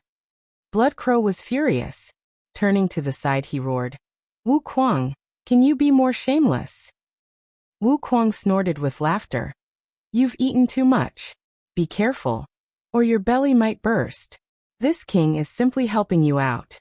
There's no need to thank me." Blood Crow was so furious that his face visibly twitched. He originally thought that Grand Evolution Immortal Bloodlight scripture was the evilest secret art in the world, until he encountered this person known as Wu Kuang on the barren territory battlefield. Wu Kuang cultivated a secret technique, known as the Heaven-Devouring Battle Law. The effects of this secret technique were similar to Grand Evolution Immortal Bloodlight scripture, as they both refined foreign energy to enhance their strength. However, the Grand Evolution Immortal Bloodlight scripture could only refine blood essence, while there was nothing the Heaven-Devouring Battle Law could not refine. Forget the blood essence of the Black Ink clan, even Black Ink strength could be refined with the latter. When Blood Crow first saw Wu Kuang directly refining Black Ink strength, he was shocked to the core. Black Ink's strength was extremely corruptive. Once touched by black ink strength, it would stick to a person like maggots on rotting bones. If the human race did not have purifying light and purifying black ink pills, there would not have been a crusade in the first place. They would also have suffered a crushing defeat by the Black Ink clan during the battle outside the primordial heavens source grand restriction. Without these two methods, Eighth Order Open Heaven Realm Masters could prevent Black Ink's strength from corrupting them to a degree, but Wuquang could just rush straight into the dense Black Ink clouds to refine them. What shocked Bloodcrow even more was that the heaven-devouring battle law was said to be a secret art created by Wuquang himself. This kind of genius was simply awe-inspiring. If that were all, Bloodcrow would have been scrambling over his feet to become close acquaintances with Wuquang to exchange their experiences in refining and devouring. They might even have become close friends. However, Wuquang constantly snatched the benefits that were just about to fall into his hands. Such actions infuriated Bloodcrow and made him hate Wuquang. There was nothing he could do though, since his secret art was inferior. He could only resign himself to his fate or curse at Wuquang even though his prey had been stolen, as he couldn't do anything more to Wuquang.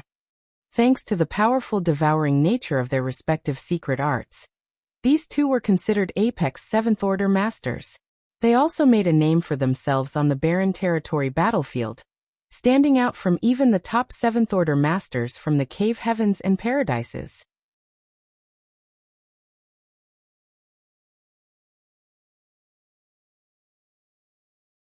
Martial Peak, Chapter 5468, Black Ink Disciple's Goal.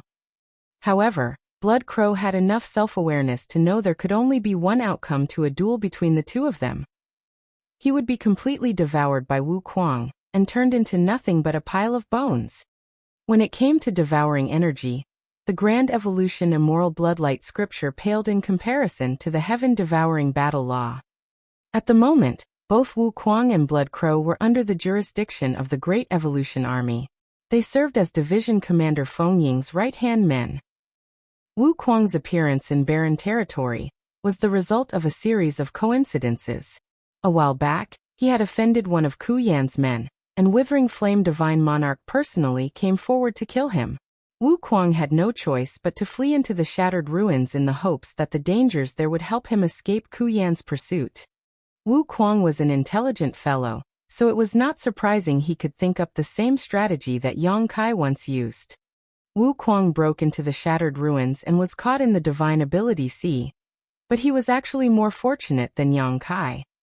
Yang Kai deduced that no one heard anything from Wuquang for 200 years because he was stranded inside the Divine Ability Sea, but in reality, Wuquang managed to get out of that place after just 1 year. Furthermore, he even stumbled into the Divine Spirit Ancestral Land by chance. He had no clue he was in the Divine Spirit Ancestral Land, and assumed that he had fallen into an unknown sealed world. Just as he was searching for opportunities, he chanced upon a golden rooster.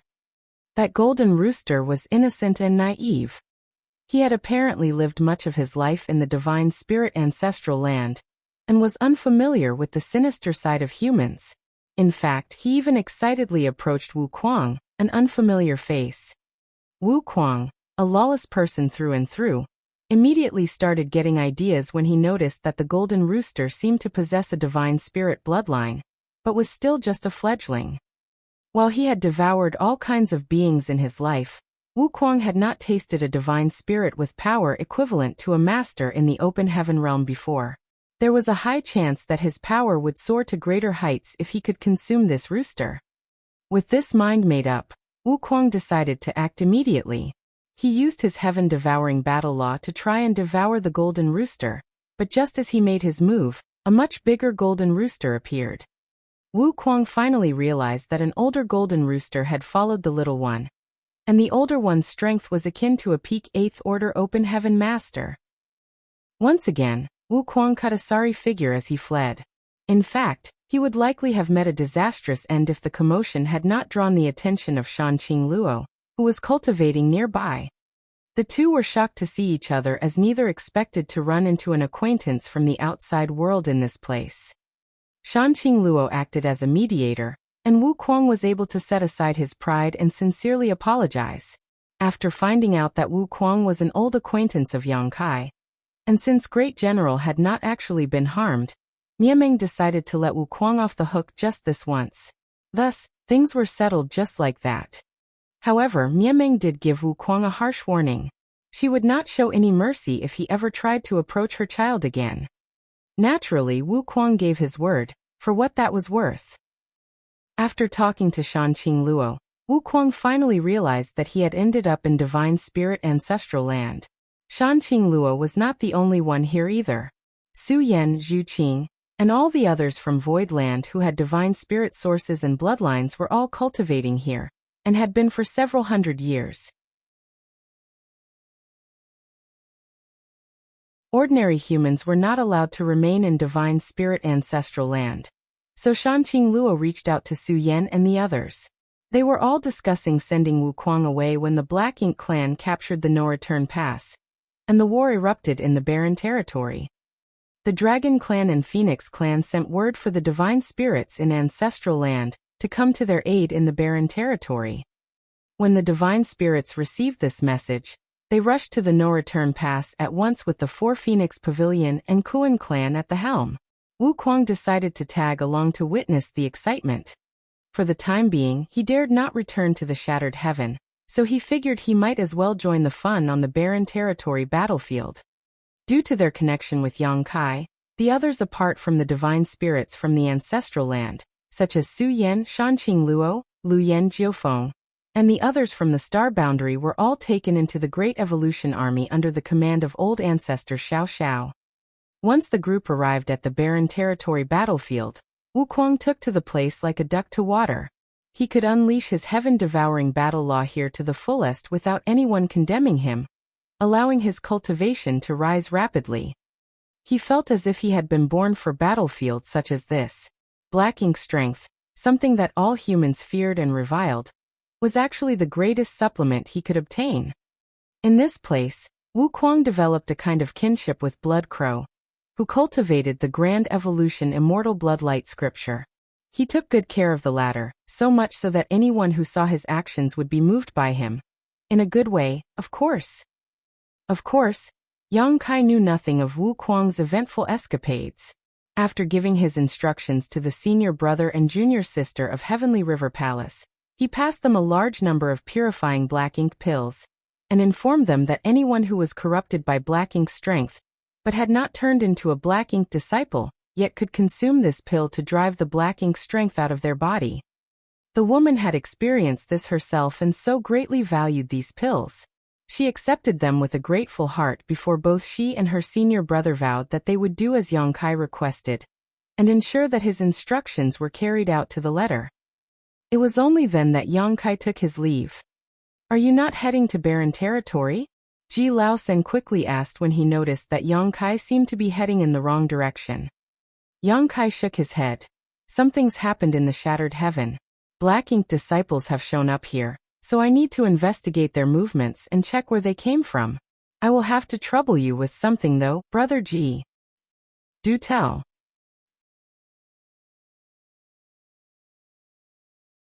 "Make a trip to Barren Territory and tell them that Black Ink disciples have appeared in the Shattered Heaven. Also, please ask the old ancestors there if a Royal Lord has used the Royal Lord secret technique to corrupt some 8th Order Open Heaven Realm Masters. If that's indeed the case, then I'm afraid a portal from the Barren Territory to the Shattered Heaven has somehow been opened. The old ancestors must locate the point of connection and find a way to block the linkage. The Phoenix Clan's leader should be able to take care of it." Ji Lao San was fully aware of the severity of this request, so he immediately nodded and agreed. "I understand. I'll leave for the Barren Territory right now. Also, tell them to send some people over to the Shattered Heaven to guard the territory gates." Since there were Black Ink disciples in the Shattered Heaven, if the humans did not seal off this place at once, it was likely that the threat of the Black Ink clan would soon spread to the other great territories. The situation would still be manageable if the Black Ink clan remained contained within the Shattered Heaven, but it would be impossible to control the threat if too many great territories were infected by Black Ink strength. Yang Kai would have personally gone over the seal off the territory gate to the Shattered Heaven, if he had not been in a rush to pursue the two Eighth-Order Black Ink disciples. Ji Laosan swiftly sprinted for the barren territory's territory gate, while Yang Kai rushed towards the shattered ruins. According to what the Sixth-Order Black Ink disciple said, he ran into the two Eighth-Order Black Ink disciples by chance, and they corrupted him with Black Ink strength. After doing so, they did not tell him to do anything else other than to corrupt other humans with Black Ink strength. From the looks of it, they had no specific motive for doing so, and had merely done it because the opportunity presented itself to them.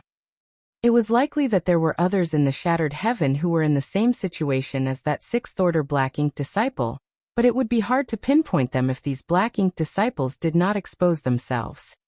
If things were exactly as Yang Kai guessed, then it was very likely that another portal had opened between the barren territory and the shattered heaven. However, the situation in the shattered heaven was still fairly stable, which meant that if a new portal existed, it was probably highly unstable. Or else, the Black Ink clan army would have flooded through the portal and laid siege to the humans instead of merely sending two Eighth-Order Black Ink disciples over. They sent Black Ink disciples because it was easier for them to move about unnoticed since they were humans. If the Black Ink clan showed up instead, everyone would easily recognize them for who they were. How could they possibly engage in subterfuge if everyone targeted them everywhere they went? Yang Kai did not know what the situation was truly like right now, so all of this was just his deductions.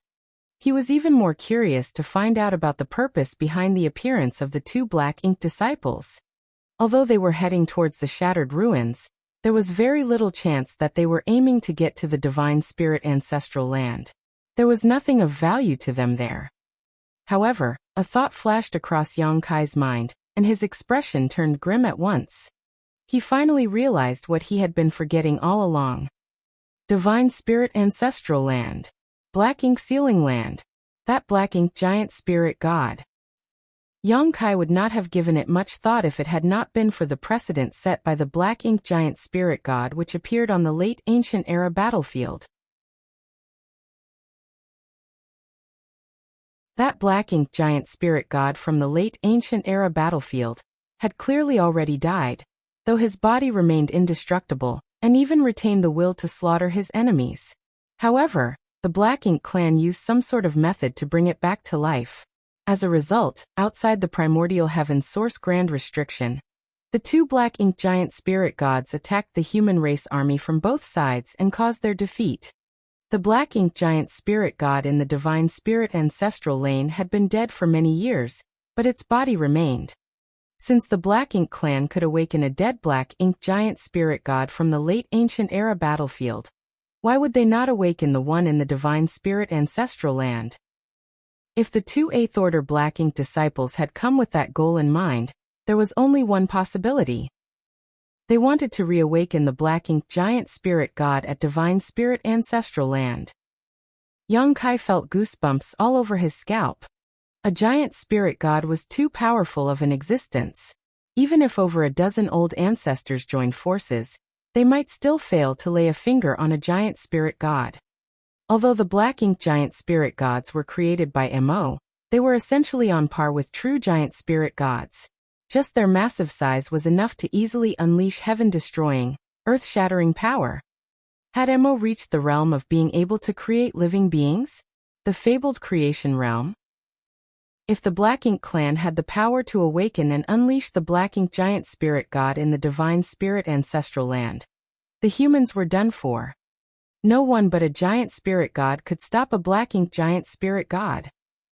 After thinking this through, Yang Kai became frantic and desperately urged his space principles, moving with all speed towards the shattered ruins.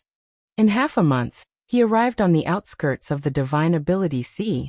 It looked just the same as the last time he came here, as if the passing of time meant nothing in this place.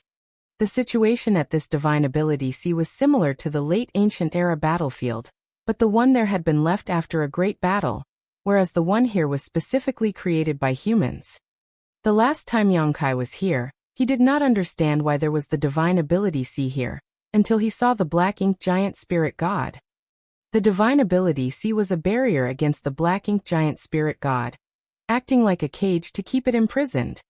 However, the ancestral strength of the Divine Spirit Ancestral Land was able to suppress Black Ink's strength, and the Dragon Emperor and Phoenix Empress of that generation used the sacred treasures of 16 Divine Spirit clans to forge an immense sealing array.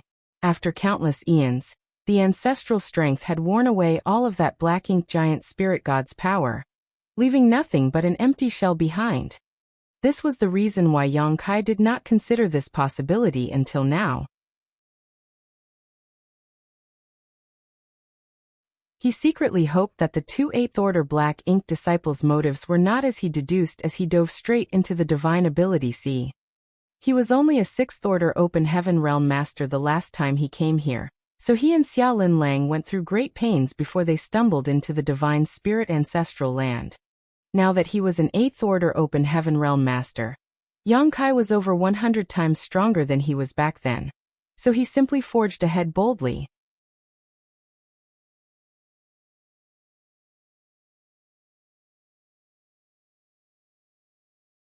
Martial Peak. Chapter 5469, Prophetic Words. The Divine Ability Sea had been left behind innumerable years ago, and its power had weakened during that period. The main reason why Yang Kai managed to take Xia Lin Lang through the Divine Ability Sea when he was just a 6th Order Open Heaven Realm Master, other than his mastery over the Tao of Space, was this weakening. He had to tread carefully then, but he did not need to do so now after he had gotten stronger and improved his mastery of the Tao of Space. As Yang Kai was in a hurry, he could not spare the time to worry about much else. He dashed straight through and triggered countless barriers and restrictions. Divine abilities situated throughout the area all activated and chased him down as he flitted through the void, making it look as if he had a tail made of rainbow-colored lights behind him. He did encounter a few setbacks, but they did not affect him much. Within the short span of 10 days or so, Yang Kai managed to make his way through the Divine Ability Sea and step foot onto Divine Spirit Ancestral Land, albeit with a bruised and battered body. This was a truly ancient place, and was also the origin of all divine spirits. It was said that back in the earliest days, a myriad of divine spirits lived and flourished here. However, over time, the conflict between the various divine spirits grew until it culminated in a dreadful war. The place of origin of the divine spirits had fragmented in the destruction, and the Divine Spirit Ancestral Land of today was merely the largest piece that remained. Even so, it was still the divine spirits' most important holy land. Although ancestral strength could cause great harm to those who did not have a divine spirit bloodline, it was a great help to those who did. By using ancestral strength, divine spirits could significantly shorten the time it took for them to cultivate and grow. The last time Yang Kai came here, the ancestral strength had become thin and sparse, which was why the divine spirits, under the leadership of the Kuan clan, were all eager to open up the Black Ink sealing land as the ancestral strength was thick and abundant there. Now that Yang Kai was here in this ancestral land again, he immediately sensed that the ancestral strength was a lot more plentiful than it had been before. While there were dangers that came with opening the Black Ink sealing land, the divine spirits did benefit from the ancestral strength that flowed out from the Black Ink sealing land. However, Yang Kai was in no mood to ponder the changes in the ancestral strength density right now. As soon as he arrived, a fierce battle that was happening a great distance away instantly caught his attention. He looked over and saw two flashes of light, one black and one white, tangled up together in the void. The ancestral land in its entirety rumbled and quaked each time the two flashes of light came into contact, which made it obvious that two masters were engaged in battle. Now and then shrill, sorrowful bird cries pierced through the air. Yang Kai's expression hardened. He cursed under his breath at how fast the enemy had arrived. Even though he rushed over as quickly as he could, he still failed to arrive in time. By now, he was more than clear that his earlier deductions were accurate. The two 8th Order Black Ink disciples were after the Black Ink giant spirit god inside the Divine Spirit Ancestral Land, planning on reawakening it. The fight that was happening in the distance was between Hong Hu of Four Phoenix Pavilion and one of the 8th Order Black Ink disciples, though Yang Kai did not know which one. Yang Kai swiftly concealed his aura and raced over. Halfway there, he spotted a large group of divine spirits in various states fleeing in his direction. The one in the lead was a golden rooster that was about as tall as a building. He held his head up high with its chest puffed out even though he was clearly trying to make an escape. This golden rooster looked a little familiar to Yang Kai, and when they got closer, he quickly showed himself and called out, "Ruler of the Dawn, great general." The golden rooster froze briefly when he saw Yang Kai, but surprise soon took over as he flapped his wings and came over at once. With a flicker of divine sense, he communicated to Yang Kai, "What are you doing here?" Neither one of them could have predicted that they would meet again under such circumstances. There was no time to catch up, however, so Yang Kai quickly explained, "I'm here because I'm chasing after the 2 8th Order Black Ink disciples. Is Senior Hong Hu holding them back? Where's the other 8th Order Black Ink disciple?" Ruler of the Dawn, great general's tone was a little bitter. "You're too late.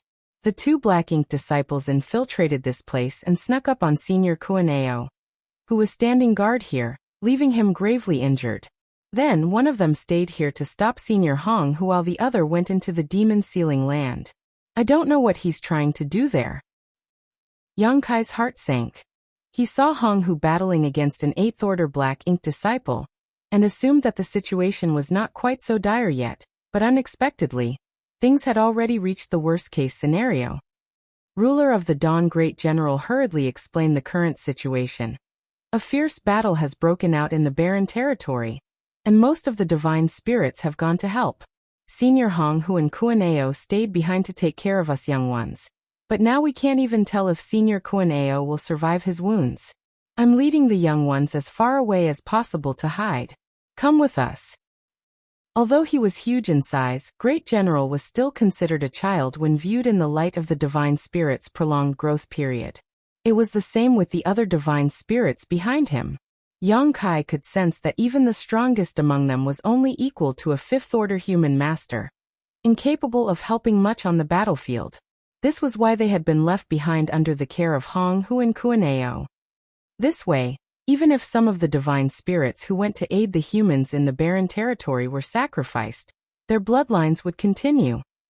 However, no one expected 2 8th Order Black Ink disciples to quietly sneak into the ancestral land and heavily injure Kuaneo by catching him off guard.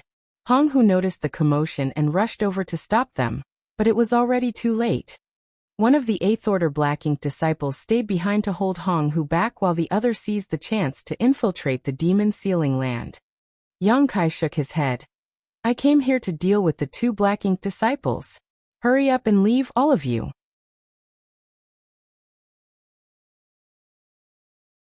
The other Black Ink disciple probably intends to awaken the Black Ink giant spirit god inside the demon sealing land. The ancestral land isn't safe anymore. You must leave here at once. The young divine spirits were all panicking, but one of the braver ones declared, "Ruler of the Dawn, let's turn back and fight back with all we've got. Our parents aren't here and Senior Hong Hu can't fight alone. We should be defending our home." Ruler of the Dawn was young, but he lived among the humans for a while, and was thus a lot more mature than the others, so he swiftly turned around and snapped, "How are you going to fight them? We're all too weak. We'd just get in the way before dying pointlessly. Do you want your parents to come back to find that even your corpse no longer exists? You're all leaving with me." The young divine spirit dared not say anything in rebuttal after being rebuked, as Ruler of the Dawn seemed to have some prestige among the little ones. Initially, Ruler of the Dawn only wanted to lead the young ones away from the battlefield and find someplace further away to hide, but after hearing what Yang Kai said, he knew that they could not stay in ancestral land any longer. The ancestral land would most likely be destroyed the moment the 8th Order Black Ink disciple awakened the Black Ink giant spirit god. Thus he instantly made the decision to lead the young ones away out of ancestral land. Fortunately, there was the safe passage that he and his mother took to return to the ancestral land back then, and he could still remember the way. Otherwise, they would all be doomed if they had to break through the divine ability sea like Yang Kai had earlier. "Yang Kai, hurry up and help Senior Hong Hu," Ruler of the Dawn quickly said. Yang Kai nodded. "Be extremely careful, all of you. Once you've left the ancestral land, don't stop for anything. Do you still remember 7 Wonders Land? Back then, Yang Kai had gotten to know ruler of the Dawn great general in Seven Wonders Land, so it was unlikely for him to have forgotten about it, and indeed he nodded right away. Head to Seven Wonders Land and look for Baishi. Get that old man to protect all of you. A large group of young divine spirits was far too eye-catching, and things could quickly turn dangerous if those with ulterior motives set their sights on these fledglings. It would be best for them to head to Seven Wonders Land, which was now known as Voidland, and sought protection from Baishi. Yang Kai could have also kept them inside his small universe, but he was on a dangerous mission right now, and did not know whether he could make it out alive. If he died here, then these young divine spirits would all die with him. The young divine spirits were the ones who would carry on their bloodlines, so he dared not take such a risk. Go, Yang Kai said firmly. You be careful too. Ruler of the Dawn called out before fleeing once more with the group of young divine spirits. Yang Kai glanced at the fight between the black and white flashes of light in the sky and breathed out. He decided against hiding his aura again, and instead summoned his azure dragon spear and charged into the sky. At first, only the alarming light of the spear appeared, but a plethora of Dao strengths soon joined the mix. The imposing aura grew stronger until the earth shook, the sky dimmed, and the wind and clouds whipped around. As for the two that were fighting on the battlefield, Hong, who was distraught as what happened today had been far too unexpected. Two 8th Order Black Ink disciples had managed to sneak into the ancestral land without anyone noticing them, and had gravely injured Kuan Ao, who had been standing guard. Even though she managed to hold off one of them, the other had already entered the demon sealing land. She did not know what their motives were, and did not have any idea where these two 8th Order Black Ink disciples came from. Thus, she could not stop herself from viewing the situation pessimistically. Had the barren territory battlefield been breached as well? Were all her friends dead? Was an enemy invasion on the way? Still, she was a mature divine spirit. Although she did not rank highly among the divine spirits, she had a Phoenix clan bloodline, so an ordinary 8th Order Open Heaven Realm Master was no match for her. That being said, her opponent was fighting with reckless abandon, as if he did not care if he died here today, so there was no way Hong who could defeat him quickly. Just as the two clashed, they both detected the appearance of a terrifying spear intent, and soon, a flash of piercing aura came from afar and locked onto the 8th Order Black Ink disciple. Hong, who was gleefully surprised, while the 8th Order Black Ink disciple's expression darkened. He never thought that an 8th Order master would come over to render aid at a time like this. Furthermore, he was familiar with the newcomer's aura. The Black Ink disciple kept trying to use his secret techniques to break off the aura that was locked onto him, but his opponent seemed to have seen this coming and kept increasing the force behind his aura, preventing him from breaking free. The 8th Order Black Ink disciple chuckled bitterly, as if he could tell what his fate would be. That brat has actually become an 8th Order master already. He could tell who it was from the person's aura, but he never thought the brat they all thought had died back then would still be alive. Not only was he still alive, but he even possessed an 8th Order cultivation. Knowing that he would not be leaving this place alive, the Black Ink disciple gave up any attempt to defend himself, and instead channeled all of his power into attacking Hong Hu instead. He wanted to take Hong Hu down with him. Hong Hu was immediately overwhelmed by a series of relentless attacks, but as she was more powerful than her opponent, she managed to control the situation, even if just barely. Meanwhile, Spear and Master merged into one. As Yang Kai's Dao strengths continued to intertwine, his expression turned sorrowful and his eyes turned a little red. However, he resisted the reluctance in his heart and thrust out with all of his power. At this very moment, he could not help but recall the words he had lectured Jiu Yen with back when they were outside the Universe Temple.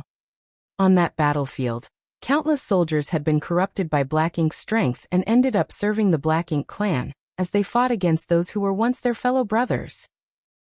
How would you ever know the agony and helplessness of having to kill those who were once your closest allies? You're tuning in to the Li Mei's Wuxia Whispers YouTube channel. We're so grateful for your support, and don't forget to subscribe to join us on this incredible journey through captivating stories. Your generosity through donations truly makes a world of difference. as it's the primary source of revenue that allows me to expand and enhance this channel for you. Thank you from the bottom of my heart for being a part of this adventure.